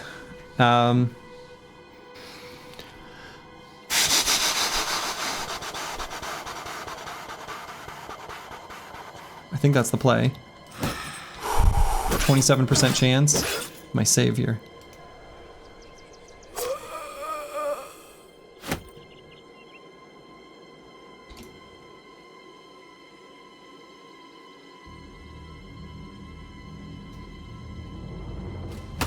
Let's do an aim shot on this one. This is a pretty dangerous guy. Lost Guardian, let's move and take out this one. Insane Killer, you're back. Disco Nick, you're back.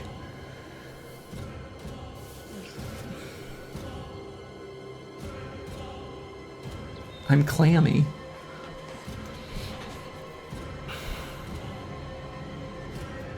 Alright, we're gonna go here so that when Cursed Word tries to flee, he makes fewer attempts. Because he has to jump over 2 hexes. He succeeded anyway.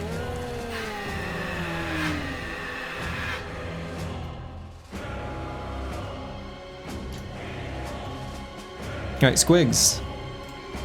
That's a good rally. So this one has to die for sure.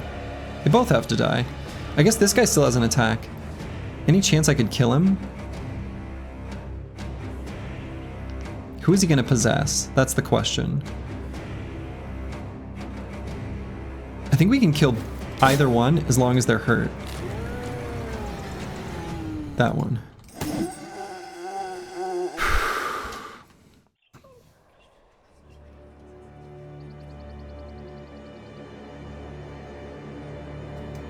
You know, I don't even know exactly what to do with Furious Sheath.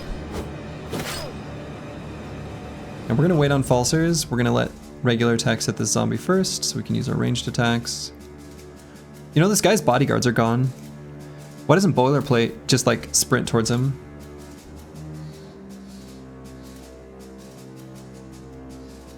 Let's just contribute to surround bonus there.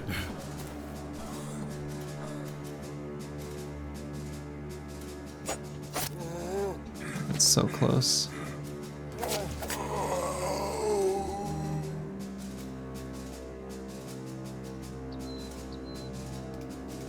Or maybe the Chaucer does that.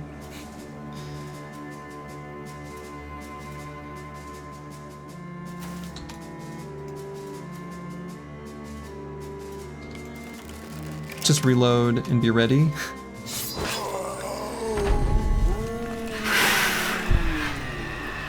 They're all fleeing, but it kind of doesn't matter.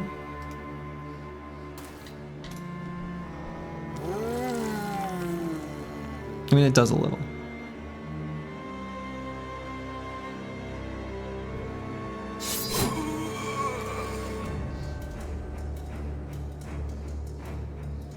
I mean, it kind of does. It does.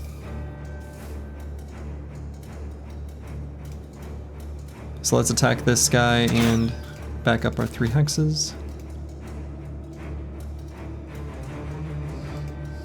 Get out our warbow. Aim shot here.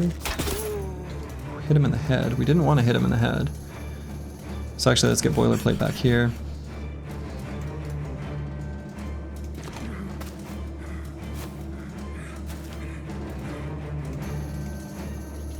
Let's see what these other two do.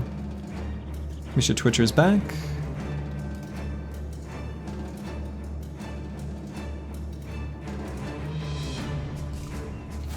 And we got Lost Guardian.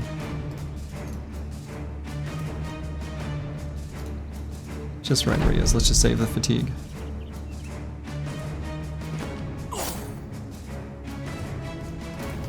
No more possess. No more possess.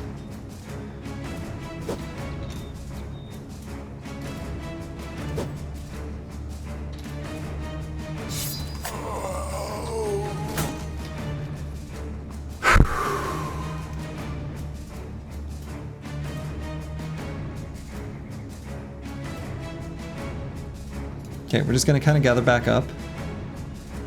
Literally, all in a kind of a ball together. Why did the Necromancers guard yellow forward? Because the Necromancer went to fleeing, and they'll move forward once that happens.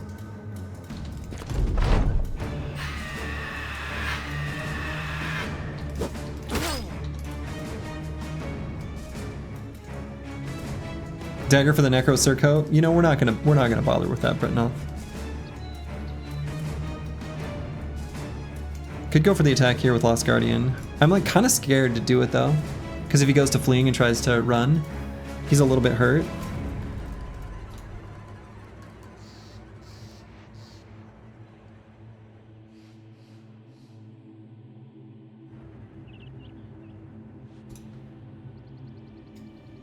We can do it with polearm attacks though. That's fine.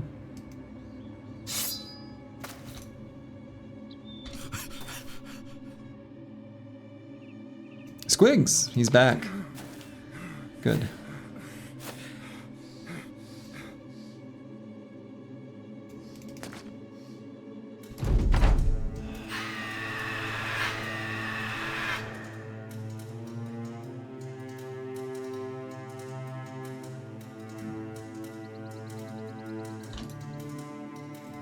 Not gonna lie, you were screaming for me to rush the ghosts? I don't know, I didn't feel like we were really in a position to be able to be honest. Not safely, anyway.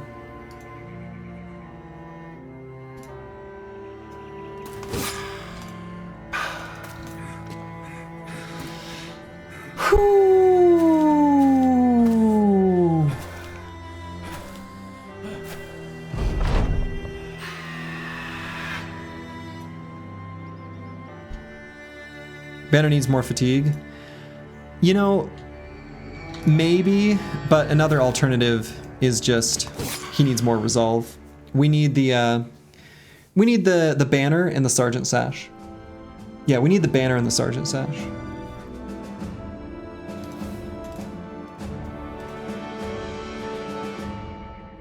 Well, that wasn't worth it. I need to go to the bathroom. Don't mind the, I'll have to make sure the camera's off so you don't see the brown stain from one, you know, looking behind me. All right, I'll be back in a second.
Okay, I'm back.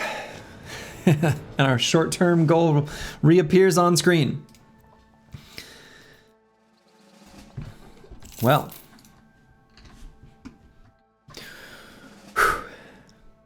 How about that, huh? How about them Mets? Okay. So we'll re-equip some hot, fresh armors.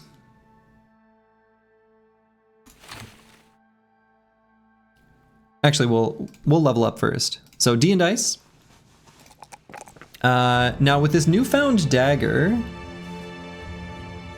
we need those cups. We have nothing to drink out of. I know, no cups, no bowls, no spoons, no forks, nothing. You just got to eat with your hands. Eating strange meat with our hands, that's the way. So I think this weapon is good enough and uses low enough fatigue that I definitely want to go all in on damage. And I think we can take a +4 in fatigue and feel good about it. Posler, do we have a Famed Rondel? Oh, we not only do we have a Famed Rondel, it's like really good. It's like really, really, really, really good.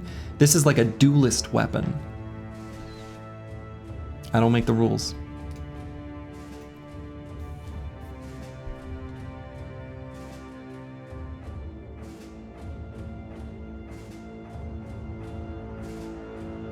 So this guy's, well, his setup will probably be literally like Goblin, Pike, Rondel, Shield. That's gonna be his 3 items eventually. It's gonna be cool.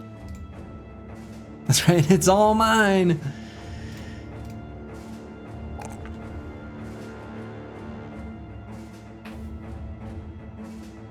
And this brother, I think we'll take,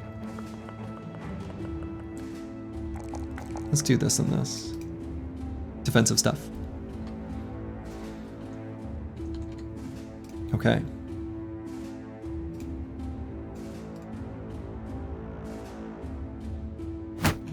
So yeah, let's look through our armors, replace with some fresh ones. Fresh-ish.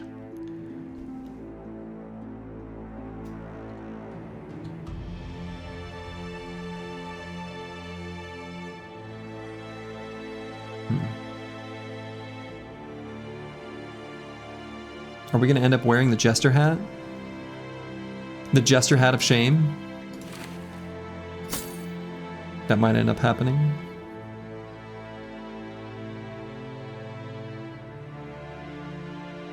You know, I dropped some of these padded surcoats earlier. Like I just left them behind. Don't I feel foolish?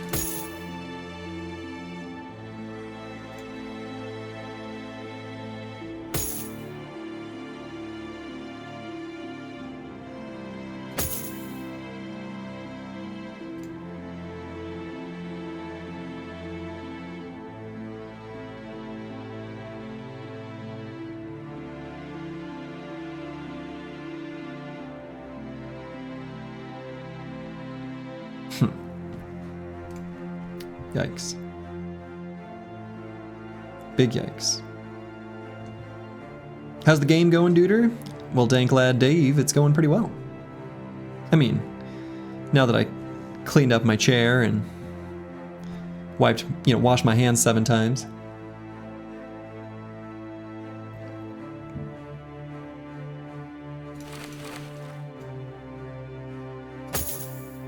This is a stupid looking outfit. Let's make it even dumber looking. Actually, let's move some of these armors to the frontliners.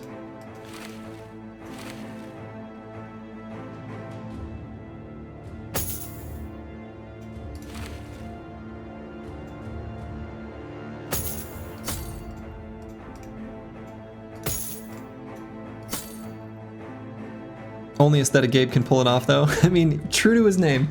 Very aesthetic.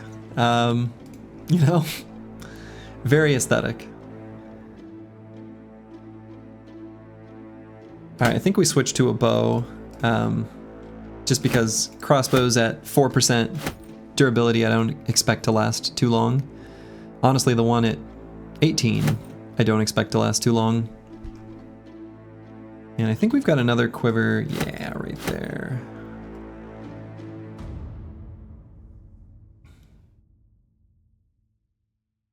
Need the blue and white heraldic mail to match the juggler hat? Right. Agreed.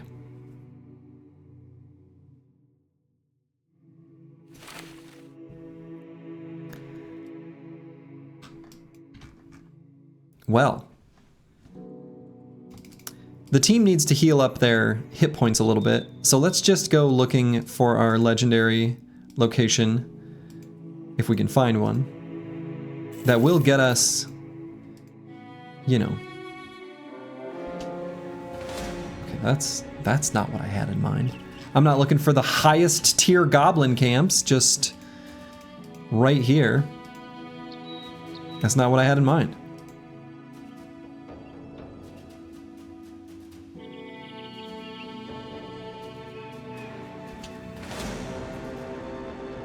Alright, we're definitely deeply steeped into Goblinville.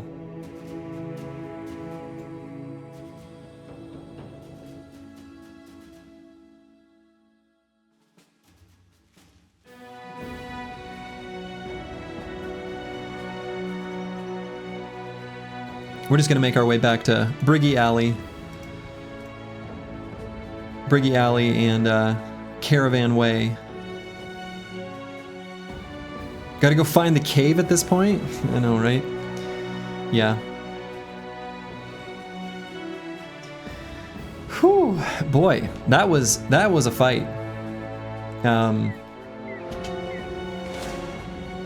Go away, goblins. Kind of tempted to fight them. They'll have a little bit of food for us. This is an opportunity to maybe get goblin pikes. There's not that many. Right, so I think this is a fight we do actually want to take. Yeah, can shoot down a netter, exactly. right, so no goblin pike, but a couple nets. And as Sin stated, that's definitely going to be the objective. We want these nets, so we want to prevent him from using it. That's a pretty good start.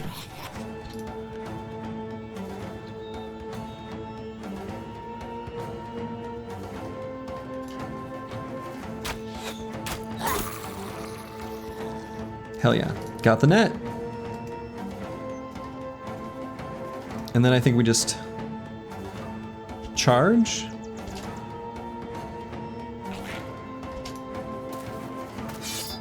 Okay, I wonder if that guy would step off. Yeah, we just charge. How does a slurgy react to hot sauce? Some might question, and you'd love to see that. I like hot sauce quite a lot. I like spicy food. I like spicy food.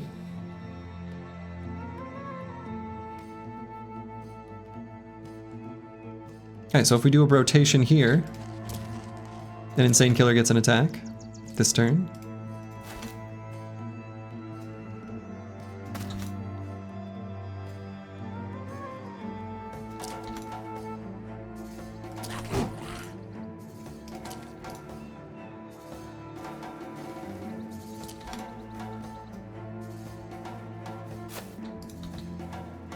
Slurgy eats ghost peppers as a midnight snack. You know it. That's why they call me Ghost Pepper Slurgy. Nobody's ever called me that. But they might. They might start.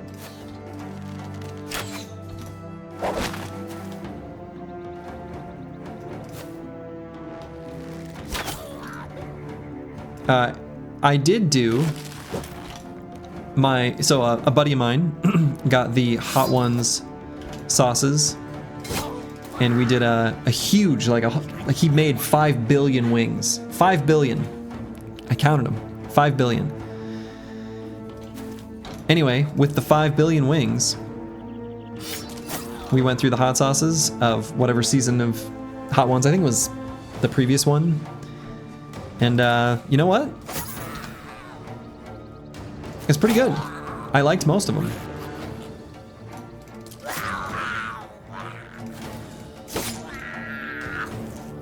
I've had Da Bomb before.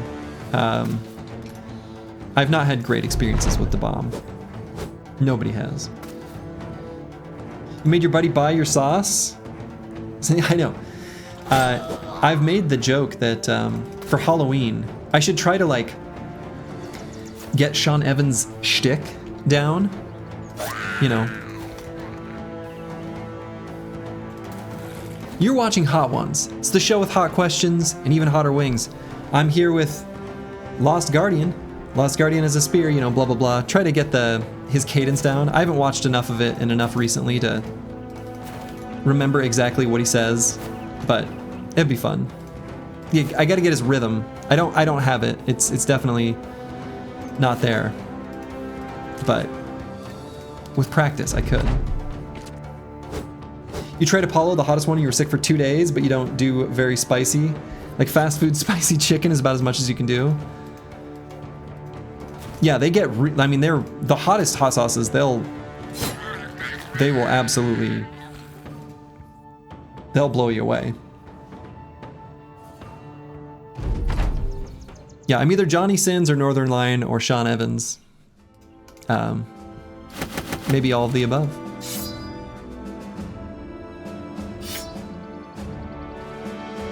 Yeah, I don't think we have any need for any of the other goblin gear. So let's drop the 0 durability stuff, or near 0. There's really no need for us to be keeping that.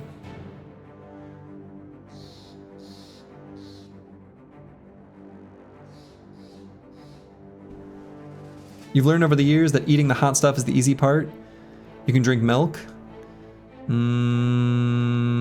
Once you get to a certain threshold, the milk doesn't do shit. I think we're gonna leave behind the Southern Mail shirt. I'm not gonna spend the whole batch of tools to fix that. Probably ever. You are the Great Northern Johnny Evans. Yes, that's me.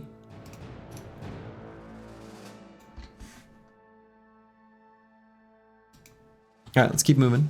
Keep moving along this road.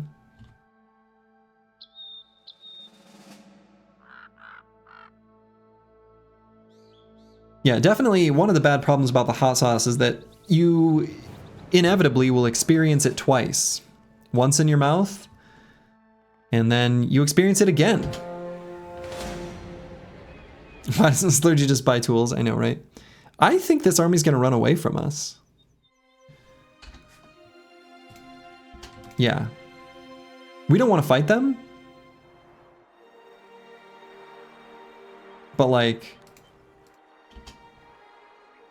that's fine, they can live their lives.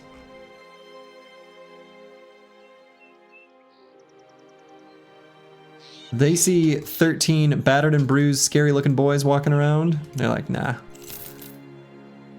No thanks. Here we go, this is a good fight for us.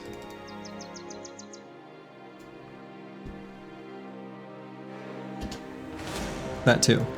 So we'll take out the Briggies and go back for the trading caravan afterwards. Hopefully, we'll be able to get some armors from the trading caravan. Actually, I guess I didn't even look at it. Was it just caravan hands? It might have been. Will they run to me? No. All right, so we're gonna move the range defense battery forward in a shield wall block. In case there's any errant, slingers or poachers kind of thing that didn't attack yet. Because I think there might have been.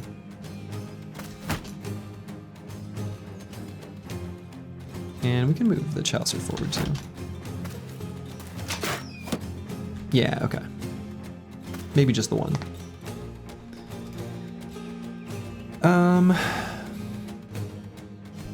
Move Falsers forward and attack this guy.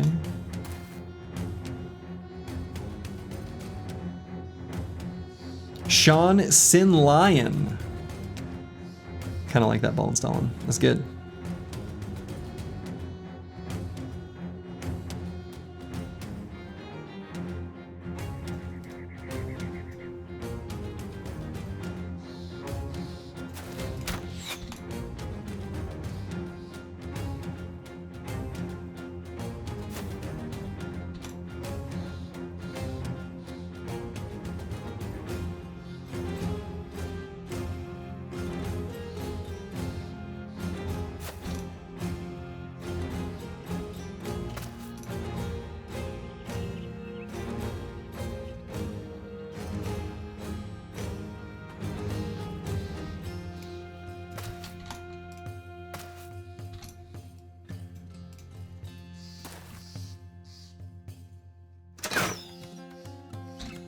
Okay.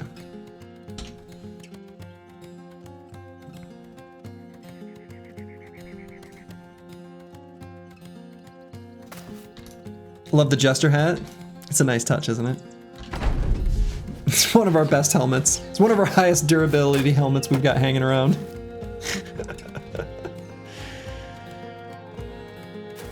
I hate to admit it, but it's true.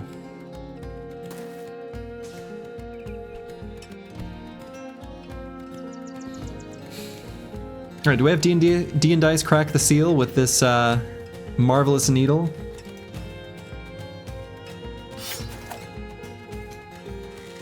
He tried.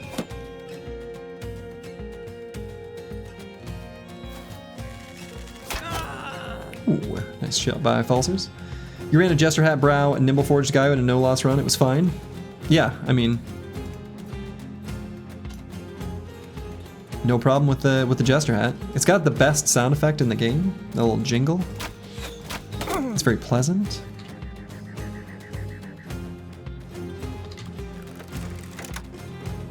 Let's see, I kind of want to try to get these blotched gambesons. These ones.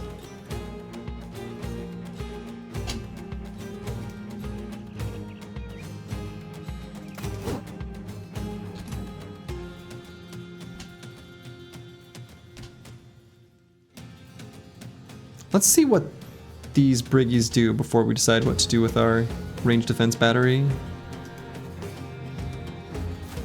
They should push forward. I guess not.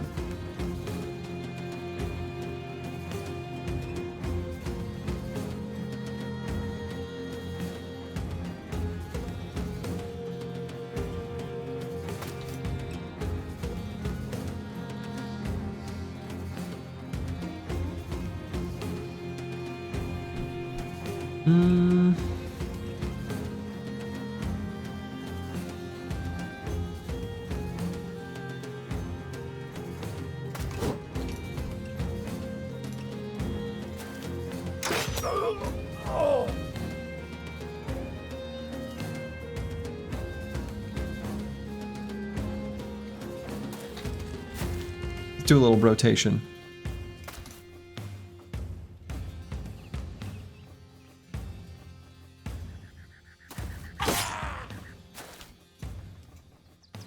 So then I guess I am going to push at least, well, No, let's just charge forward.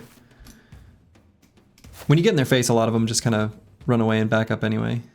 So like, still kind of works.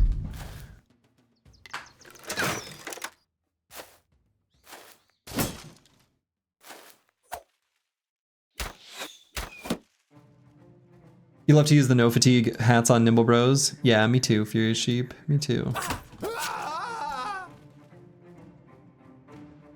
God, I'm looking forward to how good that weapon's gonna be. Once we've got all the stuff we need to make it awesome. Once we've got Duelist and Dagger Mastery. It will be marvelous. Alright, so let's attack this guy and swap weapons for that Gambison after the battle.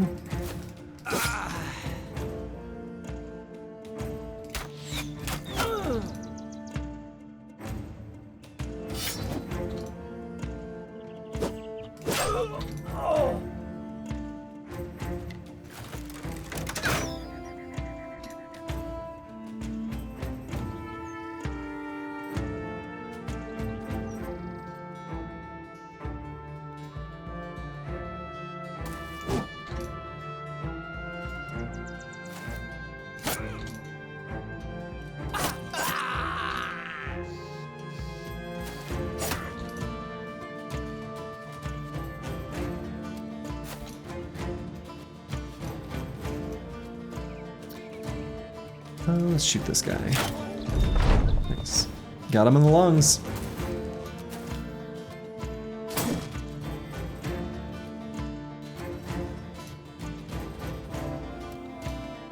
Is that a famed dagger? It sure is. We've got ourselves a fancy, shiny dagger. All to our own.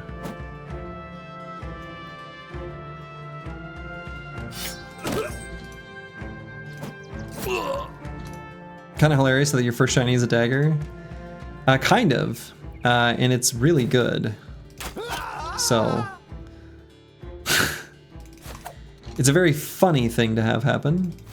And we'll take it.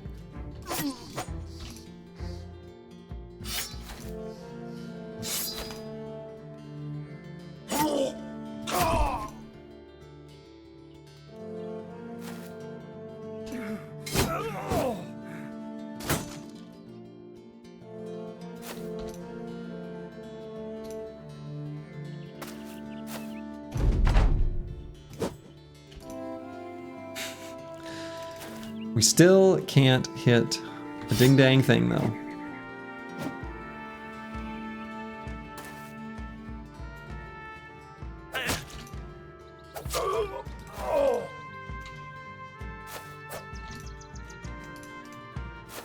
Just the fact that the team still struggles to hit Briggies is like... We're a work in progress, you know?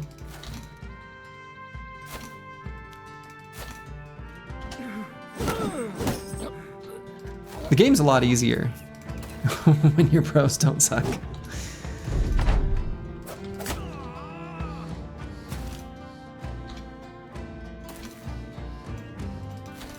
That's alright, we're not looking for easy. The run is here to provide for us. It will give us exactly the challenge that we need. Alright, still pretty clean. Only took 40 damage, 60 damage. And we did get a couple armors, which otherwise, I don't know that we really care about much here.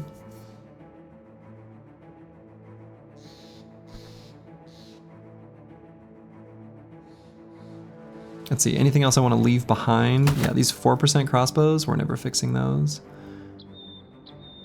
Yeah, we'll just leave it at that for the moment. And so let's go ahead and equip some fresh-ish, some fresh adjacent armors.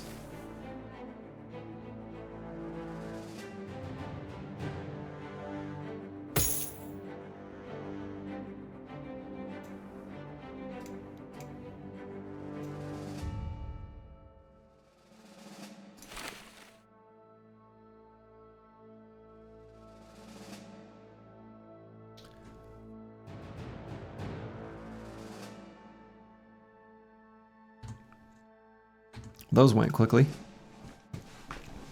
It's a miracle this crossbow is still intact. We haven't had a single like crossbow break while firing, which honestly has been pretty lucky.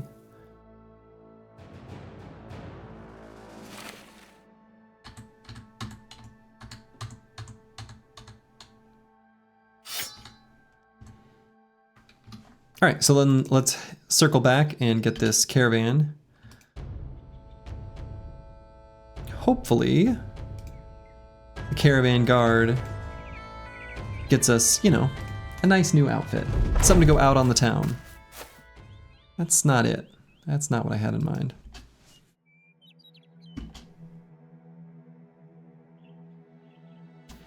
So we'll just chill here. We'll wait for them.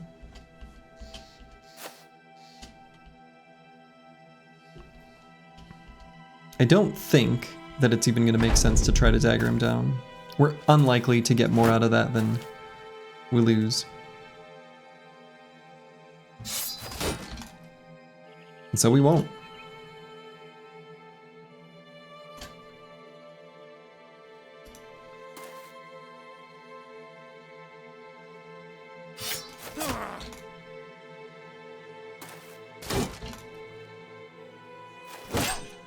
Does this caravan smell like screwdrivers?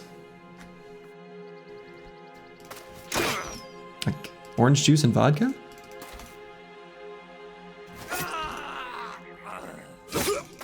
Pretty weird thing for a caravan to smell like.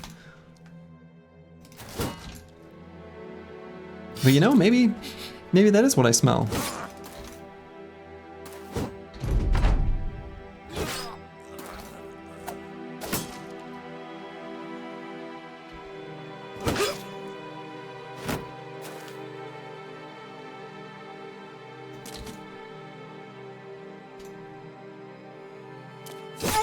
Or hammers.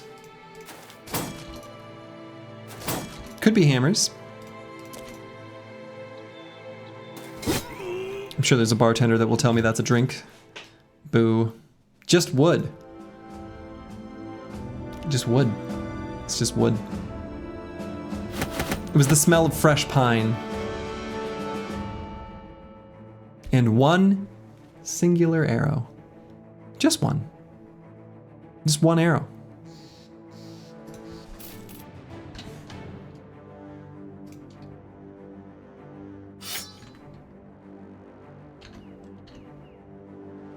Wood, W-O-U-L-D. Let's see what we got in this one. Maybe it'll have something nice.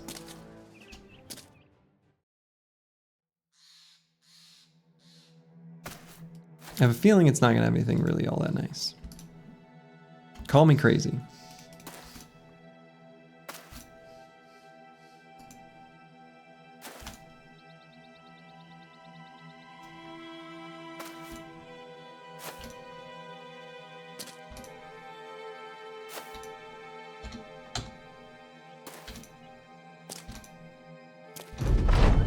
All right, come at me, little guys. Oh, they're being so cute. We're like if I move forward, they can attack me. It's so cute. I think we're just gonna be able to take this guy out though.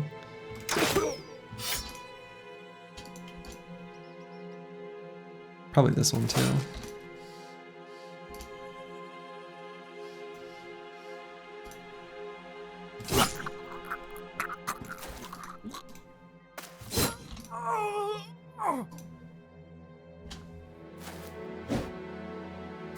Oh.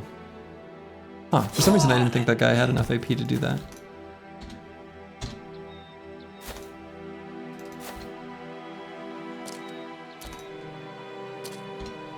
Run him down. Take him out. They had wine. Nice. The team was thirsty. The team was thirsty. So when we thought it smelled like screwdrivers, we were just getting a little confused. It happens.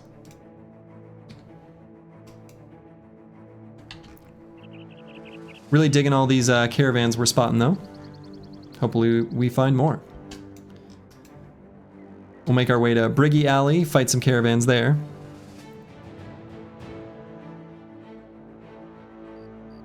Through the Glaucious Domain. I don't think I know what that word means, if we're being honest.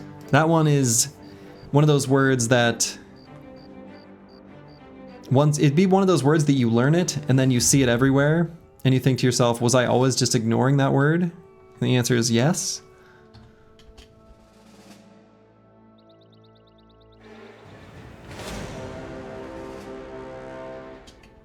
I saw them footprints. Okay.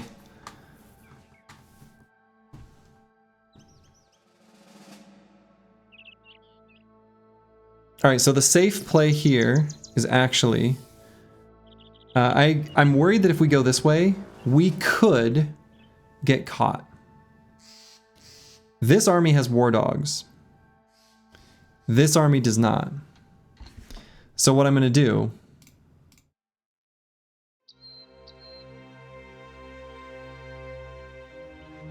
is just go in like this, and we run.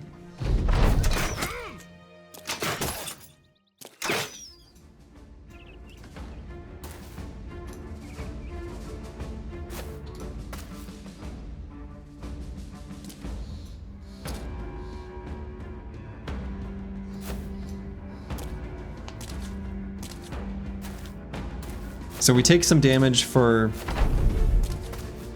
I won't say no reason, but I guess probably what I should have done is just leave the kite shields instead of these guys. That would have been the play.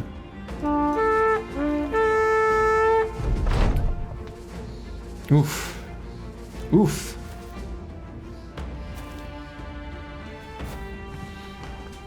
And so then we're gonna run past them. Down this way. And I suppose we just have to go all the way around this mountain range. I don't know that there's any other way to do it.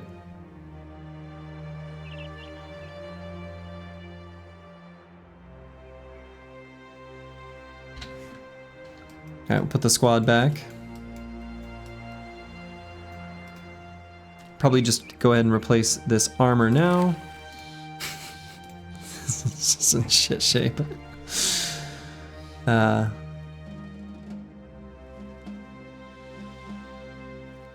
that was a pretty big noble army. I suppose it's day 43. We're getting a little stronger. Things are going to be doing the precursor for whatever crisis is going to happen probably pretty soon.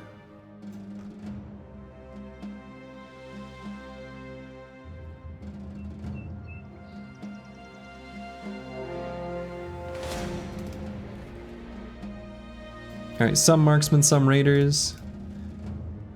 We'll go ahead and take this fight. Hopefully get a couple new crossbows. They turned around. I wonder if the noble army was over there. Short bows? No. Oh, not that crossbow. Yeah, that one. Give us one of those. But don't hit us with it. Alright, Falsers, shoot this guy right in his little smile. Close.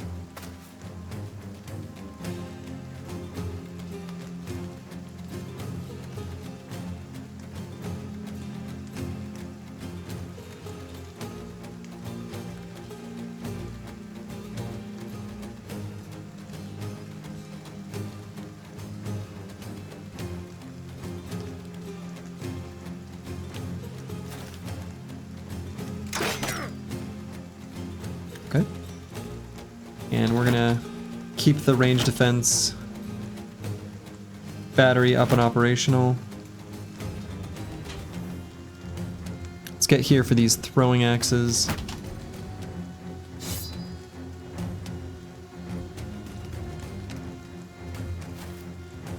Spear wall, sir. So Battle Pashi could go here and attack. Could make him the target of the throwing axes, which I wouldn't like, but I guess is fine.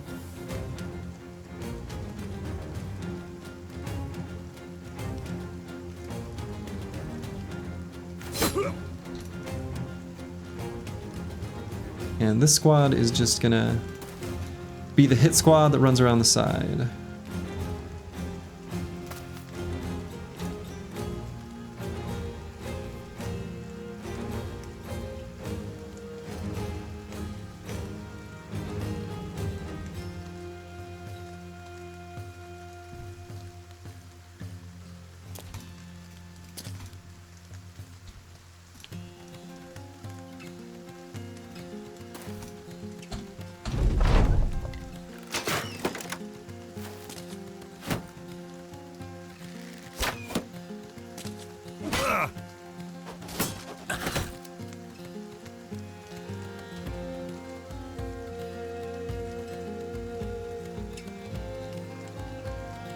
There's probably not going to be too much armor that we get out of this fight.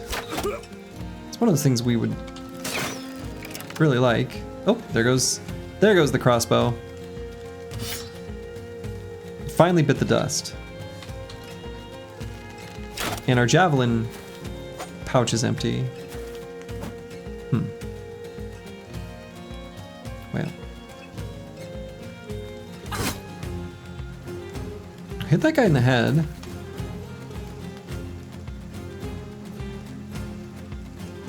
I think we go for the dagger. We try to get that armor.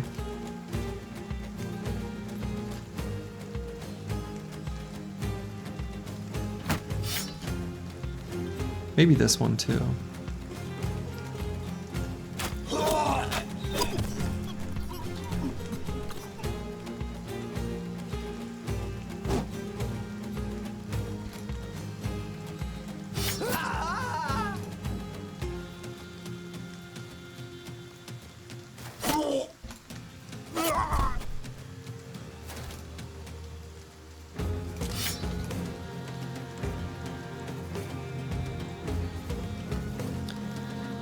Let's wait. Let's let that guy move. Oh. Oh.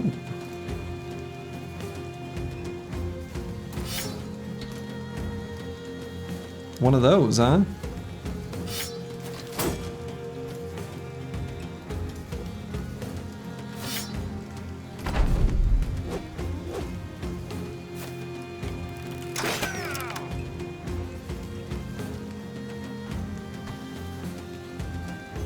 Yeah, so this guy I think we just take out the old-fashioned way.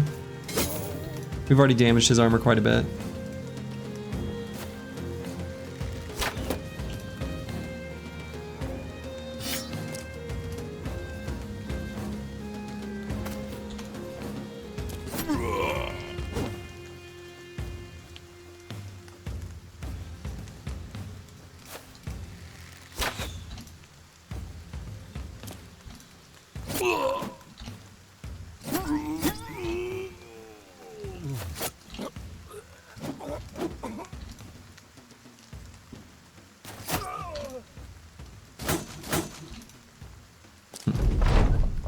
Salty Cheese Biscuit, hello, hello. How's it going?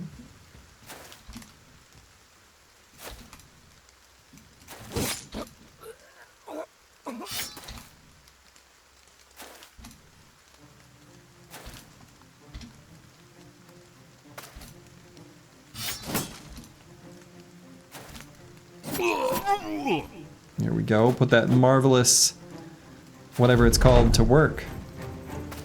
Oh, that's the crossbow we want, though.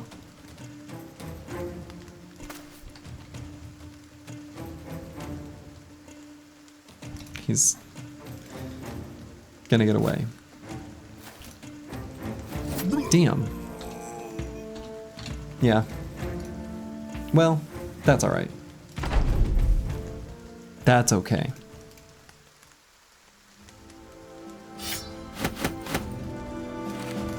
We got some armors. That's really good. That's really, really good. And we got these hats too. These hats are a really big boost. Don't know if we have a use for the longsword. I'm gonna grab it. I'm not convinced we do, but we might. Let's see, while we're living off of no ammo, maybe I grab this quiver too. Yeah, our donation is getting away. Right. Right. Okay, so speaking of, first things first, let's do this. And, oh, I guess I don't have anything to give him. Well, that's sad. Give him some throwing axes. He can throw stuff. We got some extra bundles here. You know, no reason not to.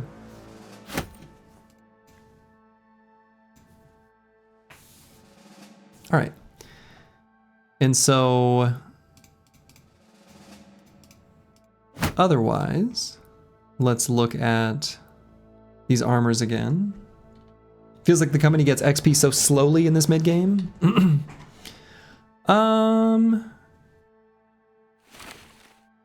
I don't know. It hasn't been too slow, I don't think.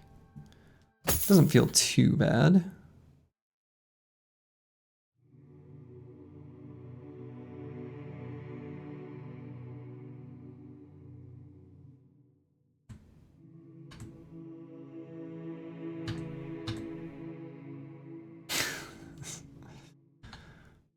Hold on. Okay. Just checking the jingle factor.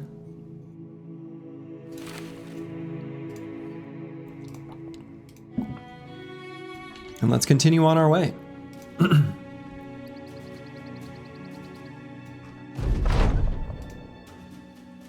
Ooh, what is this? Okay. Kids and the Dead Merchant. So if we say we're taking the goods, we get some gold and 25% of men suffer a... There's a chance for temporary injuries.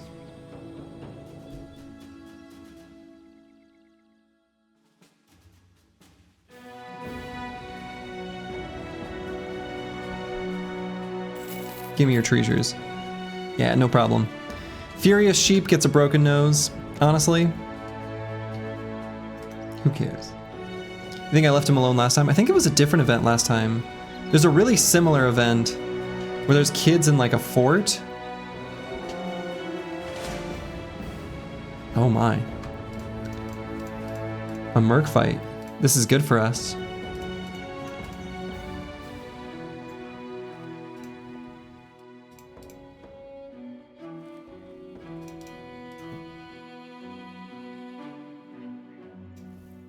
We're a little scuffed for this. Does every single person have Nimble now? Yes. That's huge. Except for the Chaucer, who, you know, is probably the tank who's by far the least durable of the whole squad right now. That's okay. He'll get there soon. Oh, I guess we have this armor.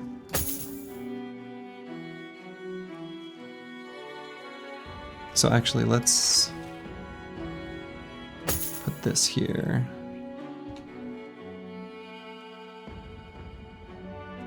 Sure, I can do something better here.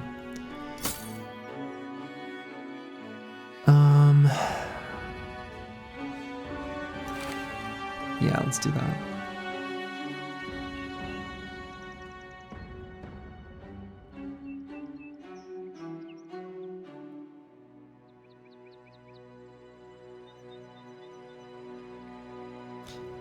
Armors are in rough shape. No doubt about it. Maybe we'll get a couple new ones. Come here, chosen few. What you got for us? We got 2 injury factories. We got a nerd with a warbrand.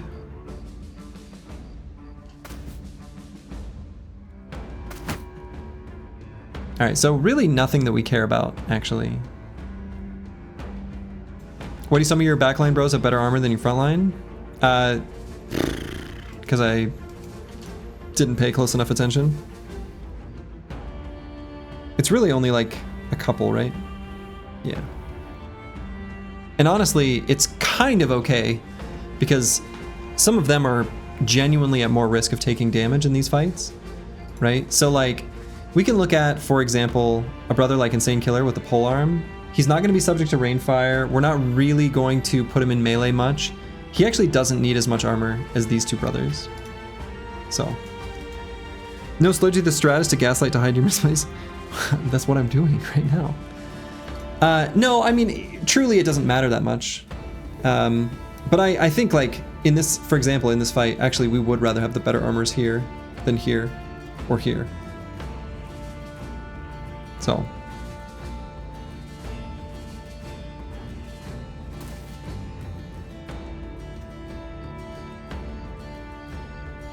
Yeah, let's take this high ground hex right there.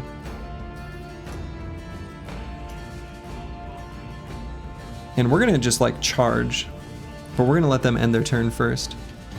And we're gonna just surround on this turn. That ends up being really effective against the mercs with the crossbows, because then they just don't bother attacking.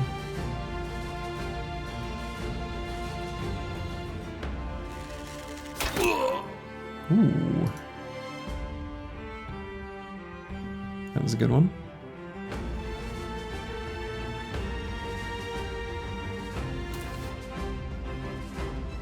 Let's just get a fast adaptation stack.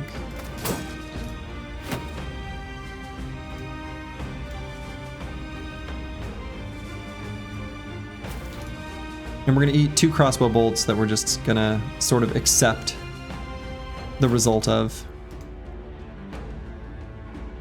and say, you know what, that's fine. And so we are going to engage just this guy.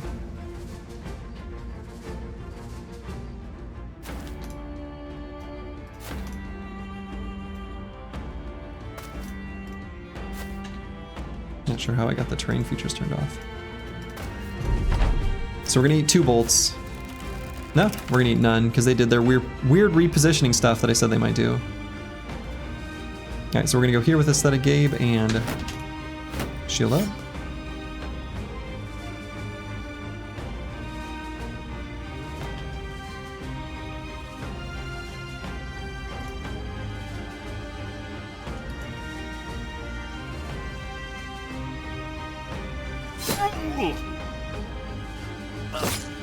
We'll attack, and I think we'll rotate so Misha Twitcher gets a better attack. You actually don't love this fight? Their armors are pretty bad. This can go south? I don't think it can go south. I'm not worried about that.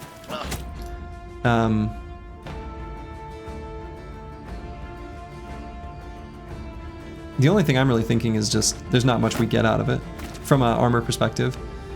If anything, it's actually this guy's armor that's pretty okay. Your armor's not theirs?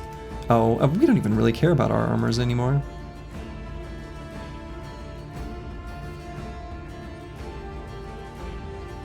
Alright, I don't want to put anyone in range of 2 ranged mercs. They're so spooky.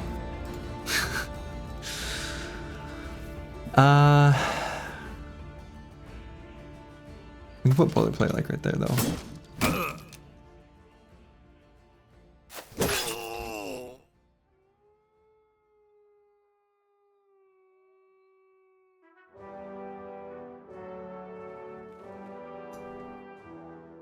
Yeah, I don't think I try to dagger this guy down.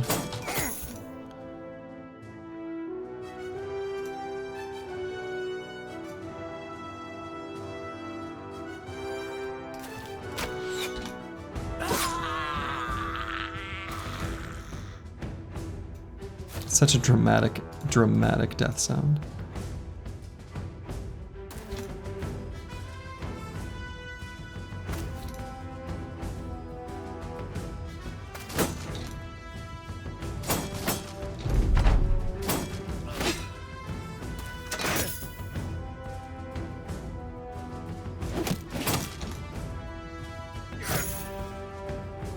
Yeah, we'll probably shield wall with the rest of our IP, but we'll wait just a moment to figure out for sure what it is we want to do.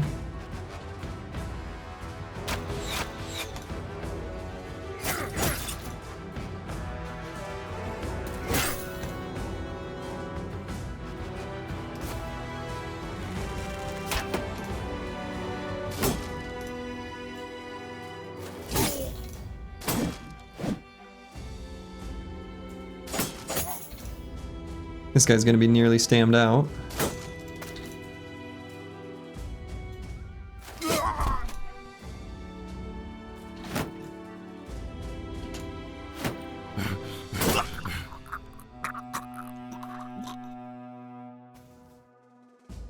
I'm so scared of the ranged merc.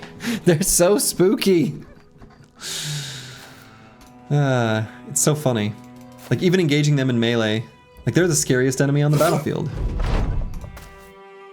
That's fine. We can let the one go. We can try to dagger down this guy.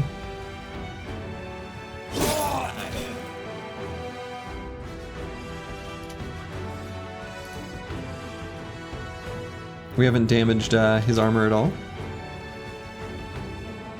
With the overwhelms, they're scary. You know, it's not even the overwhelms. I mean, so yes, the overwhelms, like in the course of the regular fight, but it's more just the weapons they have and the masteries they have, like 3 punctures and really high stat punctures. It's really easy to lose a bro you absolutely think you cannot lose. And then you do. And then you're sad.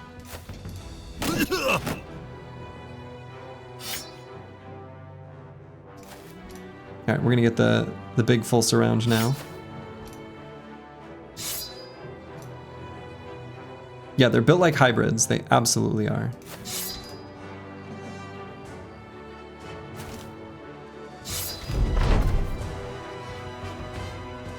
My friend, it's a party. It's a dagger party. You're invited.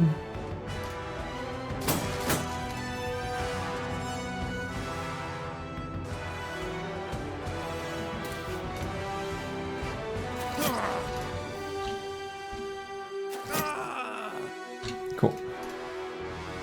It's a fancy dagger? Yeah, we got a fancy, very fancy dagger. A very, very, very fancy dagger. All right, pretty clean. Lots of tools. Yeah, this is a great fight. Mercs are such good fights.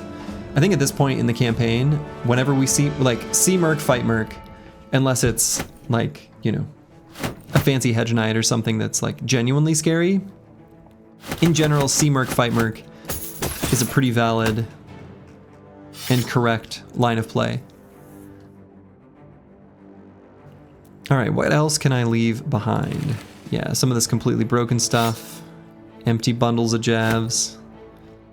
Practically empty quivers. This thing. That thing. These. That. This. These.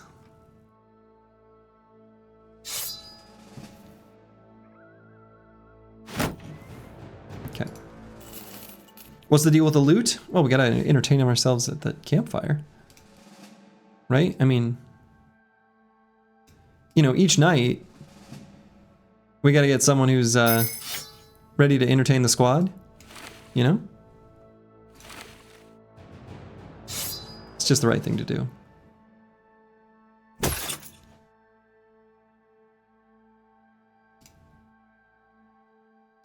All right, so let's look at our armor situation. Figure out what we want to move where. Yeah, so this is coming off.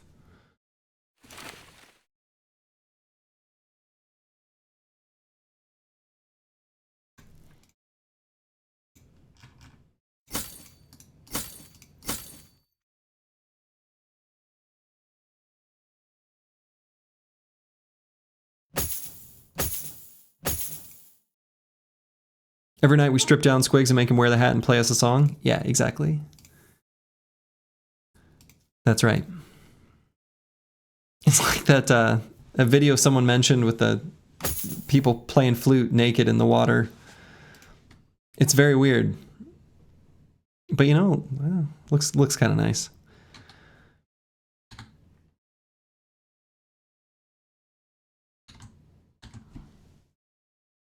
Yeah, armors are rough.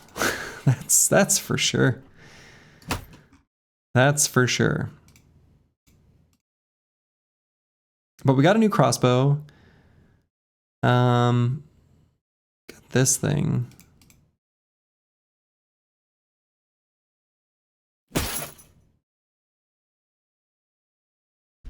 And every night Squigs threatens to not tell us we are good boys when we fight spooky ghosts.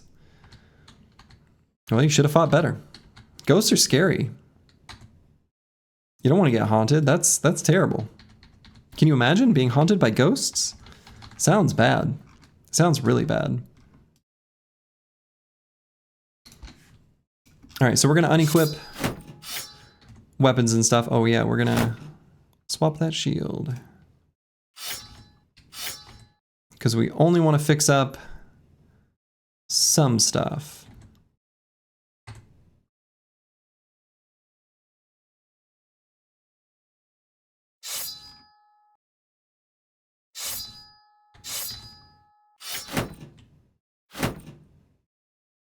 Nah.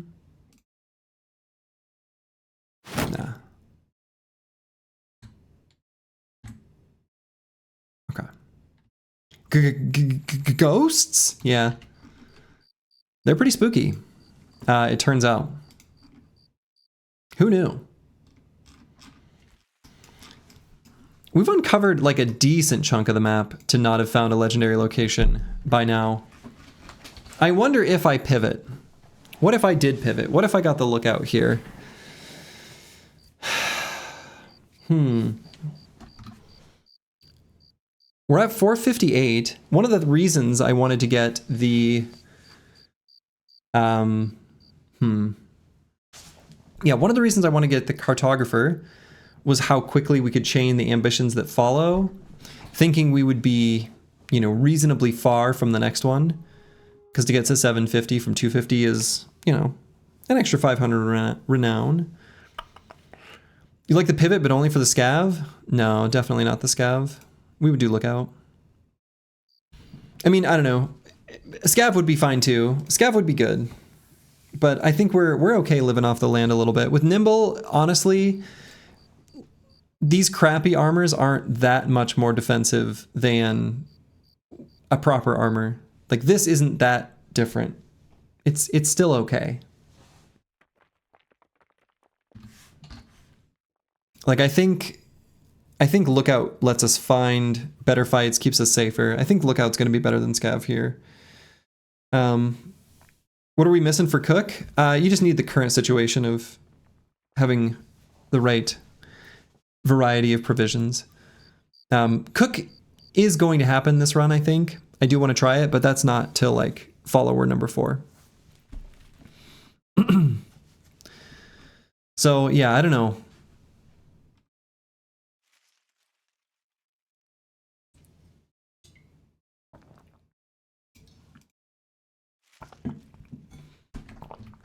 The cartographer payout is so much, so fast, though.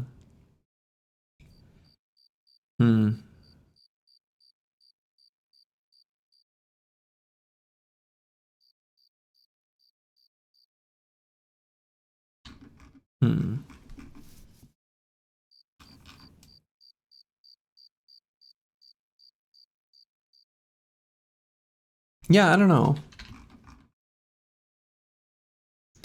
Lookout payout is pretty steady, too. Yeah, you get to see more stuff. Cartographer's like an accelerator is best first. Cartographer before you can bust camps is not worth. I mean, we've been out busting camps quite a lot, though. We've busted, what? I don't know, like a dozen. Something like that. So, like... But still, I mean, regardless, Lookout really does increase gold income too. Just being able to see further, you see more stuff. You know what to follow, you know what not to follow. Yeah, the ones near town are like 100, 150 gold. Yeah, they're not a ton.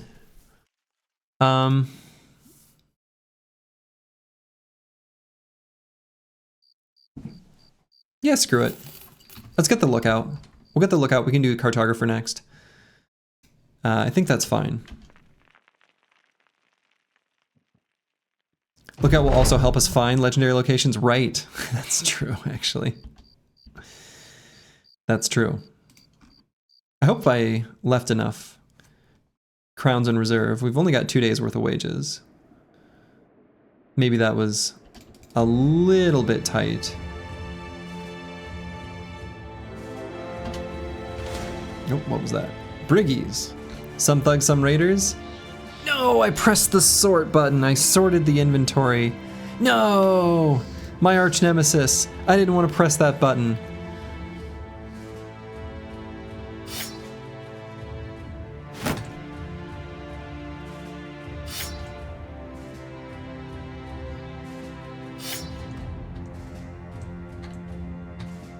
That's okay. We'll figure it out.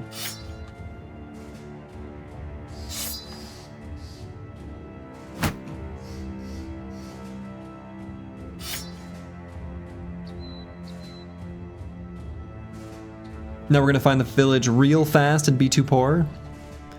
I mean, that's okay. We will get the money here soon.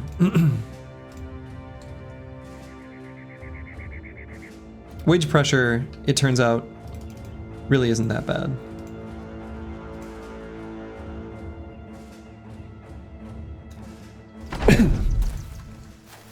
Especially when there's little groups like these. I should have repositioned to spear walling formation. That's a bit of an oops. We're gonna try to get this guy's armor in particular. Something I'm kinda got my eyes on. Golden Goose where? Right.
Okay.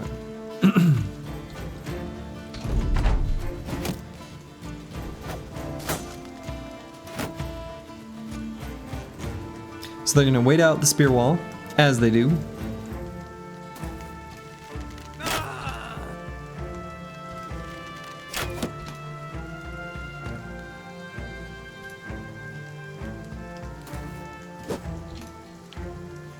We're gonna miss them with our attacks, as we do.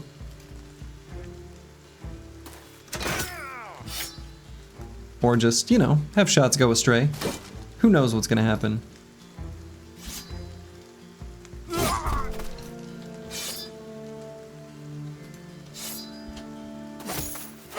No, I didn't want this guy to run into the spear. I kind of thought that guy would try to flank. Well, we can still get this armor. It's not that damaged. Hello, gamer. How goes the challenge? Well, Despotsini. It goes well. It's me, gamer.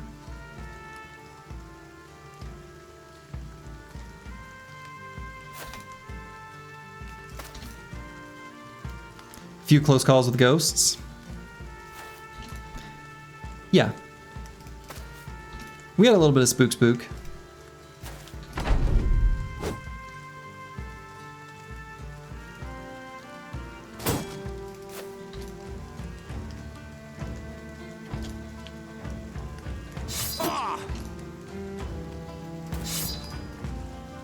Are pikes ever better than billhooks with spear teams for the pushback? Wonder if it's worth having both on a quick hands on a polearm guy.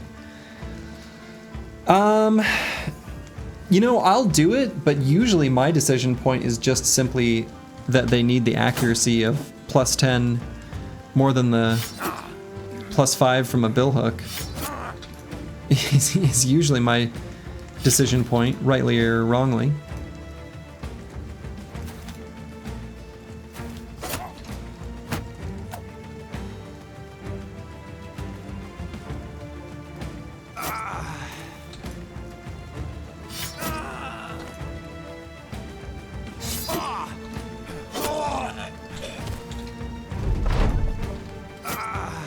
Okay, we got ourselves some fresh armors here. We got ourselves some fresh javelins here. It's all good. Everything's good. Gravy, golden, grand. So we will go ahead and equip these armors.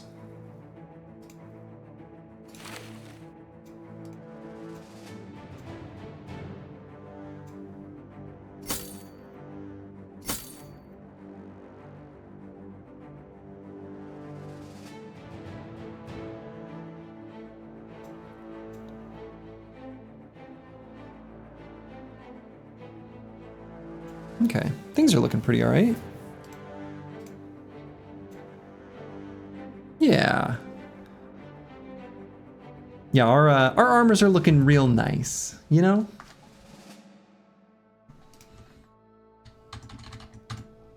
I think we're doing just fine.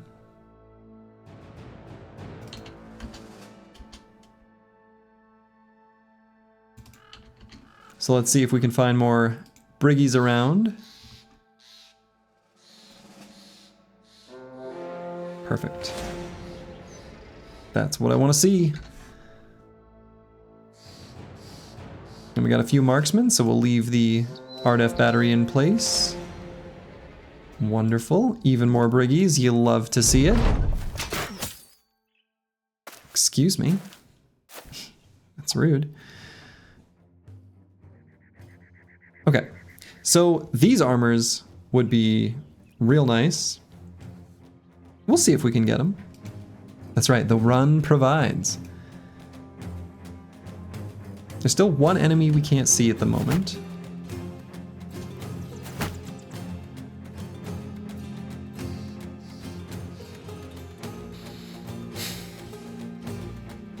We want these armors, but do we get them? Maybe we get just one? So did you ever watch that Chinese YouTube clip? I did. I don't think it's probably something that is reasonable to do in normal play. It was definitely novel. And I've not really seen much like it.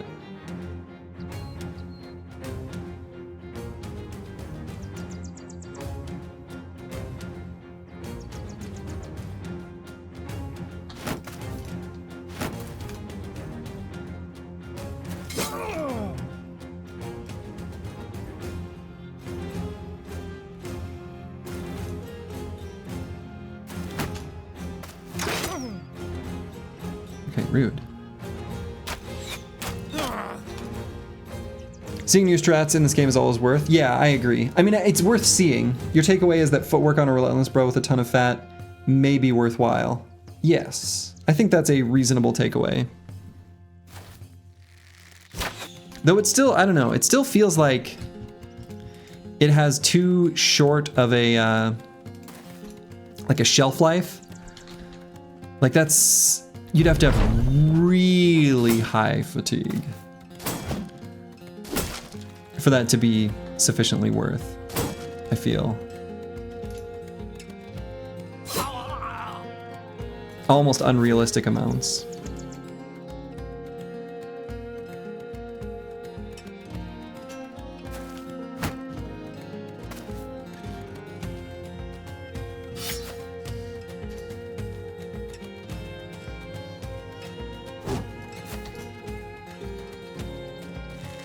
But if you do play around with it, I mean, I'd be curious what you find.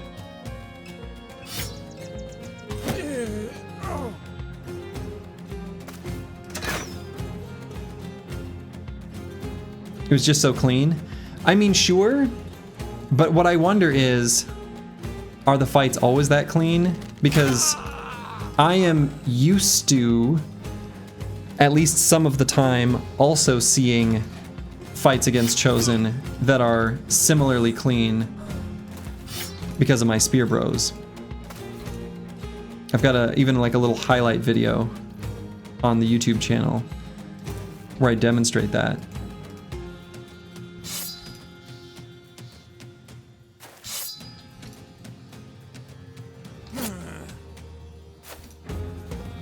Yeah, so my real question is like, how clean is it normally? I mean, lots of setups, the thing about Chosen is they're very swingy. Lots of setups smash Chosen. Lots of setups do a really good job of smashing Chosen some of the time, if that makes sense.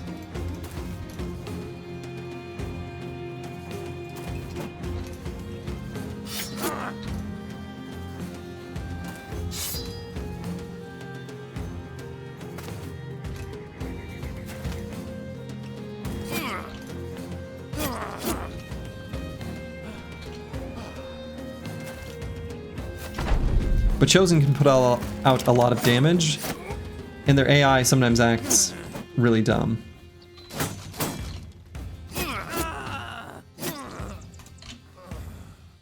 So, I don't know. It might be better than I'm giving it credit for, but I don't think it's probably that effective. Especially like just overall. I don't know. It was interesting, I will say that. And I mean interesting in not in the Midwest half insulting way. I mean interesting, like actually interesting, like in a good way.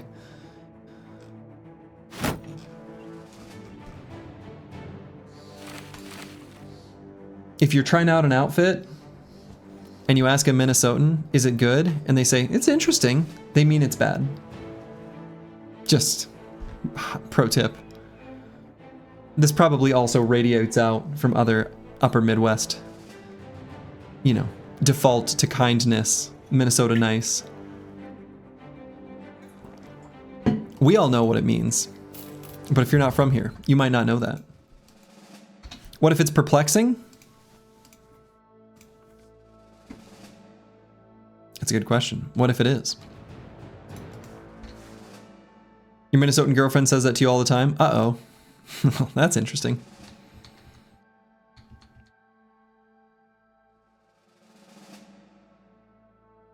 Okay, so we've got a couple armors that we can equip here. I think we move away from this setup. Let's just do this and this.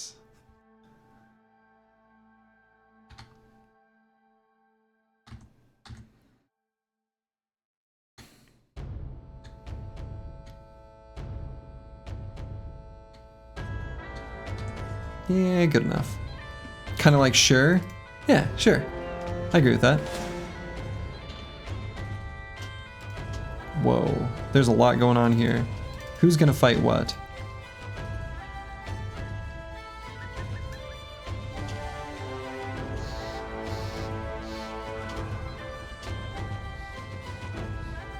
Okay, we start here. Get those mercs? Oh, we're gonna get those mercs. We're getting these mercs. Merc armor is so good. Sometimes it is. Other times, It simply disappoints.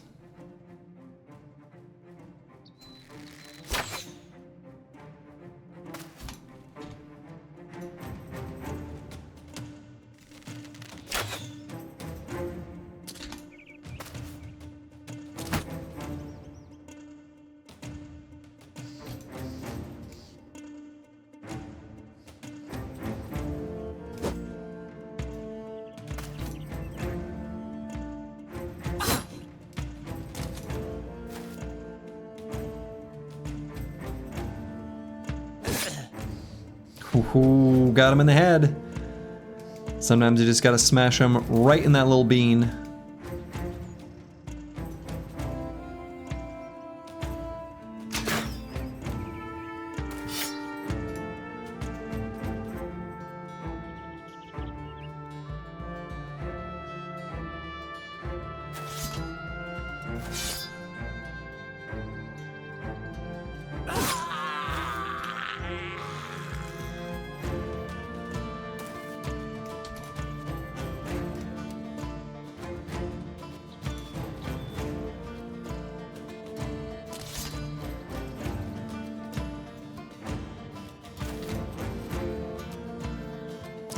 Okay.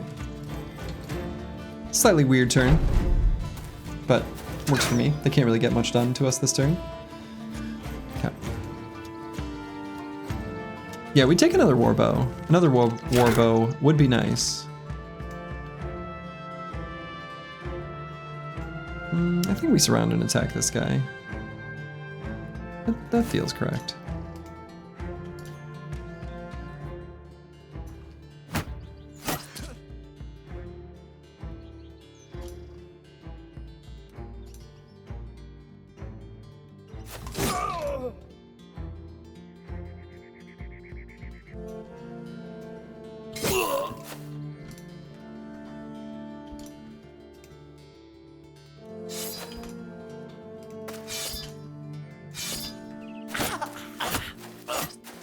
Quit hitting yourself. Quit hitting yourself.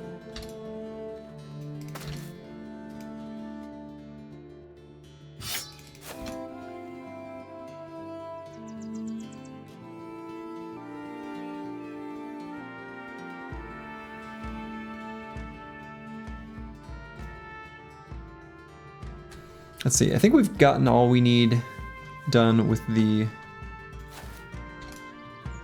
spear walls now.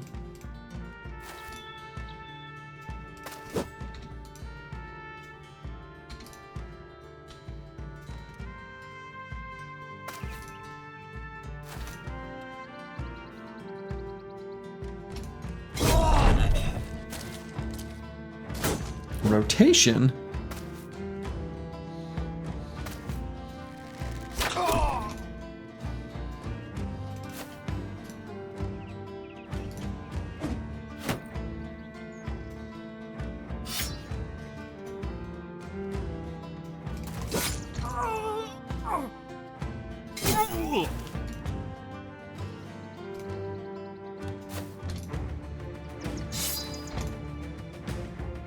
Come on, break. I want these guys to have their morale break as I surround them.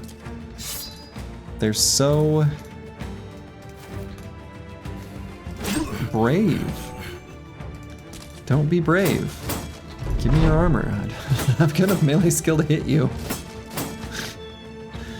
I'm never gonna hit him. By the way, Sludgy, do you still play Valheim? If so, what did you think of the Ashlands? I have not played the Ashlands, so no spoilerinos. What I've usually done is just like me and my boys, my buddies, will go on and make a new world and play through to the end, which we've done. And the end being incrementally more each time we do it. I guess we've only done it twice.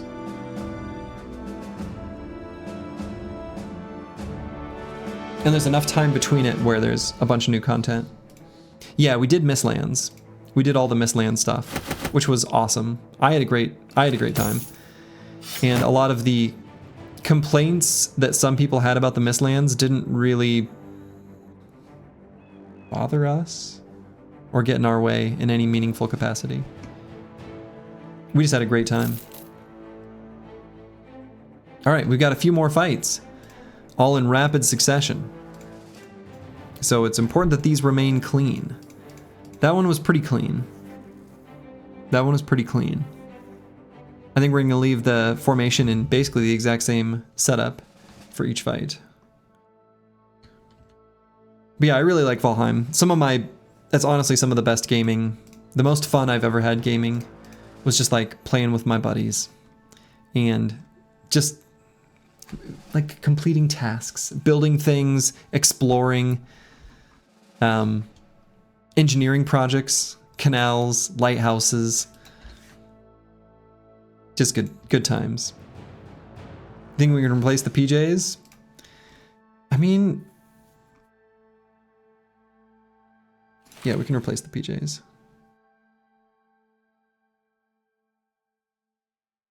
If you got a group to play with, it'll be a treat for sure. Cool. Yeah, we're waiting for the next expansion. We're waiting for the 1.0 release, and then we're going to revisit.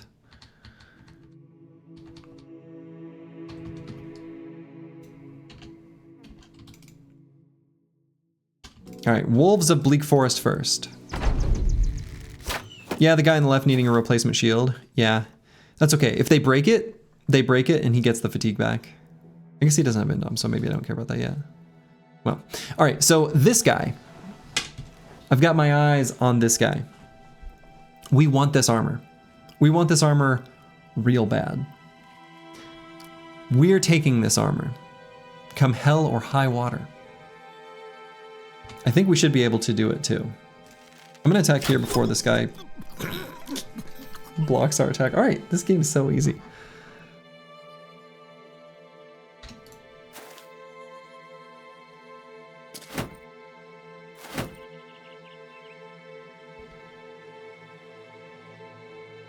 Yeah, this armor is also, oh shit, this is, damn, we want this too.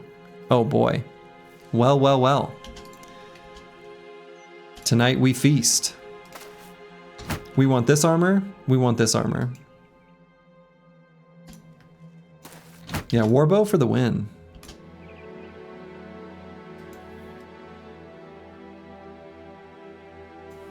Luckily the rest of the mercs are looking pretty not scary. The helms are not too shabby either. I don't even know that I know what this one is. That's a weird one.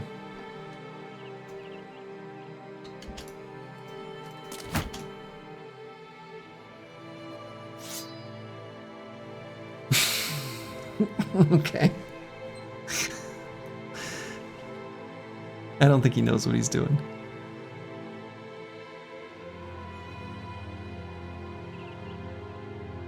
$240 with a kind of high penalty. All right, works for me. Is that a Barbute? I didn't think you could get a Barbute any way other than a vendor, right? Maybe that's not true.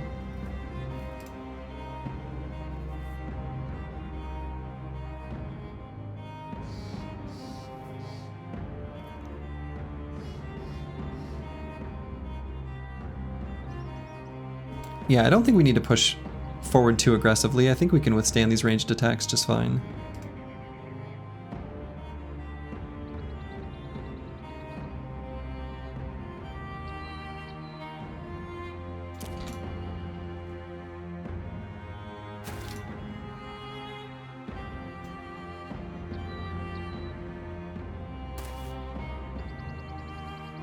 And it looks like they don't have any up here, so we can push up here more quickly and aggressively.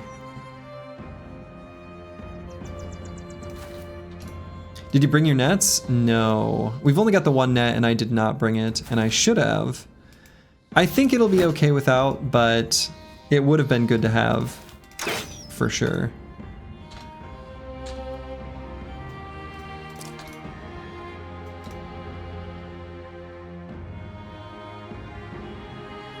You know, I'd almost rather have the Chaucer here.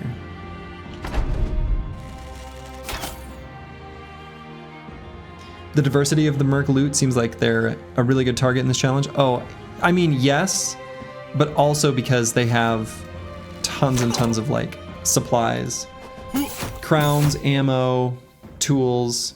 They've got it all.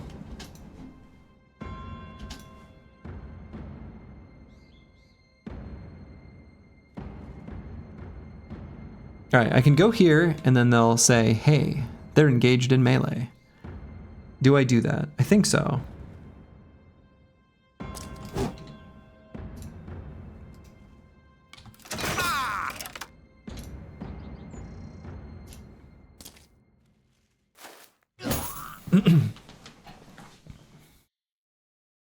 I don't really want this merc attacking the Chaucer. Let's actually push him off. And we don't want the Warbrand attacking him either. I don't think the Warbrand would go to him.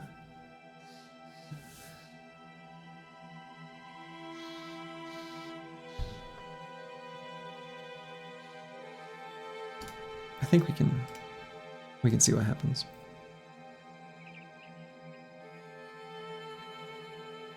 Right in the tools. Yeah, that's where they're always getting us.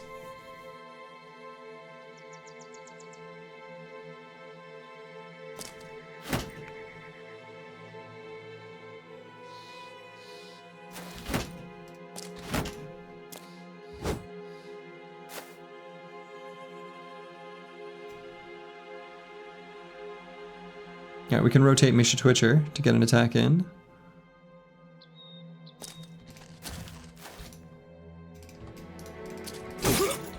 And we got one. Nice.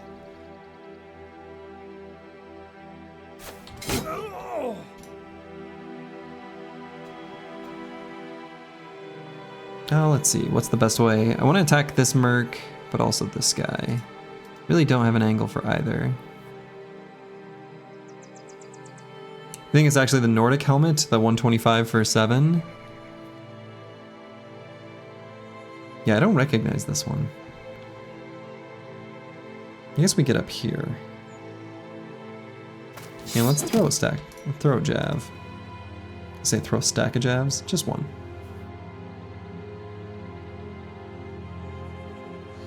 And I think the Chaucer can go here as long as he shield walls. I think that's okay.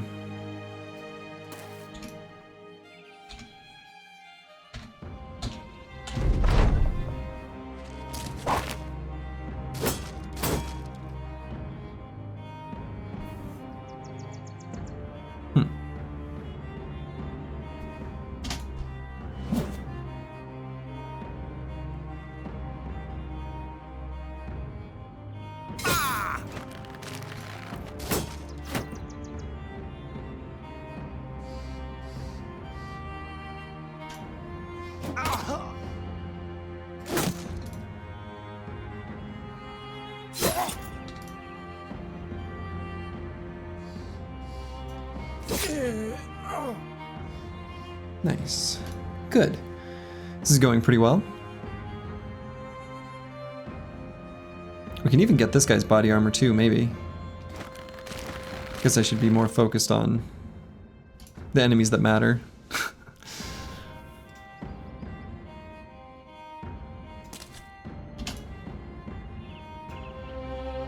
Do I get in range of this merc? I think as long as we shield wall.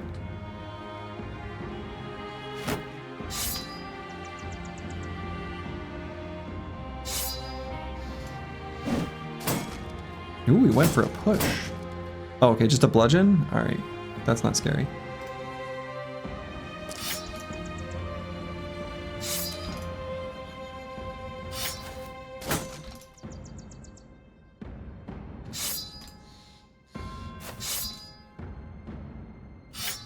It's time to give him the biz.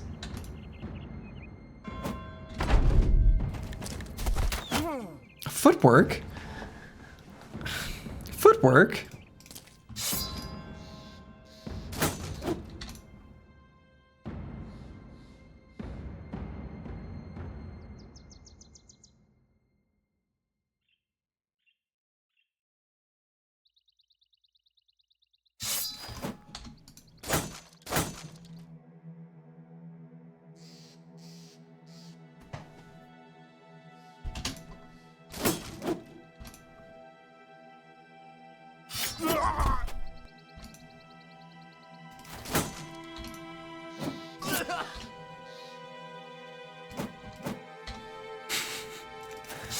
Will we ever hit them? There we go, there we go, there we go.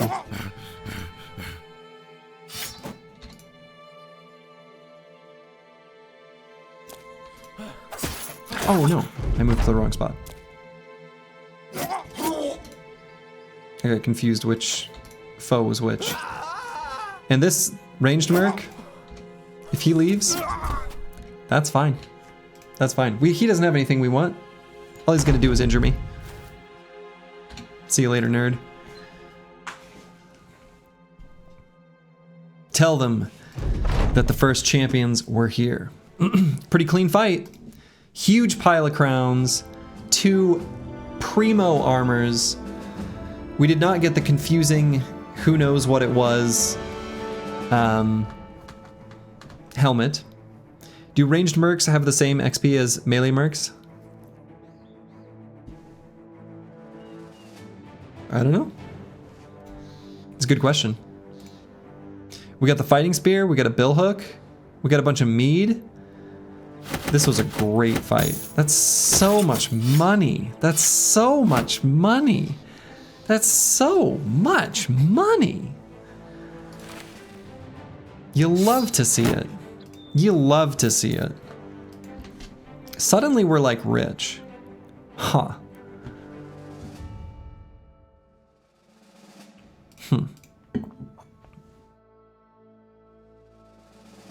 All right, so we'll go ahead and toss this big old armor on the Chaucer, and now he's kind of looking like, you know, this is legit Battle Forged value. Is it like high Battle Forged value? No, but is it like good? I mean, yeah, it's all right. It's all right. It's all right. Who needs the cartographer after all? I guess that's what we're seeing. I guess that's what we're seeing. Very nice. Just out of curiosity.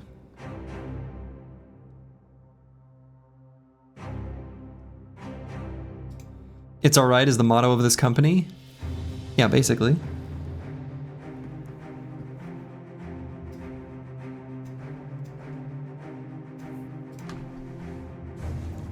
Five out of 10 acceptable Battleforged value? Yeah.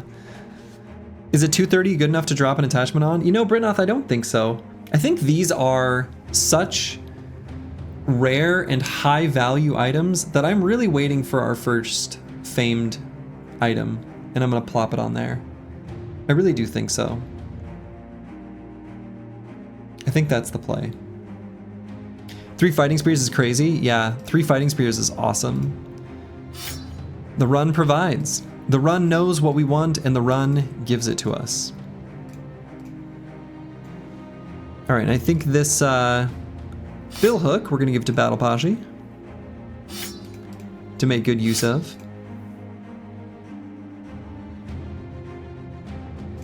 And any other armors or things. I guess let's do this level up.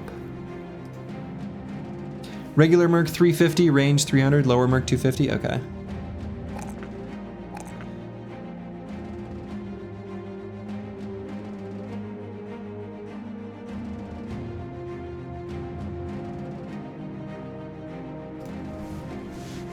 So this brother's going to end up with high enough hit points that we're not going to tag on Forged like we are to a lot of our other brothers that are going to be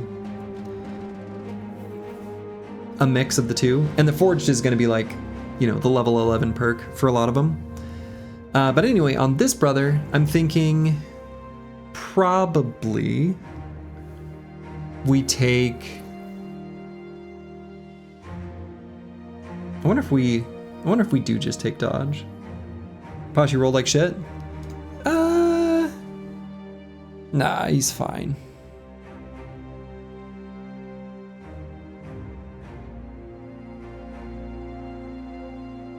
Just gotta keep him away from the archers. Fact.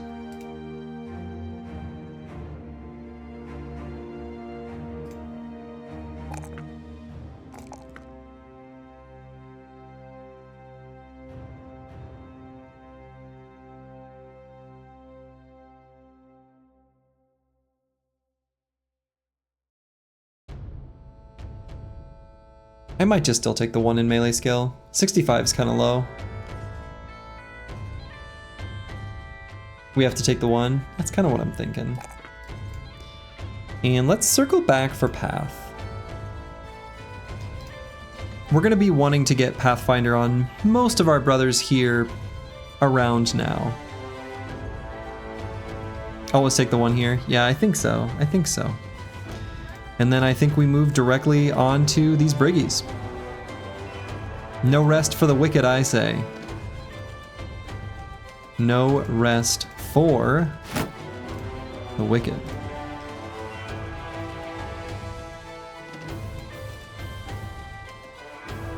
Let's do it.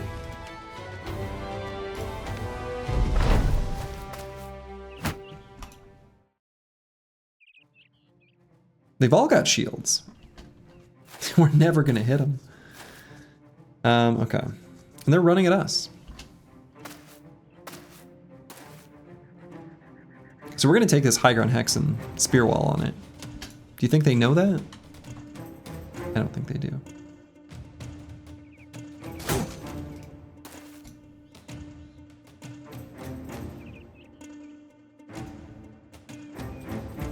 Put curse word up here on this high ground. And we'll reload, I guess.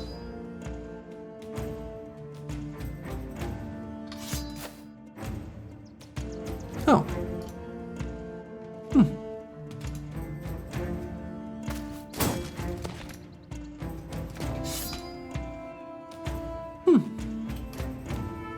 We have a lot of pole arms, we sure do. We sure do.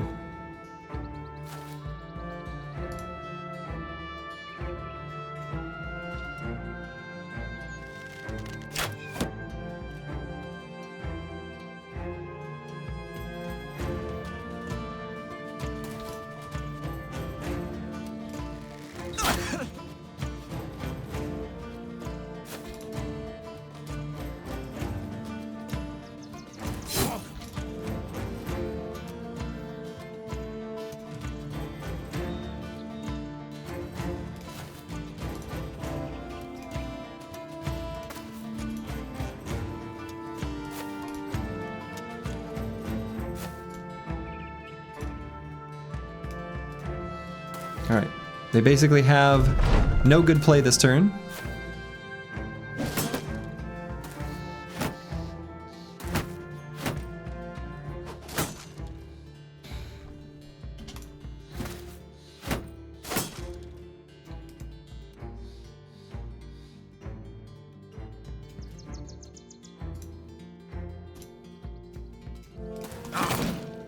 Putting that billhook to good use, you love to see it.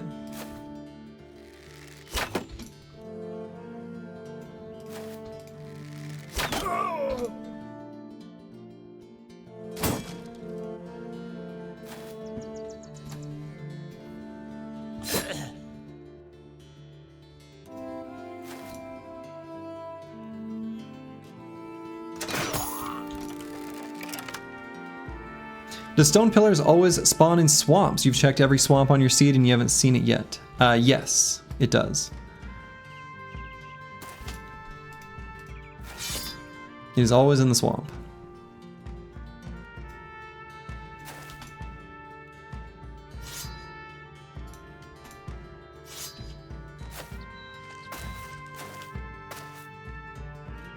Some cute little shifting. Not sure I understand exactly what it all meant. What it was all for, but they did it. They did some shifting, moving around. A little bit of this, a little bit of that, you know?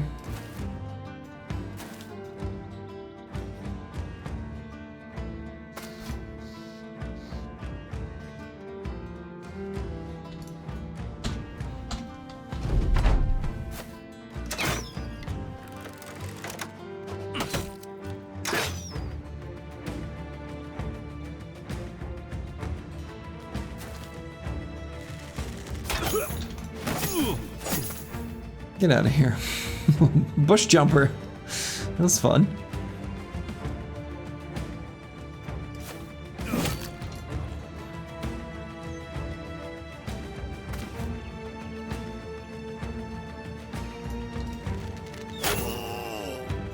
Revealed.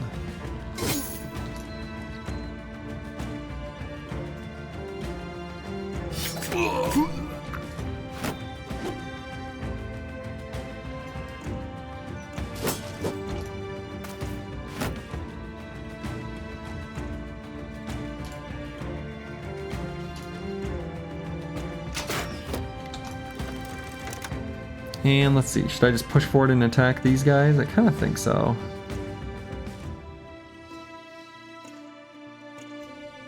You might go to fleeing. Nah.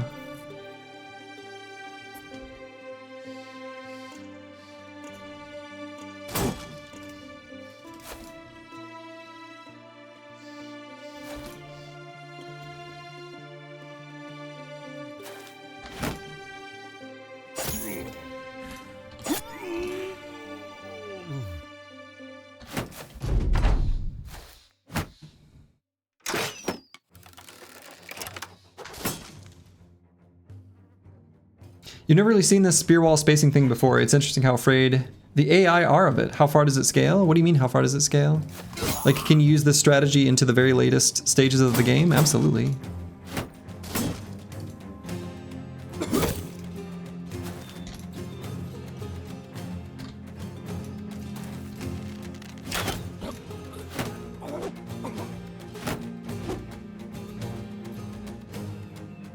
If we can do it with this squad, anyone can do it with any squad.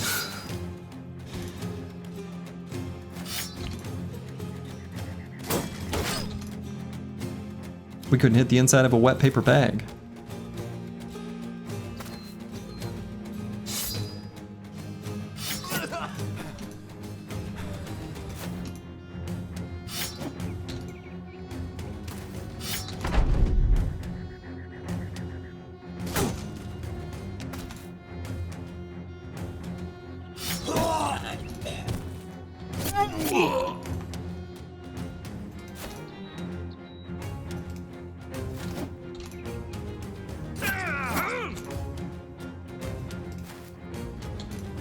All enemies are scared of free damage no matter how small? Yeah.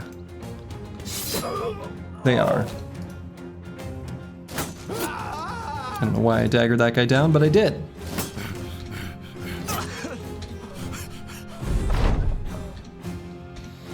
But yeah, spear walls against Briggies, it's kind of just like an okay thing. Like, I was able to get some value out of it, right? Like, I really think it's fun.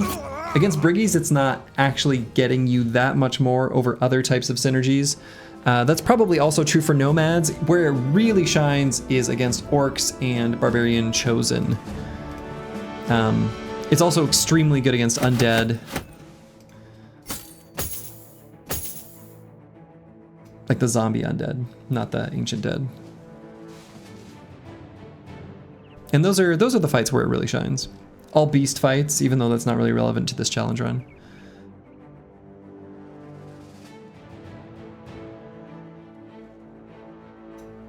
Okay. So let's take just a moment to re-equip the best stuff. Yeah, Ancient Dead don't care. They'll just shield wall and you're not going to stop them. Realistically.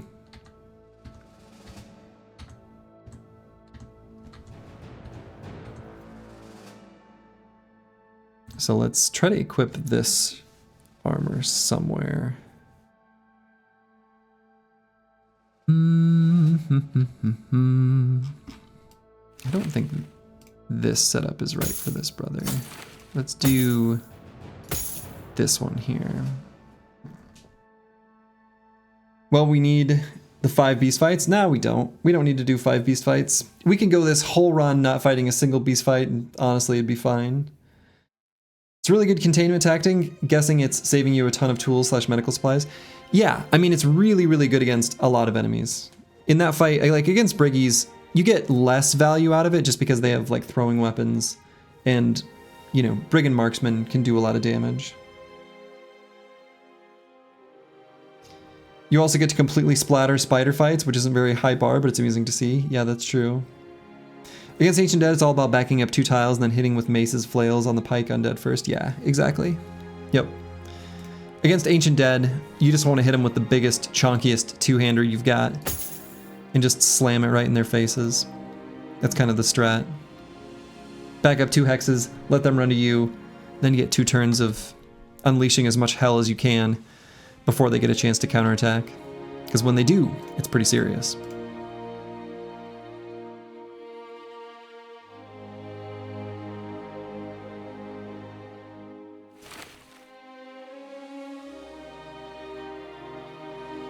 Okay. All right, well, I think that's a pretty good place for me to call it for the evening. I'm getting just a little bit tired, and that was a nice string of fights. The team's looking good, feeling good. I think this is good. You know, we got a retinue. Was it the cartographer? No, that's okay. We didn't need the cartographer yet. We'll get the cartographer relatively soon. So, send you guys over to friend of the channel, Dabboy4792. And I will probably be back tomorrow. That's something I'll let people know in the Discord for sure. Yeah, wages aren't out of control. It turns out my whole belief about wages being out of control is just something I was misinformed on for all kinds of reasons, and it was affecting my play in a way that was stupid, but now I know. And so, to all of you, wherever you are in the world, this is the run. Make it a good one. Ta-ta.